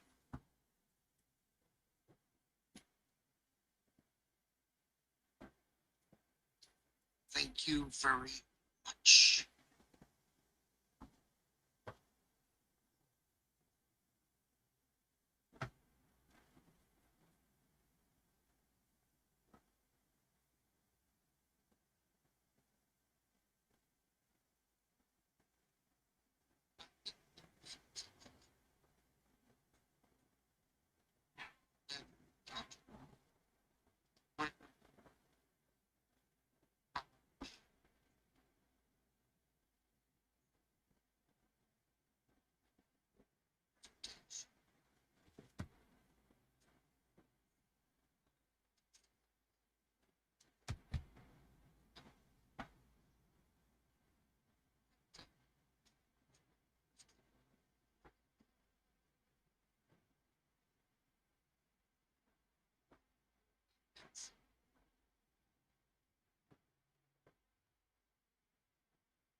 Degree in education of health, public health. She's an epidemiologist and clinical uh, researcher. She's going to talk about was the analysis of the zoonotic risks in Brazil 2021. That as well as us in our case, we were able to work with the consultant, Dr. Jose Francisco Monroy Lopez. So, Professor, if you're ready, you have the floor. Thank you very much for being here with us. The presentation will be in Portuguese, and the organization of the event was very brief. We were not able to have the Portuguese translation. We have it in Spanish, all right. So welcome, please.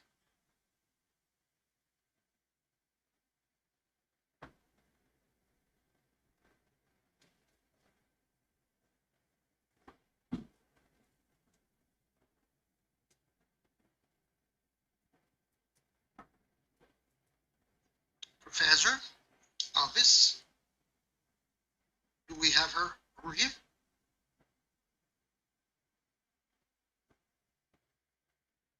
Hello, hello, Lucia, are you over there? You can, Jenny.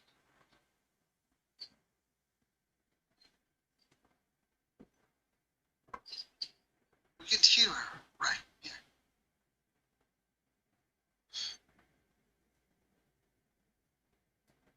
Good afternoon. Open your microphone, please. Jenny. Graciela. Can you hear me? Graciela, can you hear me? Yes, Professor.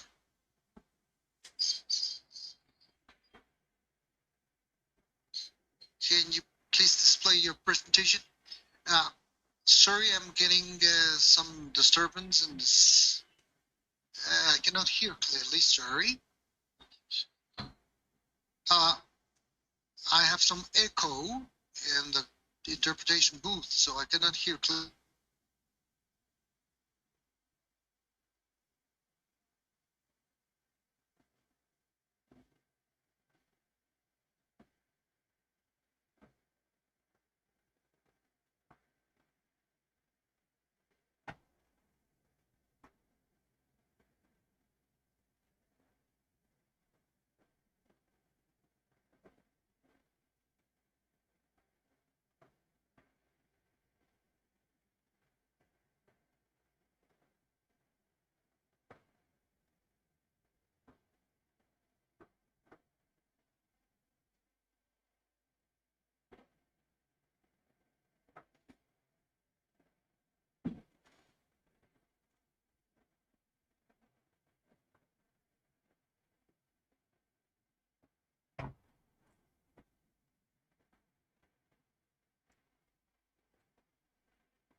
For the information about the uh, risk management. The risk management is a little bit complex, very wide, and we need as health professionals, regardless of our area, we know that whole process so that through this we will be able to work in a more integrated way. And for that, we need the analysis of the risks to know uh, what what the people know, the risk analysis in the school. When we are at school, we do not talk about the risk assessment. It's necessary that we all professionals, epidemiologists, will work or continue to work about this, because given the importance of identifying the dangers and assess those risks related to frequency and seriousness, because in that way we can give information to the population, either animal or human population. This is why it is important to work with uh, only health. When we see the complexity of the paradigm of risk, we can see that there is a great part that is needed to make part of that complex system with several areas involved, which would be the epidemiologic studies. No, that would not be an analytic study, but not only descriptive, but analytic, so that we will be able to indicate through this and measure the occurrence of diseases in that population. So this risk assessment, then we will have the consequences and the probabilities. We have to have research in a systematic way and try to look the information to identify and see the risks and identify the presence or absence of that risk, as well as the existing controls, either applicable or not, for the work together with the prevention measures and control for the eradication. But how to do this if we do not have the data? How can we measure those informations if I have no way to make that research? This is why it is important to unify ourselves, that because facing that situation, regardless of where you are, either in the industry or any other kind of non-formal commerce, we might be able to identify the percentage in terms of risk and have that assessment and define if that classification happens once a year or once or twice a year. It doesn't happen, it happens every month, every week, etc. So for that we have to have a what? Monitoring system. Then how can we do in order for the risk evaluation in wet markets in Brazil together with Mexico? First of all, we receive the determination, and from there we're going to start work.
There is no compatibility related to what we see within the market. First, within the market, there's fiscalization. Within the market,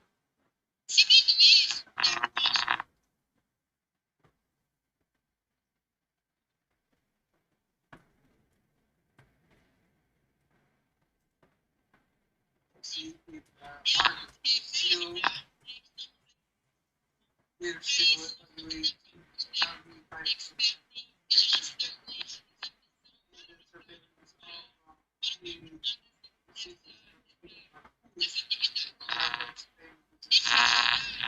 that questionnaire has some questions that are closed, open,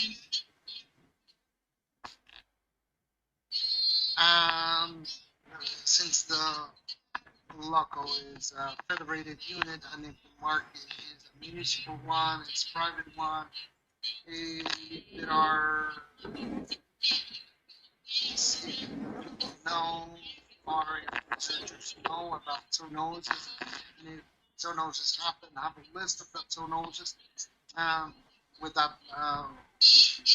municipality. And that questionnaire is 3 sheets, and it has some characteristics. If the kind of has poultry, dairy products, etc. And it wild animals, which is the last part of the questionnaire. And besides that, what did we do? We invited some states to participate, which in the beginning was due to know the knowledge that each one of us had. It was a technician from the state of Amazon, not representing the state, a municipality from the Pará,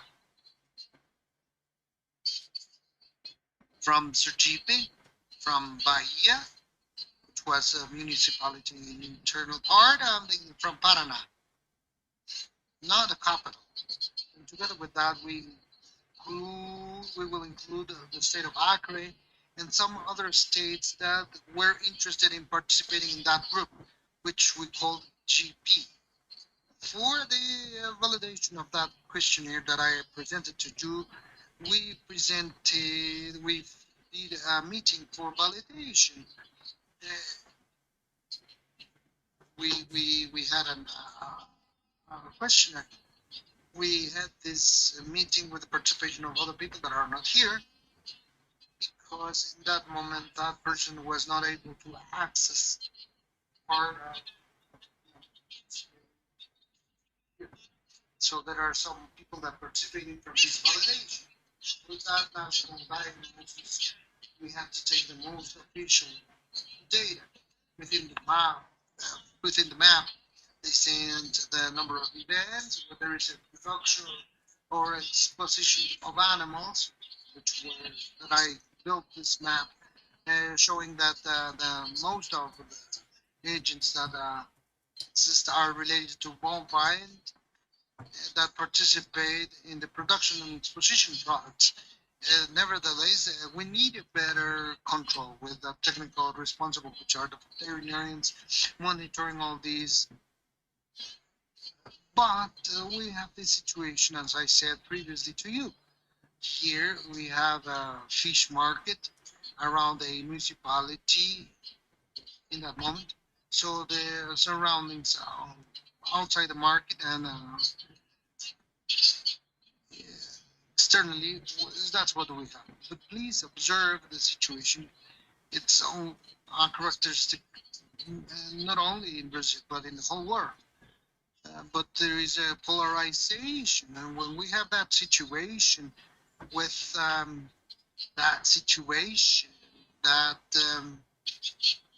it might cause a problem and preoccupation really about several diseases. We have that, which are the capitals, and there is a rigor regarding fiscalization and surveillance.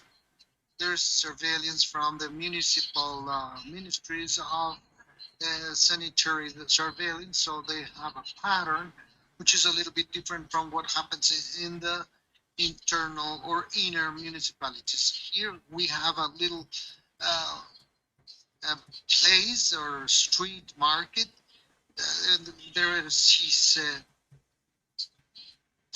people looking for this food. Even you can see in some street markets in the interior places, you can see the sale of caprine or bovine animals, and even eggs and hens. What do we need to do with this kind of work? First of all, for us, we started thinking of wet markets in the country. So the risk assessment is with this situational diagnosis. We're finishing this. What is about the good practice of wet markets? And the finishing, which is the manual, where we have the proposal to have the most basic terms, considering that those people that live and work in markets, they have a more elemental level regarding school. And the third product is related to a training in food safety. So those three are the great challenges that we had in the last 3 months in Brazil, so that we could start with this. I believe that that information that was searched and that I said that gives the beginning, and a great problem that we have in public health in the country, and that is not set by the organs, is a constructive criticism. We need to have a great vision around, better vision around the markets. Despite having legislation and all that, we have to take care for those. What do I need? According to my idea, is a greater integration between the parts, a great integration between not only in institutional realm, intra-institutional, but a multidisciplinary team, and but also with other institutions like the Ministry of Agriculture, sanitary surveillance, etc. And to favor what? The beginning, like I said, a greater effort in the implementation of that surveillance that I'm calling surveillance of wet markets related to zoonosis. So, what is really? Do we have an implementation, or anyone is working with in some way, or some other people are working another way? We're thinking in the breathing of animals in the human environment. So we need to reflect on this, and maybe we, with this proposal that I'm going to give to you, I think we can make a difference relating the wet markets and zoonosis, which is the continuity of this project in 2 or 3 months or more, 6 months, I don't know, depending on how much time you've been working with this. We have a very positive expectation with the continuity of this project, because if we had Brazil and Mexico would start working together, placing the manuals and the training, working with that, because I think that what is happening is that we're going to work in a way that would be even addressed to a greater surveillance, even in the region now. So I think this work can take a little longer.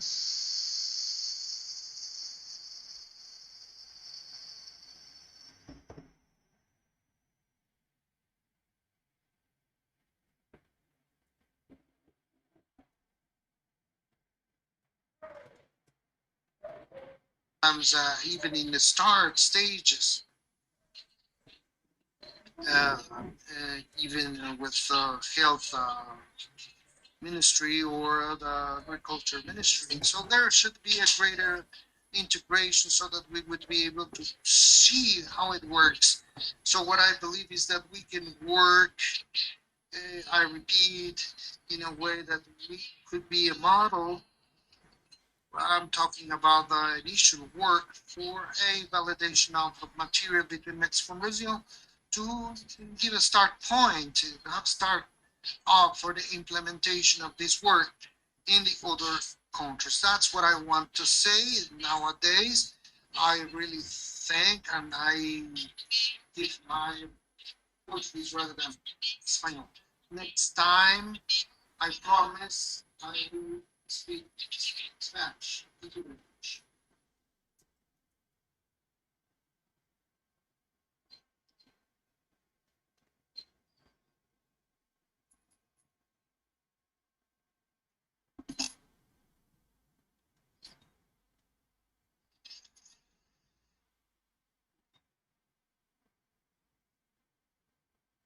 So I just want to tell you that we have next morning we didn't even have 15 people, and now we have 15, 500 reproductions in Spanish and 189 reproductions in English. So thank you to all of the speakers.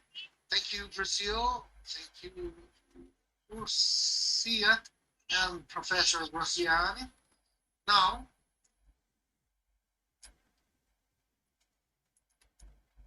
we're going to invite our dear colleague,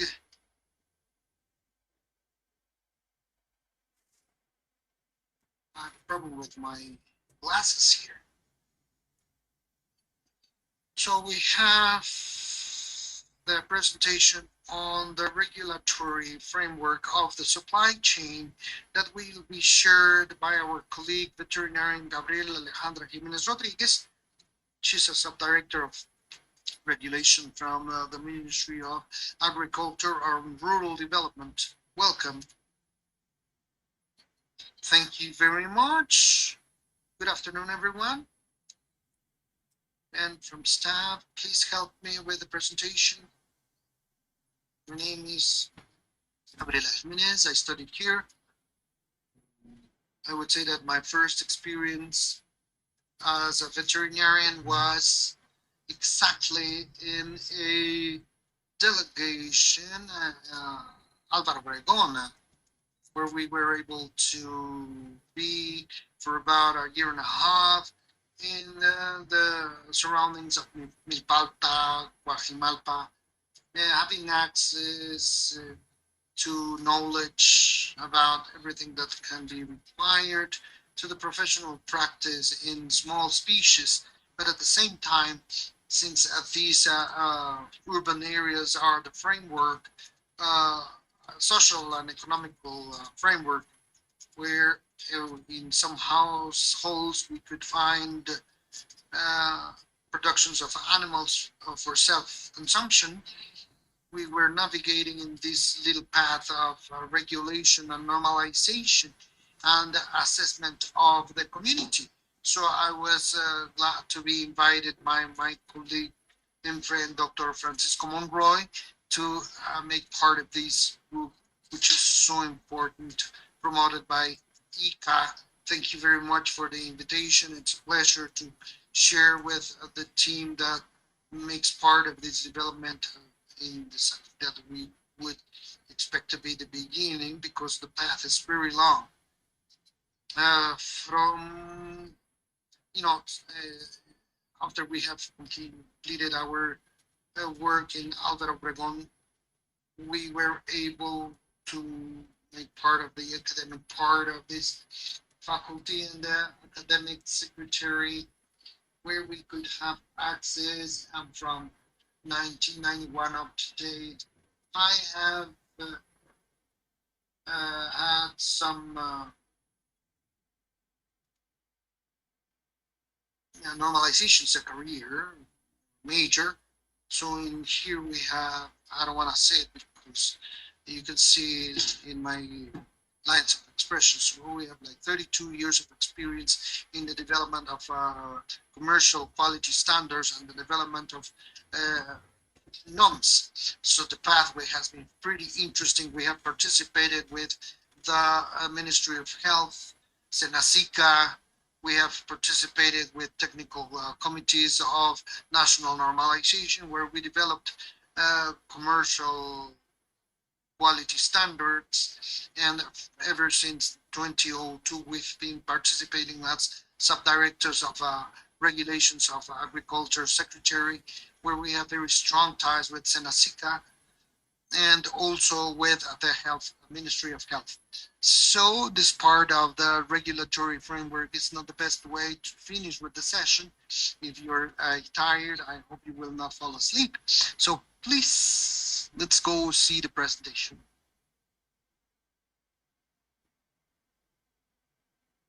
Can you please help me, staff members? You will really help me if you would be able to do so. Thank you. So this is the regulation framework. So since we have seen the previous presentations, I think that it would be redundant to talk about the serious problems that now is represented not only for Mexico but for the whole world. The existence of these markets that we call wet markets, known, not very well known for everyone, but the term is not really known. But actually, it's the market, common markets that we have in the small populations and that we have in the areas that are surrounding the capital cities, and that in the end should be aligned in the framework of regulations of every state, considering that regardless the fact that we're regulated by a political constitution of the Estados Unidos Mexicanos, every state has their own prerogatives to develop their health frameworks to strengthen in this critical moment the future of the new variants of COVID.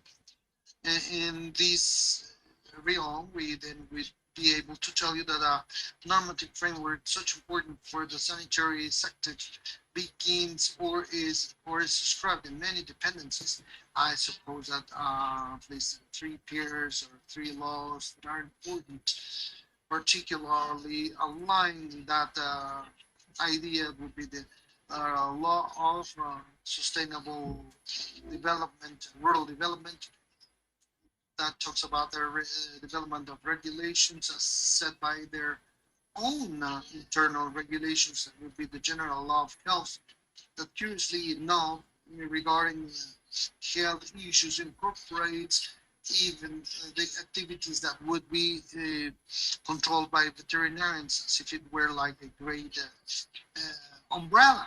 So we have the general law of animal health, and nowadays the law for quality infrastructure. So what would be then the idea of trying to pull the strings and place them in a single ideal, promoting animal and vegetal and human health in this idea of a single health. So to boost actions regarding normalization and linking the producers, small producers, big producers, with instruments that would facilitate the commercialization of their products, and thus being able to boost them in such a way that they would be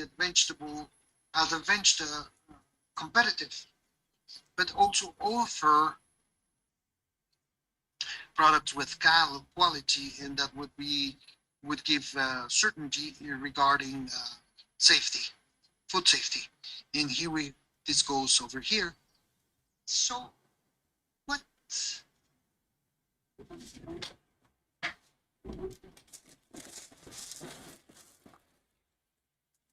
Okay.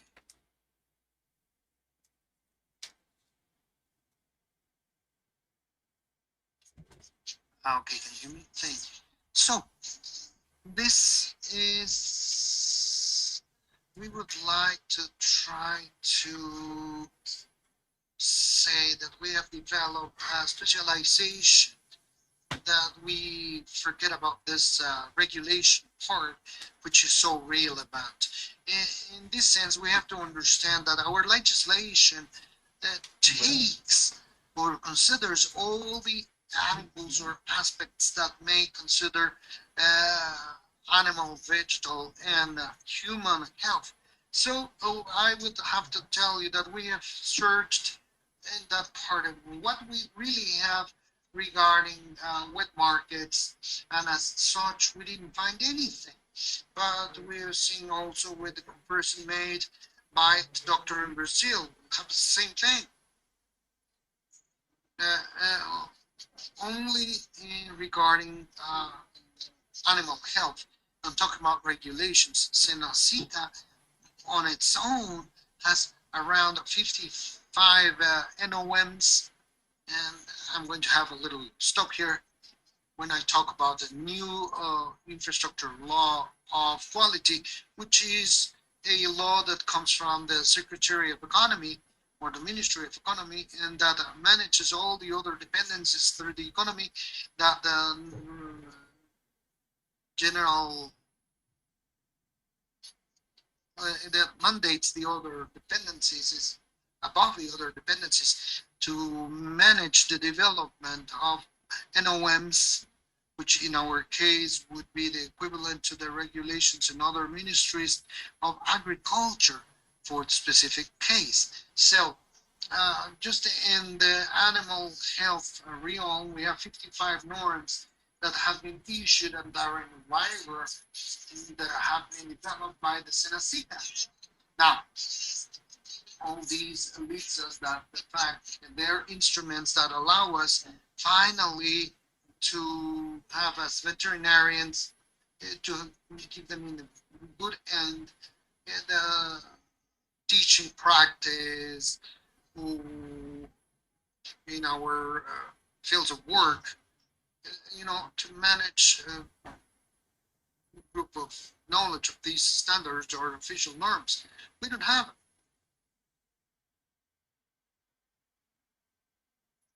it. Here we have an example where here we have in this link, it didn't give the slides didn't give us a chance to cover all the complete names of all these norms, but the link leads you directly to the 55 official Mexican norms that I was talking to you about, which are of sanitary interest. Particularly,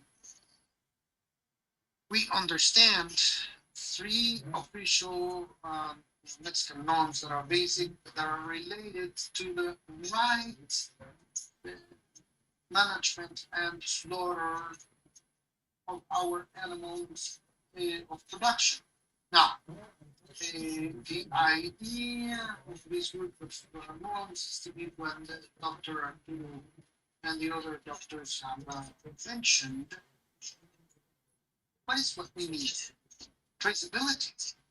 The basic point at the level, whichever we want to observe it in, is to have instruments that would give us the first basic point of a risk management system.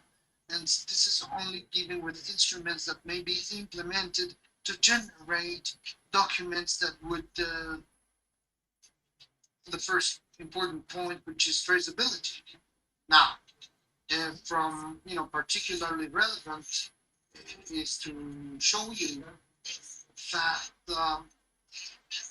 the TIF slaughterhouses is just a new system that is not, it's a newborn compared with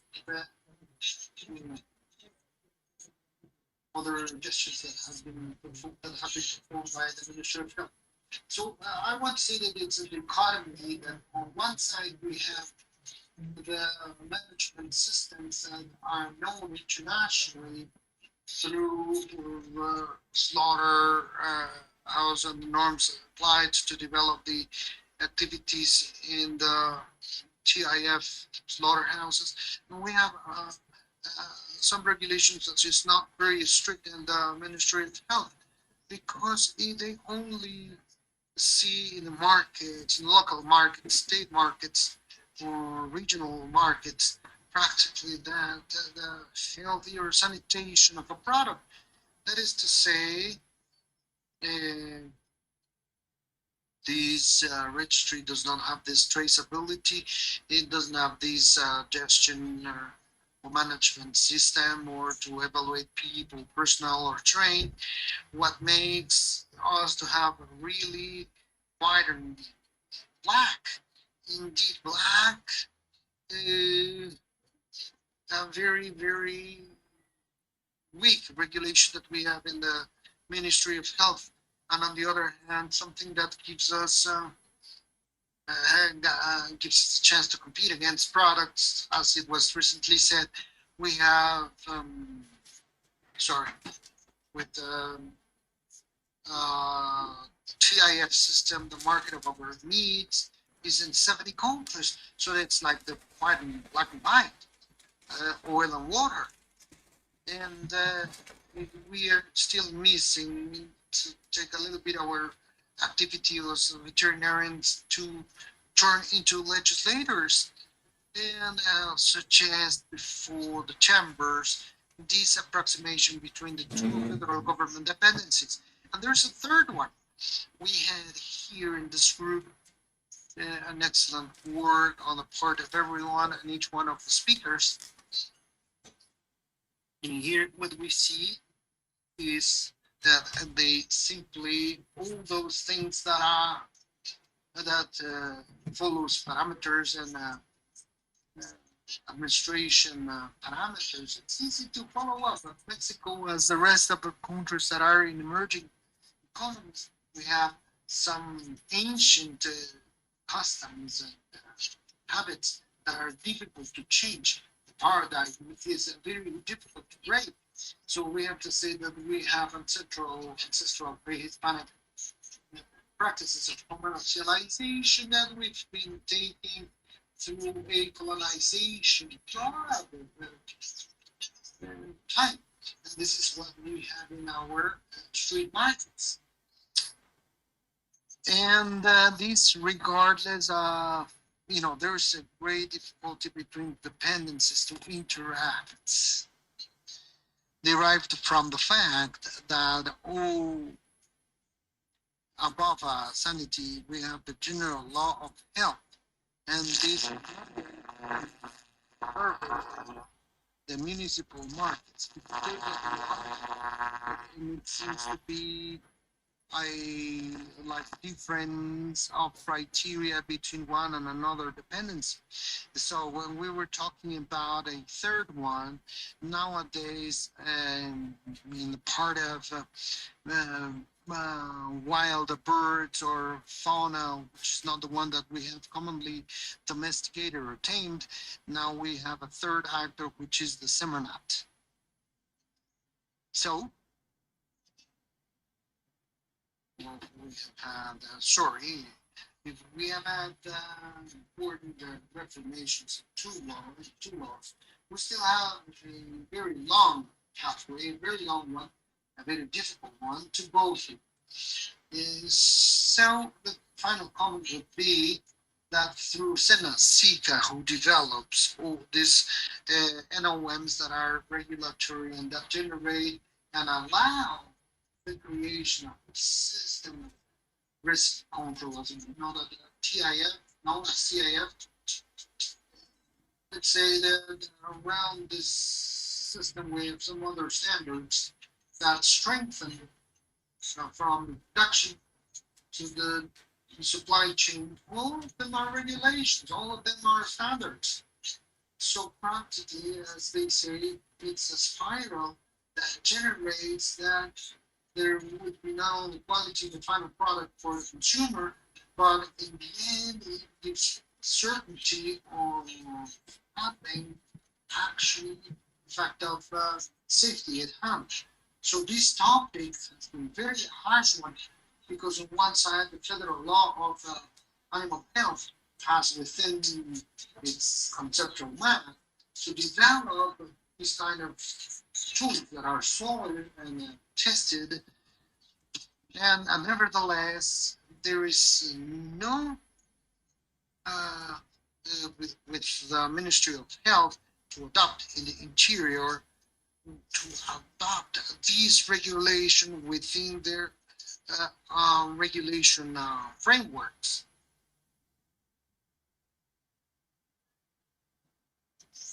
So we have to understand that that's the real cause of the problem that we have observed in our local markets. Definitely a product that is labeled and certified and goes to a leader market, such as those as the Amtada supermarkets, that ensures the supply chain. But we have seen the levels of salmonella in the supermarkets, right? So nothing warranties anything, but it allows you that traceability. And on the other hand, it gives you complete importance, to give all that responsibility to the Ministry of Health, so that they should elevate their level to this kind of risks. That's not that easy, because every slaughter has a certain cost, and so It's like that vision of trying to invite third parties involved to strengthen and boost at the chamber level how to align different instances that are involved in these activities to start to guide ourselves in the same line and strengthen a little by little. The federation has a very important activity, which is training. CONASA has very important activity to make recommendations. But those that are part of these committees, and we say, why does this go forward? What happened to my proposal? It's difficult. This compromise or this commitment is difficult. But I think the idea in the end, considering the kind of slaughterhouses that prevail in Mexico, that's the line. Federal inspection, uh, municipal slaughterhouses. That's the revision of a product and stop. So finally, the TSS, which are administered by the Ministry of Health in their affiliates in states, are practically surveilling only the health quality to deliver, differently from what you were saying. The TIF slaughterhouses have a set of schemes that evaluate perfectly from production to their final user. So this favors, the product is cheaper and safe consumption of this. So what would we do? We have a lack of what? Shall we need more regulations? Shall we need more norms? What do we really need? We need slaughterhouses. That's the reality. We need more slaughterhouses so that this will be substituting this backyard market, this Trasamento market, or this street market that we have every Sunday in this corner of our houses. So those activities that are concomitant between the Ministry of Agriculture and the Secretary of Health or Ministry of Health would be boosted in this line. To have an notation of places that are isolated, so that at least would be coming from wet markets to slaughterhouses that would comply with the minimum requirements of belonging to a slaughterhouse validated by the Ministry of Health. And that these slaughterhouses that are already in the different municipalities and states that have been already confirmed as slaughterhouses by the Secretary of Health may have access to the next step, which is actually to aspirate to turn into slaughterhouses TIFI. So we have several ways to finally, because it's not about detecting the problem. What should we do? What should we do as a group of workers? What should we do as veterinarians besides boosting the way the actual faculty does to incentivize or provoke not only the fact of working in rapid way. If students know there is a Mexican norm for egg, for the poultry, meats. So we have to be inclusive, and take education towards that field. It's not about knowing about the quality, but making that link with the regulations. So the proposal is that to boost not only in the educational spaces, but in the spaces of political weight or importance and institutional weight places. Some proposal that may reach the deputy chamber of the law, so that to impose this growth to strengthen places. So this would be some of the ideas of a direct administration or for collaboration or by concession. These three figures are allowed by legally. So being able to create a slaughterhouse with a TIF requires a good amount of money. But these three alternatives may be interesting. So finally, some may be promoted, some municipal slaughterhouses where we have this kind of training for the workers. That's what we're lacking of, even in the markets themselves. I believe we don't even know the quality of the water. This part of boosting within our markets, this part, the good manufacturing practices, and finally, a pathway to create more organizations. The actual organizations of cattle can interfere in the purchase, in the giving of the service. What about the users? Those are the ones that in the end can be the beneficiaries, because they could be entities that would be participating. And finally, proposal would be is to elevate this idea through the federation, through CONASA, and the actual stakeholders, the deputies also, to review both laws. The law of health, the general law of health, and the law of animal health. Which would the benefits be? To give, obviously, that's what we would expect, meat that would have hygiene and necessary for commercialization and avoid. Basically, this is what we want to stop: slaughtering of particular houses, generating a better income. We require greater regulations, not indeed.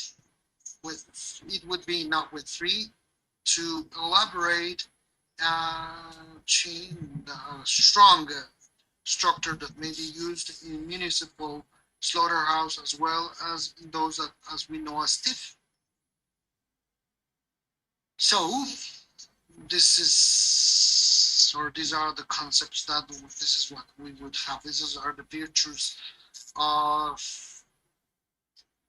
the TIF slaughterhouses. This commitment is intersecretarial. What we need is to generate these commitments, get to the chambers.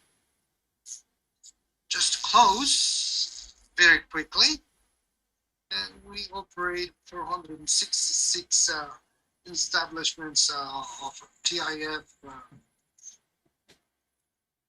which are grouped by AMITIF.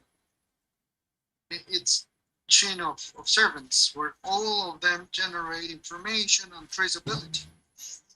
Out of these 466, 121 are slaughterhouses where the 63% of slaughter is processed, but it arrives to a very small market. That's the worrying thing. the gross part that feeds the country is generated in the municipal slaughterhouse or the backyard slaughterhouses. And this is, I believe, the trend in the whole day, and that's what generates all these topic of health or traceability. This, I think, that would be the most important thing to mention. I think the idea would be basically not only to boost educational activities, but also activities that may be generated at a level of chambers to review our legislation. Thank you.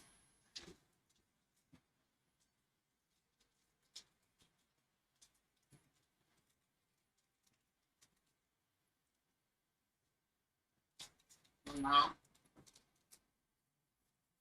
we have, and this is a very interesting topic, because which or maybe there's not. Or maybe Dr. Juan José Pérez Celis is going to give us a presentation, some diagnosis by domiciliary ducks. He's head of agricultural and also here in the faculty he's a professor of Dr. Pérez, welcome. Thank you very much.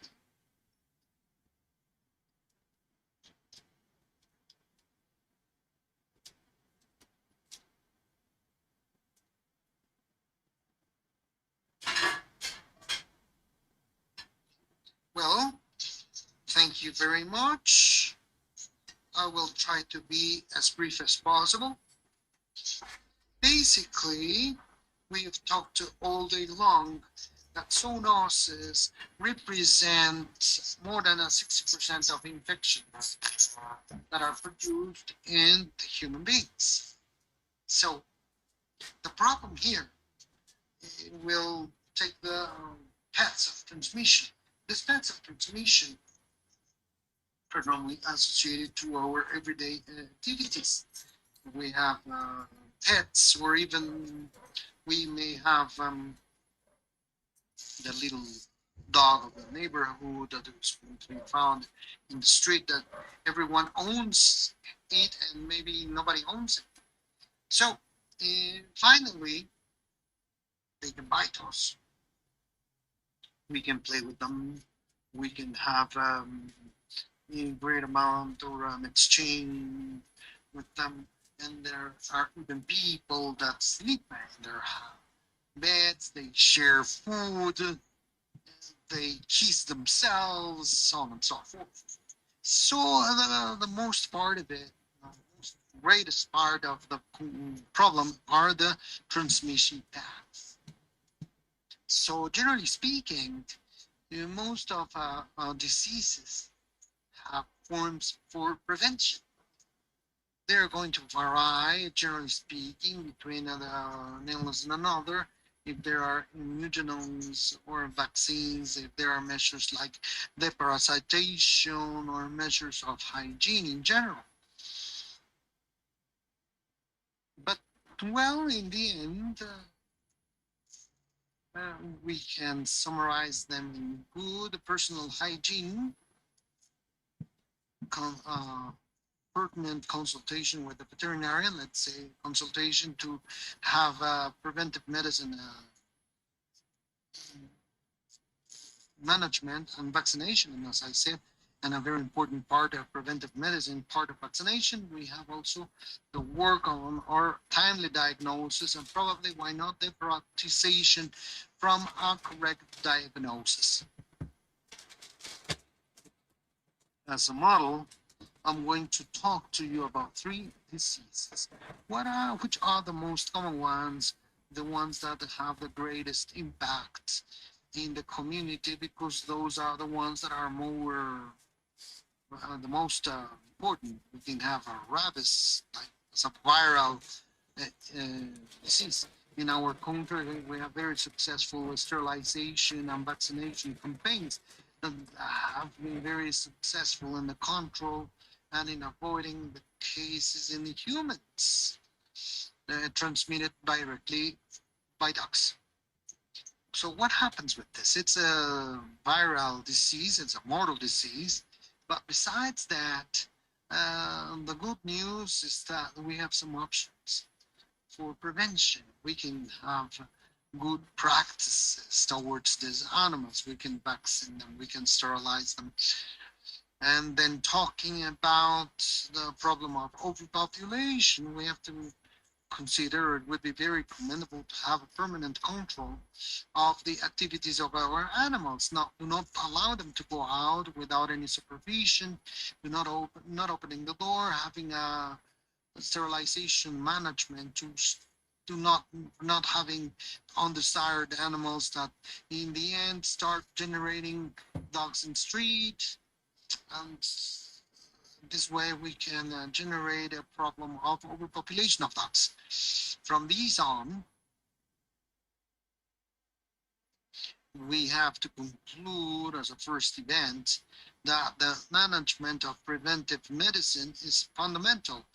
Personal hygiene as well as the supervision of these individuals is important, and it has to be permanent too. It has to be a good work of education for health that would be generated towards owners to talk about the need of activities of preventive medicine, care for animals, etc., etc. So in the end, it is a common factor, prevention factor, prevention measures. It has to be in front of any other measure to try to avoid an epidemic. So preventive medicine has a fundamental role play here. We have another disease where dogs are easily to be infected. Some animals like leptospirosis have some clinical signs, but there are some other clinical presentations where we do not have the clinical sign, and the animal is going to urinate this, and this is going to represent an important opportunity for infection. So there is a lot of consensus, there are articles, and we're investigating a lot about these topics. So in the end, what is going to be the prevention measure? We're going to go back with the care of the veterinarian on a timely way, vaccination, personal hygiene, being careful with the manipulation of stool, and the education for the health, for education for health in the end. So what happens here? There are some reports that start to cause a little bit of preoccupation because there is an increase in the incidence of leptospirosis in kids, mainly in communities or low-income communities. So clinical manifestations in human beings, if they are not a field of our competence, what we can say is that there are clinical signals that are highly unspecific. That is to say that they can be confused with any other illness. And there is the impact on the importance of this kind of diseases.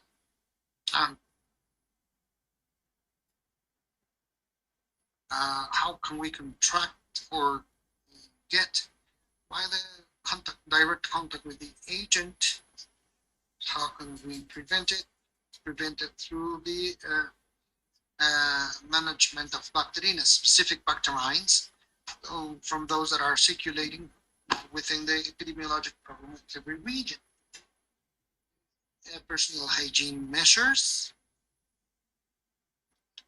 Now, an important part of this is that when we let our animals out, just imagine that we go out without any control. We leave the dog free in the park, running, playing. What did he do that time when he was not supervised, what infection he may have contracted and he may take home. And that under a controlled environment.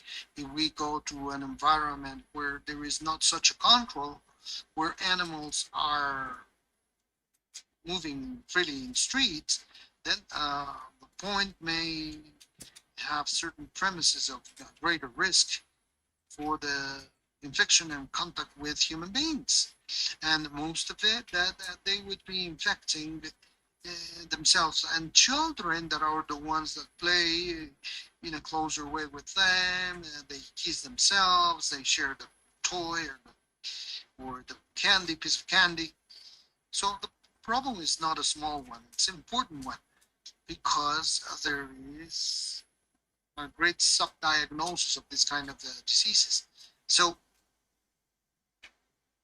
another disease, another problem that might also be pretty associated to leptospirosis, so that it may have the same etiology or the same cause. Contact, direct contact with the individuals, children, they are parasitarium common diseases, very, very common diseases. And in the end, I really like this CDC, where it says that tells us that we have several options for the transmission to be infected with sarcoidosis. Our cubs, even we could even eat animals that are infected with that are not well cooked. Where does this lead us? It takes us to remind or to remember everything that we have seen this morning. It's easy to disease transmission. I would say that it's even an innocent way we can infect ourselves because they are associated, all of them, to a great part of our activities, everyday activities. So this is here where it is completely important. And the work of a preventive medicine, education for health, to make people aware that it's necessary that if we have pets, that they should be supervised and attended by a veterinarian, to have campaigns so that we will have a preventive medicine campaigns, depreciation, vaccination, to incentivize campaigns of brushing our teeth or washing our hands, to incentivize campaigns to really take care of our pets, and also not having riskful conducts, personal hygiene for anything, and timely diagnosis of diseases. Well, I believe I have a little bit of literature that you can have look at, and I really thank you for your time, being patient enough to listen to me, and to reiterate, the management of preventive medicine is paramount for prevention. We always think that prevention is much better than a treatment. Thank you.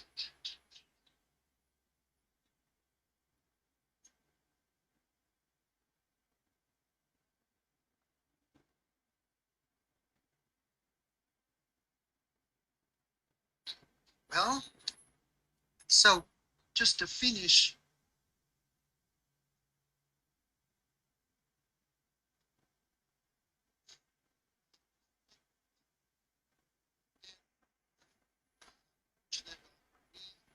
what is next?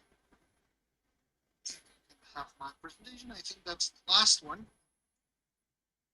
But well, I came here to this summoning by IICA some months ago about this project, and we've heard half of it. I want to say that we heard half of Brazil.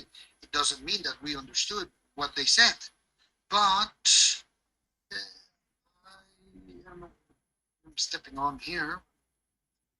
All right, I have the opportunity not just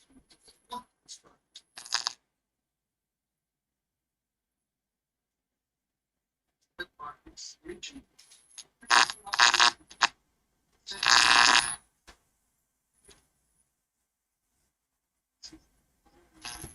Not about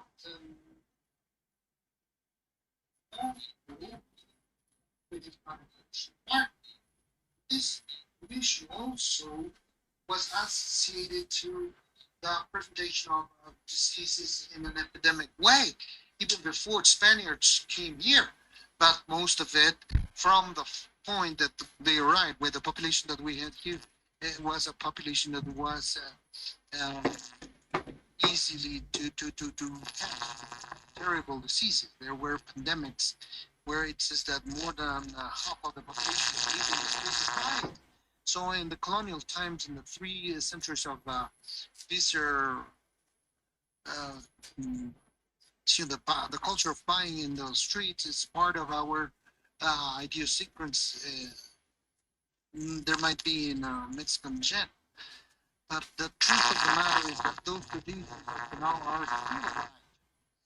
So what determines what the risks, specific risks are in the informal markets towards human health? We mentioned these 6 points that are selling off high-risk animals of disease, such as was mentioned due to the lack of knowledge of their origin, presence of living animals. Living animal has a greater risk of transmission of disease than a dead animal. A living animal has a greater risk of disease transmission than a dead one. So as course, we have processes in the species that are commercialized, the risks of transmission of diseases diminish. The size of the market, the greater the market, the greater the risk. And we heard of that. The density and the mixture between different species, particularly when they're wild species and domestic species, and the length and scale of the supply chain of animals. So how many places do they go through? Sometimes they go and come. Some of the animals not only go to the cell and go away, but some of them are transportation means, so they can carry illnesses. All of these is in our markets. In the lower part, we're talking about in Mariana or state of Mexico. So the definition of wet markets where perishable products are sold for the consumption of human beings in our surrounding, which is not a market. They have a wet name because they're normally the wet, the place is wet.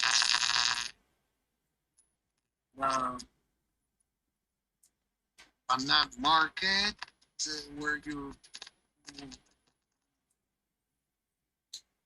with the pandemic.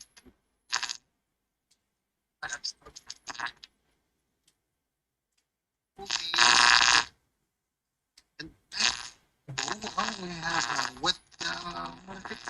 There is a very well known study that confirmed of the police. Was published in 2007, but there was only a partial analysis of the situation of slaughterhouses that was described by Dr. Gaby Jimenez, where a very important population from places that are not regulated. And within the regulated, where this study focused of Dr. Seniorini, there is a great amount of places that we do not comply with the regulated established. Just to give you an idea about the environment, the destination of wastewater in the slaughterhouse are those that have more than 169 units of slaughter, and 50% of them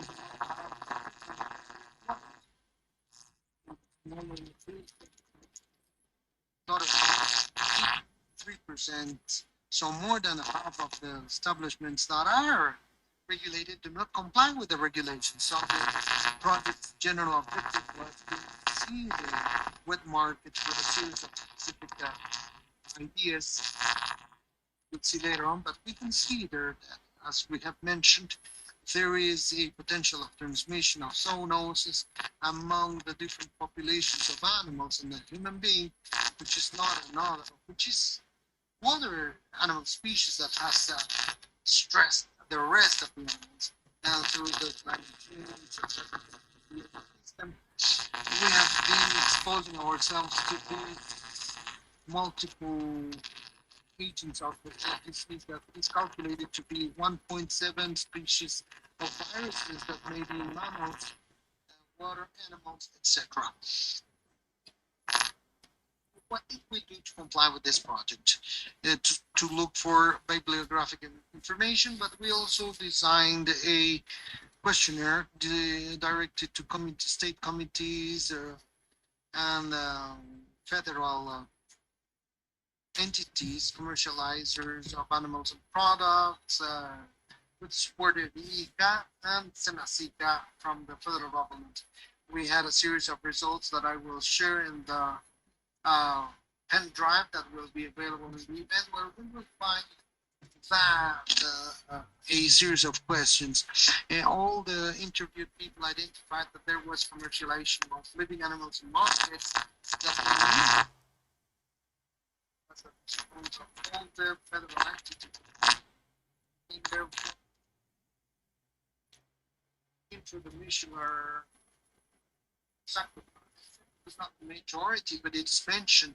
And slaughterhouses, half of them were, or a little bit more than half of them were municipal slaughterhouses, but there were some others that were not registered, a very small percentage of it, and others.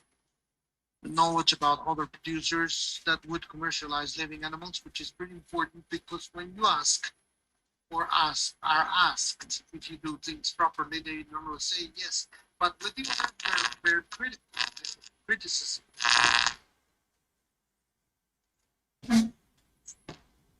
Not regular living animals. So most of them means entities where they say that there are marketed living animals from California, Villa, Sonora, mean that they don't exist, but that they do not. They were not mentioned by the people who were questioned. Alejandro Menas making this word. So you see where they are located practically in all their country. Those are the municipalities or places that were mentioned by entity where there were wet or traditional markets or living the animal markets. Here in red, we see entities where, besides having living animal markets, they would commercialize different animal species. And there was one of these factors, consumption of the animals in the market, sell of wild animals, domestic animals, and sale persons of women or children, products of animal origin. And in 4 of these entities, we have these contributed to it's not only these 4 places, but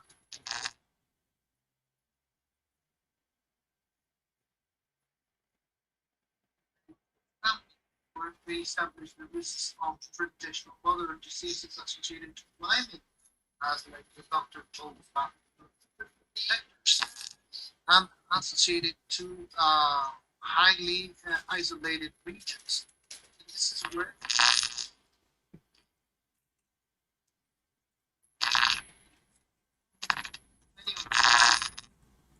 many of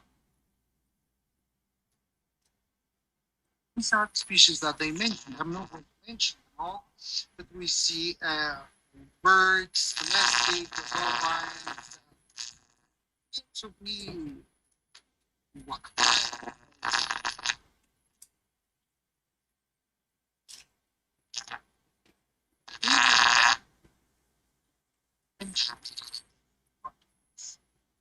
There's a series of factors that are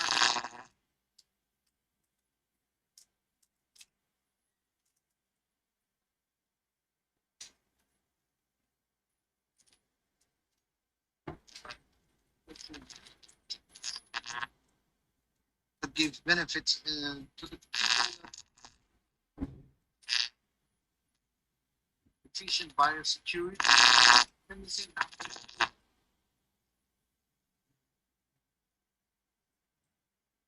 Considering this, all the markets of living animals represent the same level of risk. That was the question that we had, because IICA wanted a regulatory proposal. So we analyzed all these factors of animals, of species commercialized, of origin of precedence, environmental factors such as conditions of the market, and some other endemic. In all the cases, the idea was to categorize the risks from there and evaluate the pandemic potential.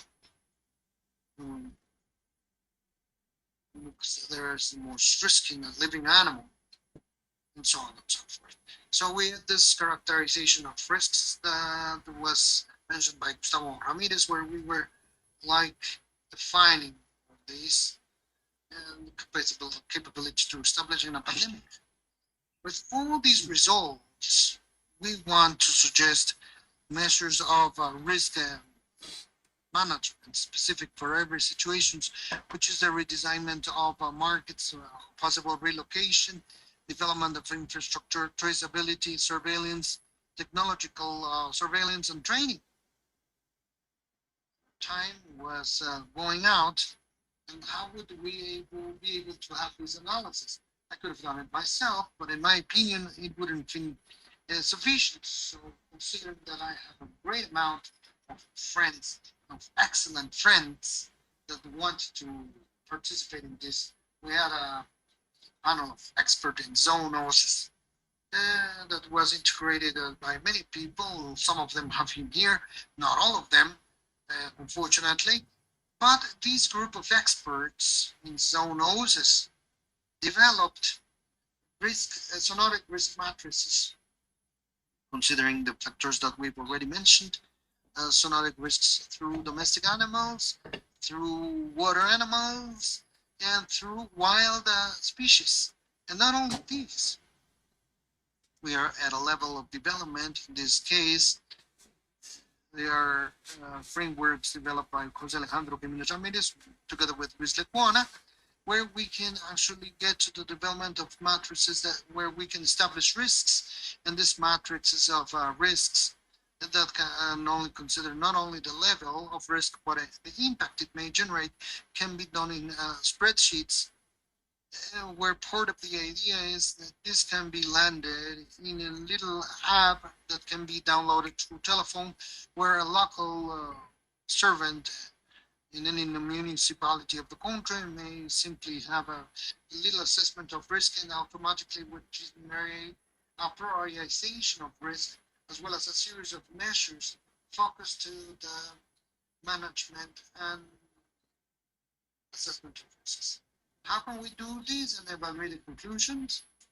Well, what the experts recommend is to do it at a municipality level and to establish a regulatory framework, general, particularly depending on the climatic conditions, and with two through these things. On the model that we're going to work is the second part for next year is with Milpalta, where we have this astral conjunctions, Morena, warm, Milpalta. The major in Milpalta is my colleague. They gave him a sanitary. He told me, "Can you help me? We can do a series of things. You're going to help me because we're going to validate this in your municipality." So he talked to the major. He was invited, but they were not able to come. But the idea is to apply this in Milpalta, and we're also in contact with the preventive medicine department with other series of projects, shelter for dogs, and actions of prevention and control of rabies on of dog population. Conclusions. Well, we need the analysis of different kinds of markets and associated risks, but on the part of local servants, we have to evaluate to adjust the risk to mitigate the high risks of every market on the long run, more than propose radical but efficient changes in some places after the problem in Wuhan. They closed some animal markets, and that was terrible because people did not have um, things to eat. Uh,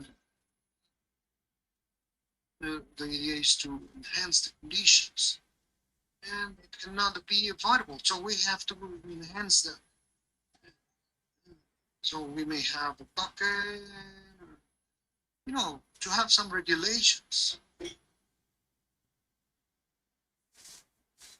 And well, the markets on their own are not responsible about global pandemics. So worldwide commerce of water, domestic and wild animals, so that the responsibles of the decision makers will protect human health and biodiversity in a better way. Talking about decision makers, people from TASA entered into contact with us. They want to work together with us, that is to say OPS and the government of the Mexico City, because they want our support to know what to do with the Mercado de Sonora, to develop and prevent risks in living animals, and to have an application of a local servants to have measures of mitigations. To all the members of the panel of experts in zoonosis, thank you for your support, IICA, and faculty. Thank you very much for all this, for all the support. Thank you all for your presence. And this is not over. It's just the end of the first part. Thank you very much.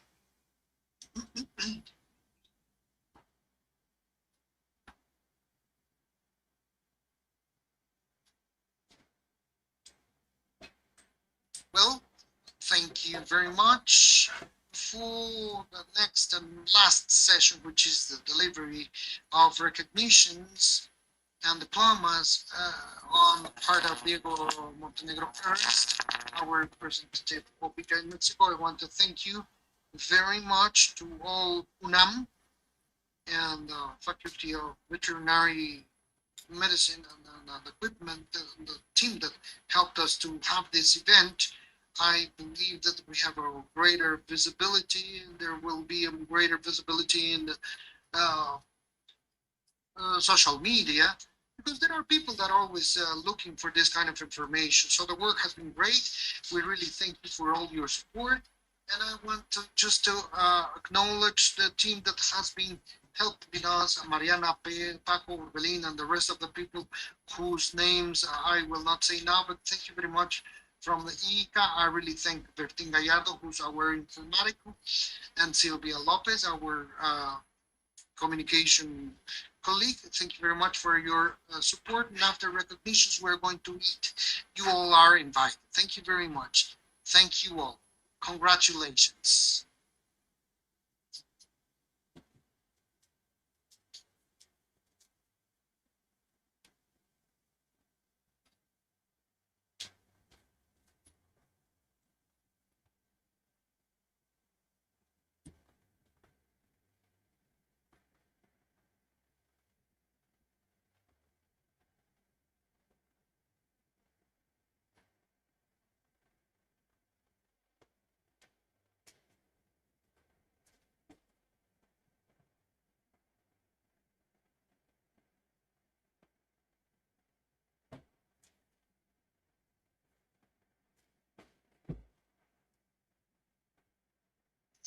Thank you very much once again to all of you for your presence here, and all of those that are here live in our auditorium. Pablo, the doctor has invited us to meet, so I'm going to do this as fast as possible so that we can go. And you're also invited, all of those that are online. I don't know what we're going to do, but just a little summary. As you know, and as we had in our program, 15 talks that were responsible according to the presentation of each and everyone. One of the main points of view on the problems that we were dealing with zoonosis and sanitary markets. So this is something that, as you will say,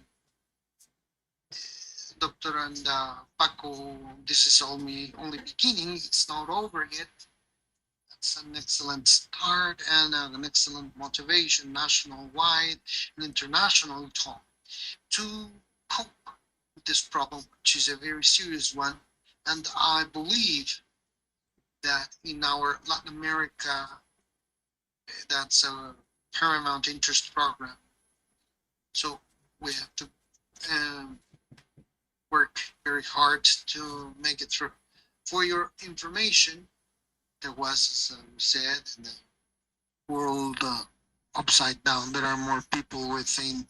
We have 20 people. Now I see a little bit more. 10 talks live in 5 through Zoom. The sign-up sent by IICA, who has broadcasted this in the YouTube channel.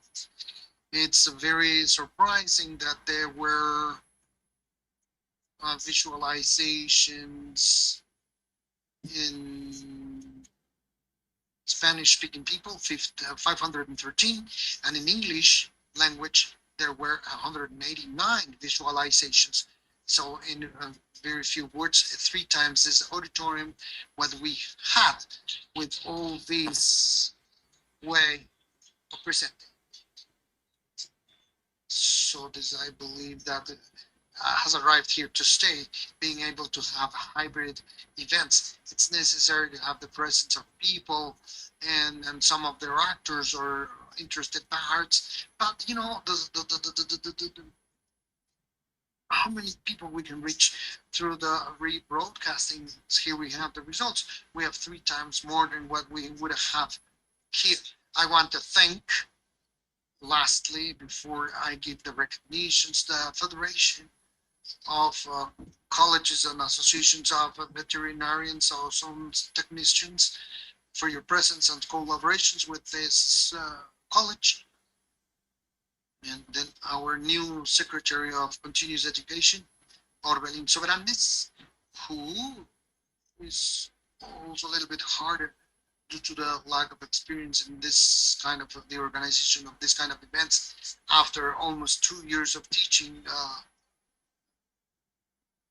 It's like 18 months giving this kind of work. I think it was pretty good. Thank you very much for the secretary and the IICA.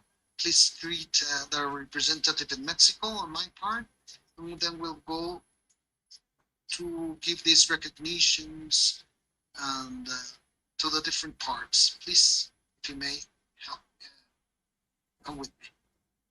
We'll leave it at the end. Veronica Gutierrez Cedillo, and she's in Sonora. Gustavo Ramirez Paredes, he's in the Yucatan. Just to see how we travel all over the place. Gustavo Serrano Casillas,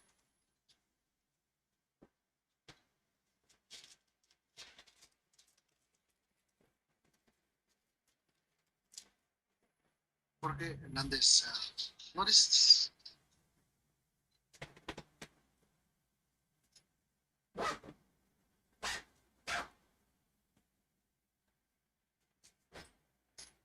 Luis Lecona is not in here. I guess Victor Manuel Camposano.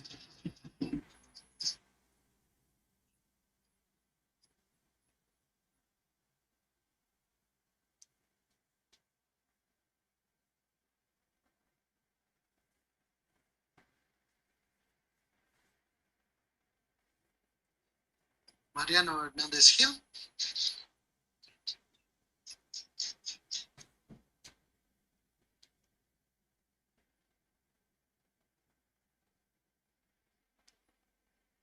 Ah, it's his birthday. Let's sing happy birthday to Arturo Carlos Sánchez Mejorada.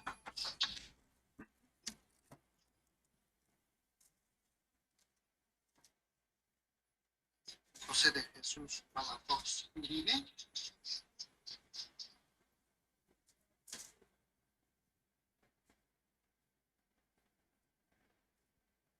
Jean Sousa.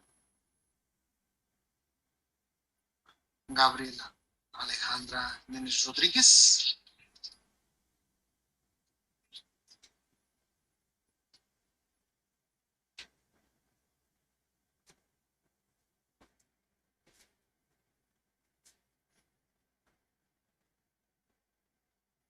José Juan Pérez Rivero.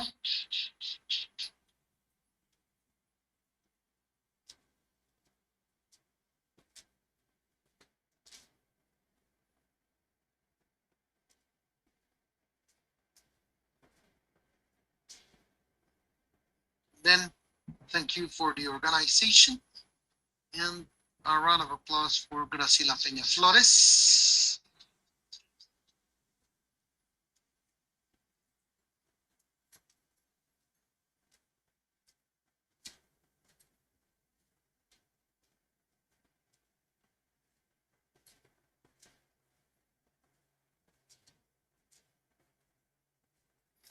So she takes 2 diplomas, Jose Jorge Francisco Roy.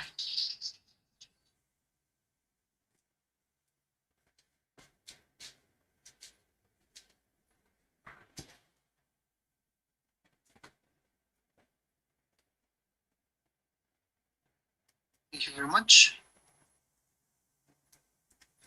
So, following with the tradition, we will close. Even though we have not finished with the work, we are still going to be working on this. But being 3 o'clock with 12 minutes of the December the 8th, 2021, we declare us finished with the work of the seminar of the defense against the future outbreaks in the Americas, and in order to reduce zoonotic risks in wet markets. Thank you very much to the people in here and online. Thank you.